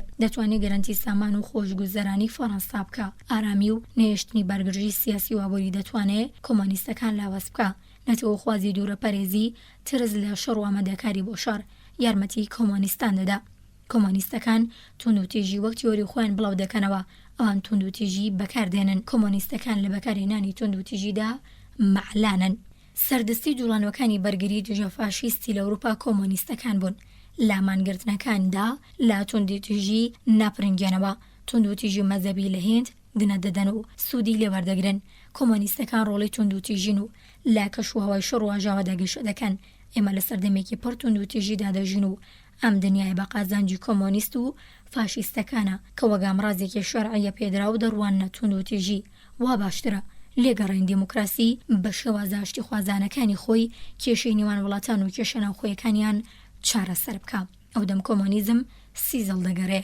دەوڵەتی نێونەتەوەی دەتوانێت هەمان کاریگەریشی لەسەر نەزم و ئاسایش و ئەخلاقی جیهانی هەبێ کاتێ دەوڵەتێک بەهێزی پۆلیسی پێویستەوە دەچێتە شارۆچکەیەکی دوورەدەست لە ڕۆژاوای دڕندەکە کەوتوێتە دەستاقمێک پیاوکوژی شەلشول بەدەستکار و کاسبی و ژیانی تاکە کەسی دەگەڕێتەوە سەردووخی ئاسایی خۆی ڕێسی ئەخلاقی تاگۆکۆ بەزەبێتەوە و بارگرژیەکان بزدرەبن دنیای غێری سۆڤێت دڵنیا بێ کاودەم خەڵکی ڕووسیاش ئۆخەی حەسانەوەیکیان لە دڵ دەگەڕێ و من لەسەر ئەو بڕوایم شیر و تفانگی ڕاو لە جەنگی دووەمی جیهانیدا هیچیان پێ نەکرا بیری و کۆن و ڕزی و لە کارکەوتەش لە شەڕی سیاسی بۆ دیموکراسیدا چی لەدەستنایە لە سەردەمی ئەتۆم و ئەلەکترۆنیک و تونفڕی جێتدا گیانگرایی ڕێ لێ ناگیرێ سیاسەت دەبێ هەنگاوی لەگەڵ زانست ڕێک بخە بەلای ڕووسیا و حیزبە کۆمۆنیست و فاشیستەکان و زۆر خۆشە کە سەرکردایەتی نەتەوەخوازی بگەڕنە دەست نەتەوەخوازی ترس و ڕۆقەڵچوونی نالۆژیکی گەشە پێدەدا کە دیکتاتۆریش لەسەروان هاژی نەتەوەخوازی بۆیە دەهێنرێتە ئاراوەتا میلەتی ڕووس و بیر لە جیاوازی نێوان خۆی و دنیای دەروی بکاتەوە نەک لە یەکبوونی مرۆڤ هەر بیرێکی لە چەشنی بەرایەتی مرۆڤ دەشێ بۆ ستالین گرایی ژاری کوشن دەبێ کاتێ ستالین گیانگرایی بوونەتەوە گرایی فرێدا هاوکات کەنیسەی کۆنی ئۆرتۆدۆکسی یۆنانی رووسیای زیندوو کردەوە و هەوڵیدا خەرمانێکی پیرۆزە دەوری سەری تزار سوارچاک و شازادە فێوداڵەکان بکێشێ ئەمانە لە یەک سەرچاوە ئەو دەخۆنەوە کۆمۆنیزمی نەتەوەیی واتە هەمان ڕابردووی کۆنەپەرستی ڕابردوویەک کە ناتوانێت خۆی لەبەر دیموکراسی پێشکەوتوونێنێتەوەی ڕابگرێ تۆ بڵێ ساچمەزان تفانگی چۆلەکە کوشتن شەڕی پێ لەگەڵ بۆمبی ئەتۆم بکرێ ململانی نەتەوەگرایی ئەمریکی و نەتەوەگرایی ڕووسی دەشێ بە سەرکەوتنی نەتەوەگراییەک بەسەرەوەی دیکەدا بە سەرکەوتنی دیکتاتۆری وڵاتێک سەرکەوتنی دیکتاتۆری وڵاتێک بەسەر هەموو دنیادا کۆتایی پێبێ بەڵام ململانی نێوان دیموکراسی کۆمۆنیزمی نێونەتەوەی تەنیاشێ سەرکەوتنی دیموکراسی لێ بکەوێتەوە، چونکە هەموو هێزە پێشکەوت و عاقڵمەند و ئازادەکان پشتی و دەگرن. دیموکراسی بۆ سەرکەوتنی خۆی دەبێت لەوە دڵنیا بێ کە نوێنەری ڕاستەقینەی پێشکەوتن و عەقڵ و ئازادیە. دەوڵەتی نێونەتەوەی سەرچاوگرت و لە دیموکراسیەکان دەشێ بەمانەی کۆی و سیانە بێ، هەروە خاڵی پاشەکەوت یان بانگی جیهانی دەسەڵاتی تەندروست بێ. گوێگرانی خۆشەویست، لێرە داچینە کۆتایی بەشی 13 لە کتێبی گاندی و ستالین دووڕیانێک لە بەردەم مرۆڤایەتی. بەشی 14 و کۆتایی لە کتێبی گاندی و ستالین لاپەڕا 203 چراکە ڕوە و دەرۆنت داگیرسێنە. ئەرکێک کە لە سەرشانی دنیای دیموکراتیەوەیە کە لەبارەی دیموکراسی و بگاتە ڕێکەوتنێک و ناوەڕۆکەکەی بەهێز بکەم. ئەم دەستکەوتە لا پەلامارە دەرێکی و ناوچەکانی ستالینیزم دەیپارێزێ. ئەمە ڕێگەیەکی هەشتی خوازانی و باشترین ڕێگە و پێدەچێ تاقە ڕێگەی بەرگرتن لە جەنگی سێم بێ. لەگەڵەوەشدا ڕێگەیە کا باشترکردنی پەیوەندی لەگەڵ ڕووسیای سۆڤیەتیشی لێ دەکەوێتەوە. ئێستا دیوزێت و ئاسمانگەڕی هێدی چەمکی کۆنی دەوڵەت نەتەوە تێک دەڕوخێنێ. وزەیەتۆم لە زۆر بواردا لەوانەیە شۆڕشێک بەرپا بکە، لەوانەیە سیستمی ئابووری هەڵتەکێنێ و بیگۆڕێ. راپەڕینی خەڵکی کۆلۆنیەکان لە گۆڕانی بیچ میشتەکان دەچێت. دنیای دیموکراتیجی خۆیەتی چاکسازی تێدا بکرێ. رووسیا خەریکە و ڕەوتە گورجتر دەکا. لەوە ناچێ رووسیای بۆڵژەفێک، لەوە ناچێ رووسیای بۆڵشەڤێک با ئیمپریالیزم و ناسیۆنالیزم و دیکتاتۆری و ماڵ دواکەوتووە فەڕەنگی و پیشەسازی و زانستێکی خۆی و شتێکی وای هەبێ بە دنیای غەیرە سۆڤیەتی ببەخشێ. رووسێکی یاسایی چێت زاریز بێ چ کۆمۆنیست کە لە پەنایەکدانانێکی ناڕاستی ژنیە، هەمڕقی لە ئەوروپای و هەم شەیدایەتی ڕێز لە بێگانە ئاگرێ و هاوکات لێشی تۆقیوە. هەوڵدەدا لاسایی ئەوروپا بکاتەوە و لەگەڵەوەشدا دەوێت لە ناوی بەرێ. من ئاوات ناخوازم رووسیا بەسەر ئەوروپادا زاڵ بێ. من بە ڕووسی کردنی ئەوروپان بەلاو پەسەند نییە. وان پێچاکترا رووسیا ببێتە ئەوروپایی. لێنین دەستی بۆ پرۆسیە کرد. ئامانجی بەراوی بۆڵشەڤیزم ئەوە بوو رووسیا بکاتە ئەوروپایی. بۆڵشەڤیزم ڕاپەڕینێک بوو دژی ڕابردوو دواتری ستالین بە هەمە ڕابردووە نووسایەوە و ئیمانی پێیەنەوە بیر و بڕوەی لێنینی بە لێ ڕێدا برد. ئێستا رووسیا مادەی لە ڕێگەی بەکۆی لێکردنەوە ئەوروپا تێک و پێک بدە. ئەم بەکۆی لێکردنە بە زیانی رووسیا و دنیاش دەشکێتەوە. رووسیا چی هەیە کە ئاسیا پێویستی پێیەتی؟ دیسپلین. خۆ لە رووسیادا دیسپلینێک لە گۆڕێدانە. دیسپلین دەبێ خۆکرد و لە دڵەوە بێ. لە رووسیا بەرتەسکی و دیسپلینی یەشک و برینگەیە کە ساختە و بە زۆرەملەیە. چینی و هیندی لە وڵاتیانی سۆڤێت با دیسپلینترین رووسیا ئەمڕۆ بۆ ڕێخستنی دیسپلینی نافەرمی مەدەنی گاندیاسا دەستەوەستان و کۆڵەوارە. دابەشکردنی زەویزاری رووسی ئاسیاتین و چەکسازی زەویزارە. بەڵام ڕانەوهێنانی ئیشتراکی ستالینی بۆ بە شێوازێکی نوێی ئاغا و ڕعەتی هەڵبەت بە دیسپلینی کوێرانی. لە رووسیا بەرتەسکی و دیسپلینی یەشک و برینگەیە کە ساختە و بە زۆرەملەیە.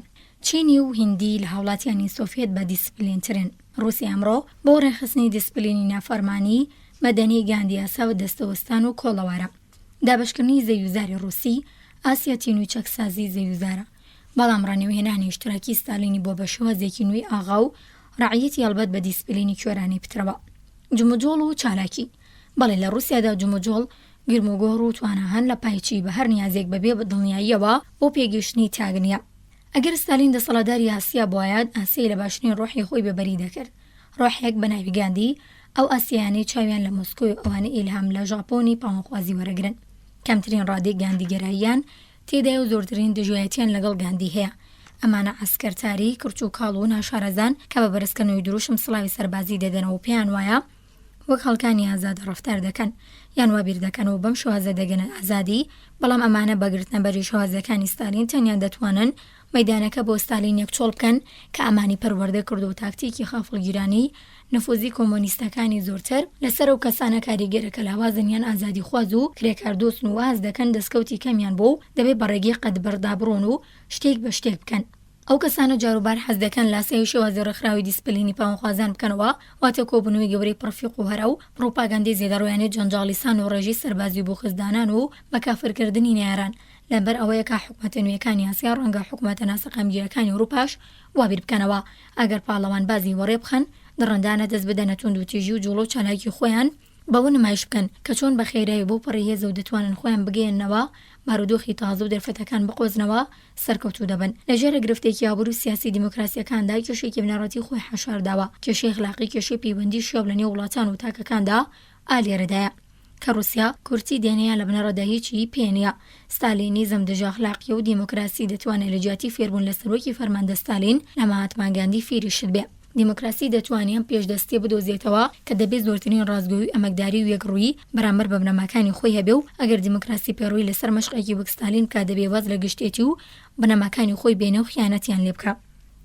دیموکراسی سەرڕای ئەوەی هەوڵی داوە باش بجوڵێتەوە هەمیشە کەم و کۆڕی هەبووە، بەڵام ئەمڕۆ کەوتۆتە بەر پەلاماری توند و ئەم دۆخە لە جەستەیەک دەچێت ململانی میکرۆبێک بکات. جەستەکە دەبێت لە باشترین دۆخی خۆی دابێ و ڤیتامینی نوێ وەربگرە و توانە پاشۆکەوتکراوەکانی خۆی بخاتە گەڕ.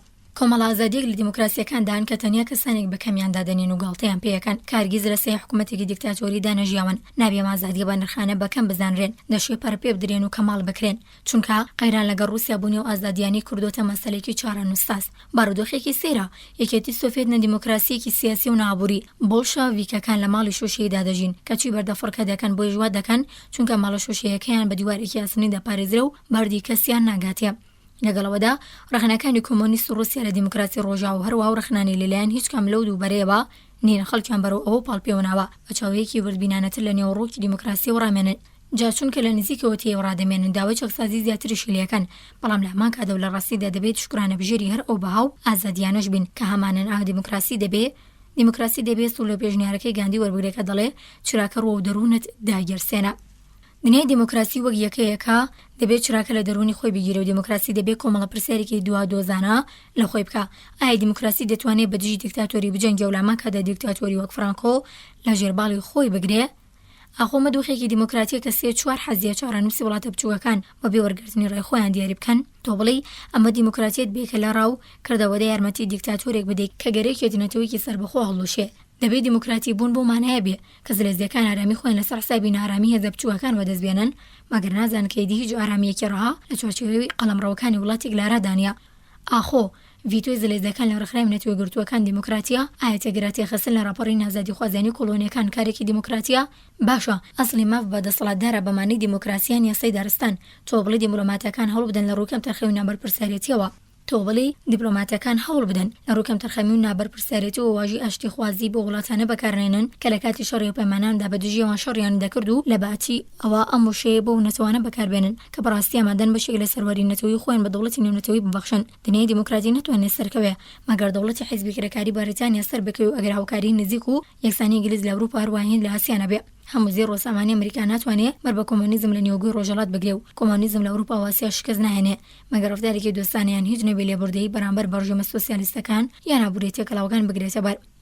ئێستا کە مەترسی بێکاری لە بەریتانیا جێگی خۆی دا و بەکەمبوونی درێژخایەنی هێزی کار و سندیکاکانی کرێکاری لە بەریتانیا و کارمەندی دەشێت دەست لە دژای تێکنی خۆیان لەگەڵ کۆچی کرێکارانی بێگانە وڵاتەکە هەڵگرن. فەڕەنسا دەبێ و ڕاستی بزانێت کە ئەڵمانیا بێبەرهەمی غەمبار و نەخۆش لە ئەنجام دەیەگرتنی ئەڵمانیا ڕووسی لێ دەکەوێتەوە کە بەسەر ئەوروپاییەک لەوان فەڕەنسا زاڵ دەبێت و ئەڵمانیەکان دەبێت بە ڕەفتار و دەنگی خۆیان نیشان بدەن کە نەیانەوێت ببنە جەنگی خوێناوی و دەڕەندانی رووسیا و ئەسترالیا سەرڕای سیاسەتی دەرەوەی نمونەی خۆی نەیە لە کۆچبەری ڕەنگین پێست بچنە وڵاتەکەیەوە. ئەمە هەن دیموکراسی و نە بە قازانجی دنیای دیموکراتی زوڵم و زۆری ئەفریقای باشوور لە ڕەشەکان بڕوەی ئاسیا بە دیموکراسی لاواز دەکا و دەوڵەتی نەتەوەی چین تەنیا بەکڕینی چۆک و چۆڵ ناتوانێت کۆمۆنیستان شکست بدا تا کاتی حیزب کۆمچین تانگ و حکومەتی ناوەندی پرۆپەر لە خاوەن زەوی شەڕ خوازانە بن کە کۆسپی چەکسازی زەویزار و پەرەپێدەری بەرتیلخۆری گەندەڵی بروسسازی بازی و بێکەڵکی ئیدارین. کۆمۆنیستەکانی چین لە ناو وەرزێرە بێزەویەکاندا دەتوانن لە یانگری زۆر بۆ لای خۆیان ڕابکێشن ئەگەردنی دیموکراسی خاوەن دەوڵەتێکی نێونەتەوەی بێ. گشت ئەو دەبێ و نابێیانە بە ئاسانی دەکرێت جۆبەجێ بکرێن وەدی بێن لە دەوڵەتێکی وادا باشوونی دیموکراسیەکان دەتوانن ببنە نمونەیەک بۆ خەڵکی تریش. هەر وڵاتێکی دیموکراسی دەبێت چرای لە دەرونی خۆی بگرێ. بەرتەستێکنەوەی مافی دەنگدان بۆی دەمارگرژی و ترسەوە دیموکراسی نیە.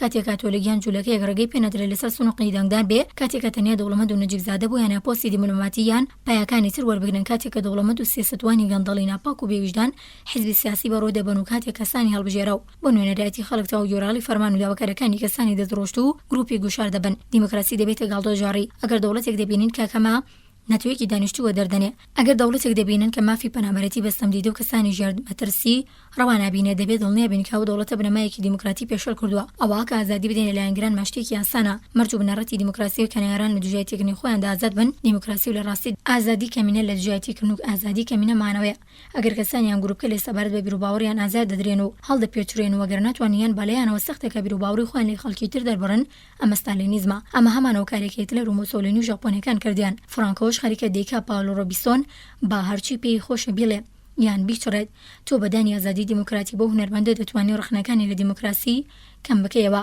ئەو قسەی تێدانی لە سەر سیستەمی ستالینیدا هەرگیز ڕێگەی پێ نادرێ و ناتوانێت با دژی ستالینیزم لە ڕووسیا قسە بکە یان گۆرانی بڵێ تۆ ئەمە بۆ دۆستەکانیشی بڵێ و ئەو کاتەیە دەبینی کەسانی وەک ئەو بڕوایە بە دیموکراسی دێنن بەهەرحاڵ تۆ ناتوانانی بڕۆت بە دیموکراسی بێ و هاوکات بە بەردەستکردنی ئازادی خەڵکی تر نوقاڵی لێ بکەیت مرۆڤ ئەگەر برسیان بێکاریان لە خوێندنی بەدڵی خۆی بەبەشی بەیازانیە ئەو کەلاوانشینانەی نەخۆشی و تاوان دژایەتکردنی ئەخلاق و زاوزێ دەکەن دیموکراتی نین دیموکراسی کە موچی کەم دەداتە مامۆستاکانی دیموکراسی خزمەتگوزاری نییە ترز لە سەردەمی پیری پێ پاشەکەوت لێ کەسانی بەناوتەمەن کەوتو زۆر جار دەبێتەوەی چاوچوونەکەی گەندەڵی ئەخلاقی دزی و مامەڵی گەندەڵ و بەرتیلخۆری و لەبەرەوە بە دژی بەنەما ئەخلاقیەکانی دیموکراسی دەجوڵێتەوە ئەگەر هەژاری و نەئەمانی ئەگەر هەژاری و نەئەمنی بەربەڵاو بێ تەنانەت ئازادترین هەڵبژاردن ئازادی کاملی ڕادەربڕون و کۆبوونەوەش زامنی دیموکراسی نین مرۆڤێک کە نەتەوەیان ئاینەکەی بکەوێتە بەر ئازار و ڕاوەدونان ئازانیە لە شارۆچکێکی نزیکی فڕۆکەخانی لۆس ئەنجلوس تابلۆکی گەورەم بینی کەوک پرۆپاگاندە لێ نووسرا بوو قەدەغی پاک واتە جوولەکە یان قوڵاڕەشەکان بۆیان نییە بینە شارۆچکەکەمان ئەمە هیتلەریزمە چۆن دەتوانێت پاک بێ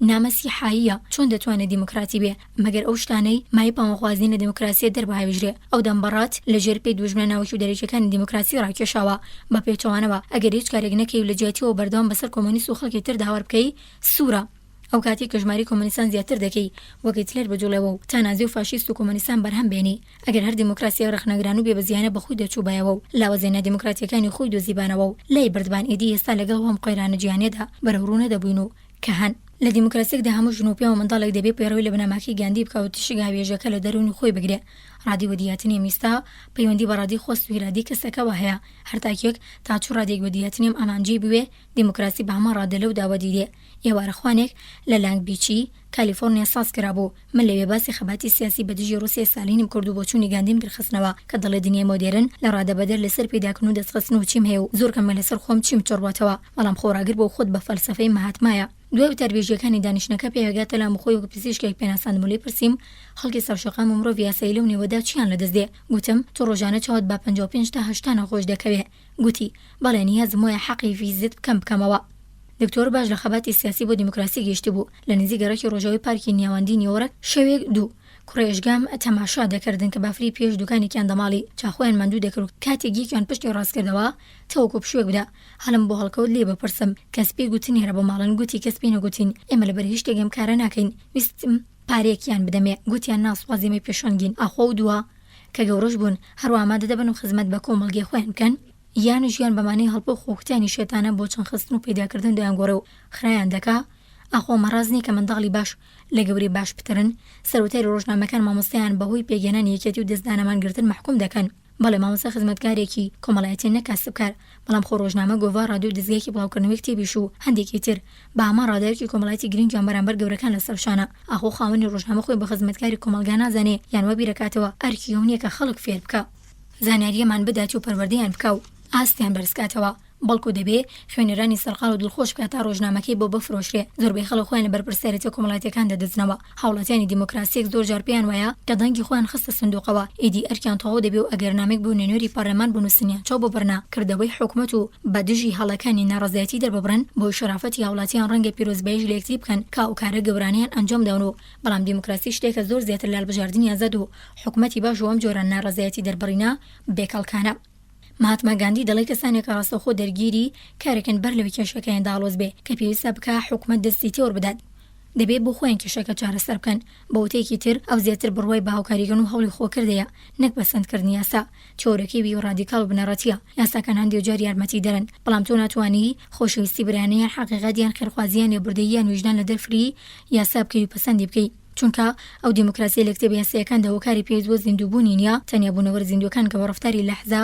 بەلەحزەی خۆیانەوە ئایدیا بە نرخە دەکەن حەقیقەتێکی زیندوو گاندی بەرامبەر بە هیچ کەس ڕۆق و قینە و بەغیلیان ڕەنجانی لە دڵدانیە 30 ساڵی ڕەبق بە دژی ئیمپریالیزمی ئینگلیز خەباتی دەکرد بێەوە یەک وشەی توند و چوزدار لا دوژیان هیچ ئینگلیزێک دەربڕێ. گاندی دۆستایەتی خۆی لەگەڵ ئەو دەسەڵاتداری پاشوایەتی تێنەدا کاوی خستە زیندانەوە. گاندی دژی سیستەمێک بوو نە کەسەکان، شێوازەکەی وای لەکرد لەشکان نەهاتوو بێ و کاریگەرێکی مەزن و لە ڕادەبەدەری پێبەخشی. من شەیدای نیزامی فیۆداڵی نیم. گاندی مۆتەی لە مەراسیمێکی نوێژ لە ویلایەتی بەیهار لە مارسی 1947 دەربڕی و لا درۆژەدا گوتی هەمیشە بە دژی سیستەمی ئاغا و ڕەعیەتی دواوم، بەڵام بەڕاشکاویدانی پێدا دەنێم من دووژمنی خاوەن زەویەکان نیم. من دووژمنی کەس نیم. باشترین ڕێگی بەدێنانی چەکسازی لە سیستەما ئابووری کۆمەڵایەتیەکاندا کامولەیەک لەسەر و کۆکن کە خراپەیان کەم نین بە شارەگەی خۆ ئەزیێداندا تێدەپەڕێ. هەر چەشنە پشتگوێ خستن و لادان لەو ڕێگەیە تەنیا گۆڕانی بچمی ڕواڵەتی خراپەکەیە کەوا بیر دەکرێتەوە بەکاری توندوتیژی خاشەبەر دەکرێت. گاندی لە هەمە سەفەر بۆ بەیهاردا کە بۆ سەرکۆنەکردنی هیندووەکان ئازاردانی مسلمانان ئەنجامیدا لە مەراسیمێکی دیکەی نوێ دانامێکی پێگەشت کە جنووی تێدا نووسرا بوو. گاندی ڕێگەیان ئەگەر یەک جنووی پێدا من لەسەرما جنووی پێنەدامەوە خراپە گەر بە خراپە وەڵام بدرێتەوە تەنیا لێکدراوێک زەرب لە خراپەی لێدەکەوێتەوە ئەوە ریش کە کەمی ناکاتەوە. ئەمە یاسەیەکی گردونیە کەڵپەی ئاگری توندوتیژی بە توندوتیژی زیاتر ناکوژێتەوە. زۆر جاران بینی وشەیەکی نەجوورا و بەزم و بە شەڕێکی گەورە دەنێتەوە. ئاخر کەسانی دەرگیر ناتوانن ببەخشن، ئارام بگرن و بەحەسێنەوە. زۆر جارە بینی مرۆڤی لاواز کە یەکێکی لە خۆی بێسەر زوڵمی لێ دەکا، خەفەتی خۆی بەسەر کەسێکدا دەڕێژێ، کاری هیچ هێزی نییە. زۆر جار کەسانی زۆر لێکراو دەبینی کە هەوڵ دەدەن ببنە زۆردار، کاری چەند ناشرین دەبینین کە لە حەزی سەلماندنی باڵادەستی یان نیشاندانی بەهێزیەوە سەرچاواگرن. زۆر جار ڕێکخراوی بەسوودە دەبینی لاواز دەبن و یان لەبەر یەک هەڵدەوەشن، چونکە ئەو کەسانی کە لە پێناوی خۆشەویستی بیر و بڕوایەک لە ڕێکخراوەکەدا کار دەکەن ئیرەی بە پێگەی کەسێکی تر لە ڕێکخراوەکەدا دەبن و گاندیەر کاتێک خزمەت بە خەڵک پێویست بێ خۆ بە بچووک دادەنێ. ئەوە هەمان خەڵی بەهێزێتی، ئەوە هەمیشە چالاکە و لەگەڵەوەشدا خاکەڕایە گەورەترین خزمەتێکی وەها بوونیەتی. کاتی مەهاتما مۆدێل و سەرمەشق بێ هاوڵاتیانی دیموکراسیەک لە باتی هانەی وەک باڵادەستی خۆڕە پێشکردن و پارۆپرۆپایی کۆمەڵایەتی و دەسەڵات دەتوانن بەسەر دووژمنکاری و تێگەڵقۆچین و ئەو یەکسانیانی کە ئازادی بەرتەسک دەنەوە ڕێگە لە گەشەکردنی تاکەکان دەگرن باڵادەست بن. پارە لێک خەڵی ئەڵوگۆڕکەری تایبەت بە تێپەڕین لێڵ یا ژاری بترازێ ناتوانێ بەختەوەری بێنێ. هەڵپەی پارە پەیداکردن لەوانەیە بەدبەختیشی بەدواوە بێ. دەوڵەمەندان لەوانەیە بە هەمان ڕادیۆژار هەزبانە ئامنی بکەن و سەریەگنانی سامان بۆ چێژوەرگرتن و دەسەڵات و خۆڕانان لە تەکدا نەخۆشیەکە لەو کەسە و دەڕژێتەکە شۆوی ئالوودی گشت کۆمەڵگاوە. ئەگەر مرۆڤەکانم خاڵە بە جوانی ببینن دەشبینن ئەگەر ڕازگویانە پرسیار لە خۆیان بکەن مەسەلەکە چۆنە و ڕازگویانە وەڵامی خۆیان بدەنەوە لەوانەیە بگەنە سیستەمێکی بەهای تر. ئەو ڕۆکە لە ڕوانگەی زۆربەی خەڵکیەوە پارە بڕ بایەخترین شتە و ڕبە و پێوانەیە لە ئینگلیزیدا قسەیەکێ دەڵێ بەقەد ملیۆن $1 هەستی پێ دەکەم. پێداگرتنی شێدانە لەسەر پالە وەک دووهەمین پێداگرتنی شێتانە لەسەر پارە وەک دوایەمین بەها کەسێتی وێران دەکا و تا گەرایی نوێ لەرزۆکانە لەسەر ئەوە وەستاوە کە تاکچی هەیە نەک خۆی چیوە. ئەم دووشتە هەمیشەیەک نین تا خوازە توندوتیژەکان سامانی نەتەوەیی سامانی نەوتی پینسیلوانیا یان بەفیڕۆدا ئەوان دارەکانی ڕۆژاوای ویلایەتە گرتوەکانیان بەفیڕۆدا و ئێستا خەریکی و کارن ئەوان گەشتنە سامان و سامانی کۆمەڵگەیان گەستکدا تا خوازی سەرمایەداری کەسیلیات و کارامە و لەسەر کارسوور خەڵات دەکاو بە پارەی تەڵان و دزی خەڵات و دیاریش دەداتە سەرزل و دەستبڕ و بێوجدانەکان تا گەرایی گاندی لە ناخی بڕوابوون بە ناتوندوتیژیەوە سەرچاواگرێ لە کاتێکدا کە تەنیا چەکی دادخوازی و ئیرادی پۆڵاینەتی بەگشت خراپەی خاوەنی دەسەڵاتدا دەچێتەوە. کاتێ دەسەڵاتی پارێژێر پێ دەنێ دژە سەرمایهدارێک و ئەو دەمی هێزی دەسەڵاتژێر پێ دەخە دیموکراتیەکە. گاندی دەرمانی دژا ژەهری ستالین ئاخر ماتما ڕەمزی تاگ لە بەرامبەر حوکمەتی دەسەڵاتداری مطلقا. گاندی بەرامبەر بە دەسەڵات و شەوکەتی ئیمپراتۆری بەریتانیا وەستایەوە و سەرکەوت. ئەم کارەشی بەبێ پارە بێت و توندوتیژی و تەنانەت بەرەخستنێکی ئۆتۆ ئەنجامدا. ئەو بە هەزرێک و لە ڕێگەی توانی سەرچاوە گرت و لە ئەمڕازی شەرەفمەندانە و وتی شەرەفمەندانەوە ئەو کاری کرد. هەندێک کەس دەڵێن ئەم شێوازە لە دەرەوەی هێند ناشێ سوودی هەبێ باشە تا ئێستا کەس تاقی کردوێتەوە. کۆمەڵگەی ئەمریکا شانەزی بە تاگەرایی خۆی دەکا و زۆربەی زۆری خەڵک لەسەر و بڕوایان کە ڕێگی سامان و ناوبانگ لە بەردەمیان ئاوڵایە. لەگەڵەوەشدا تاک هەمیشە لە ڕووی کۆمەڵایەتی و خۆی بەکەم بایەخ و بێتاسیر دێتە بەرچەو بابەتێکی زانستیان بەرەمێنان یان دابشکردنی لەگەڵ باس بکە خێرا بەگرۆتین و بڕوا بەخۆبوونەوە ئەنگژای دەبێتێ تا هەڵێنێ بابەتی ژاری سیاسەت یا ئاشتی گیانی لەگەڵ بهێنە گۆڕ دەڵێ ئەمیان هیچی لەگەڵ ناکرێت تاگەرایی ئێمە تاگ لە زۆربەی زۆری توانەکانی بێبەش دەگات جگە لەو توانایانەی بۆ پەیداکردنی پارە و دەسەڵات پێویستن. گاندی بڕۆی بەتوانێت تاکەکان چوو بە بەتەنیا و چوو بەتەنیا و چلا ڕێگە ڕێکخراوەکانیانەوە بۆ کاریگەری دانان لەسەر ڕوتی ڕوودا و گەورەکانی و ملیۆنان کە زامادە بۆ نەچەنگی جوەمی ملیۆنان کە زامادە بۆ نەجەنگی دووەمی گیانی دەگیانی خوێن بەخت بکەن و ملیۆنان کەس مەدەنی خوێنیان بەخشی کاریان کرد پارەیاندا کاتیان بۆ تەرخان کرد و ئازایەتیان نوان. مرۆڤەکان ئامادەن بمرن بیان کۆرەوەری ببینن بەڵام لە شەڕدا سەرکەون ئەوان چاو لە ژیانی خۆشتر دەپۆشن بۆی ڕێگە لە شەڕ بگرن. گاندیزم داوا لە خەڵک دەگا ژیانێکی خۆشتر بژین داوای لێ ناکا وەک وەلی و پیاوچاکە خەرەقا پۆشەکانی و یۆڕیشپانە هندوەکان بژین و بەڵام داوایان لێ دەکا کەمتر خۆویست کەمتر چاوچنۆک کەمتر پۆڵەکی و کەمتر خۆپێ زۆر بن.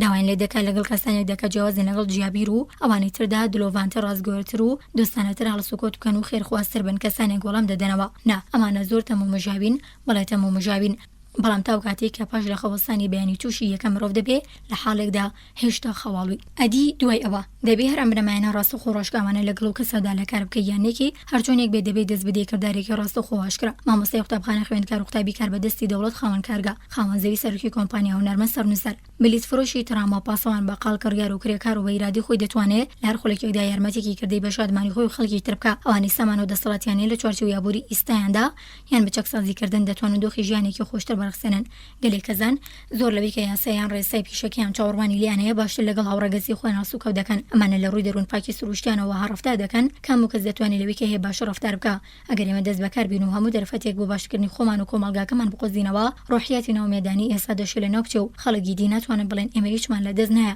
پەیوەندی بە منەوە نییە تاگەرەی گاندی لە بڕوابوون بە مرۆڤ و سەرچاوەگرە و دەست بدا کردەوە و دەنا بمرە دروشمی خۆشەویستی گاندی و چونکە دەیەوێت بمرێ دروشمەکەی دەست بدا کردەوەی و ئەو کەسانی دەڵێن هیچمان پێ ناکرێ بە زۆری کەسانێکن کاوڵیان نەداوە و بە تەماژنین بیدەن لە دەوری ئێمەدا هەندێک برینی کۆمەڵایەتی هەن کە پێویستیان با پەرستاری و ساڕێژکردنە هەندێک سیاسەت هەن کە پێویستیان بە نیازپاکی و ڕازگۆیی هەیە هەندێک نادوات پەروەری هەن پێویستە لا ببرێن هەندێک گۆڕانکاری یابووری هەن کە پێویستیان بە هاندان و ئەنجامدان هەیە گاندی لە تەمەنی 78 ساڵیدا لە نێو هەزاران گرفتدا پێی نایە ناوچێکی شەڵاڵی خوێن کە بەر قوڵچوون و ژاراوی کرابوو تا بە کێشەی دژواری و دووژمنایەتی هند و موسڵمانان ڕاوگا کارێکی وای کرد هەندێک لە پیاوخرا بوو تاوانبارەکان تۆبەیان کرد ئەوانەی دیکەش کە پیاوکوژیشیان لە نێودا بوون خۆیان تەسلیمی ئەویان پۆلیس کرد کەسانێکی دیکەش غەرامەیاندا گاندی کێشەکەی چارەسەر نەکرد بەڵام لایەنی کەمیەوەی کرد ئەو بووکەوە پەڕیتوانەی خۆی بەکارهێنا گاندی بابوونی ڕووبەرێک لە ئازادی کە بتوانێت لەسەری بۆستێ و دەست بەکردو بکە و بە بەکاربردنی ئەمڕازی توانێت تاکە کەسی توانیە بدنیا بخاتە جومجۆڵ کەم کەسن بتوانن ببنە گاندی بەڵام پەیوەندیەکی کورد بە گاندی و دەتوانێت لە دەرونی هەرکەم لێمەدا ئەوەنە بخاتە سەر توانای ئەخلاقیمانەوە کام ستالینەکانی مۆسکۆ هەموو ستالین و هیتلەرە 50% و 10% و 2% کەری دیموکراسیەکاندا خۆیان مەڵازداوە و لە پاکی دیموکراسیدا کەم دەکەنەوە بە چۆکدا بێنن گەیشتن بە ئازادی تاکو و بنەماخلاقیەکانی تاکو و هەروە گەیشتن بە دیموکراسی و بەپێی هەمووانەش گەیشتن باشتی با تێکشکاندنی ستالینیزم و بە یارمەتی گاندیگەرایی وەتی دێت کەواتە چوراکە ڕوە و دەرۆنت دابەگرسێنە گوێگرانی خۆشەویست لێرە داهاتینە کۆتا بەشی کتێبی گاندی و ستالین دووڕیانێک لە بەردەم مرۆڤایەتی لە نووسینی لیوی فیشێر وەرگێڕانی سلێمان دڵسۆز کە ژمارەی لاپەڕەکانی ئەم کتێبە 218 لاپەڕە بوو بە ئومێدی سوودێکی باش و گوێگرتن بۆ هەموو خوێنەرانی کتێبخانەی شنەوای دەنگی سەرکەوتوو بن.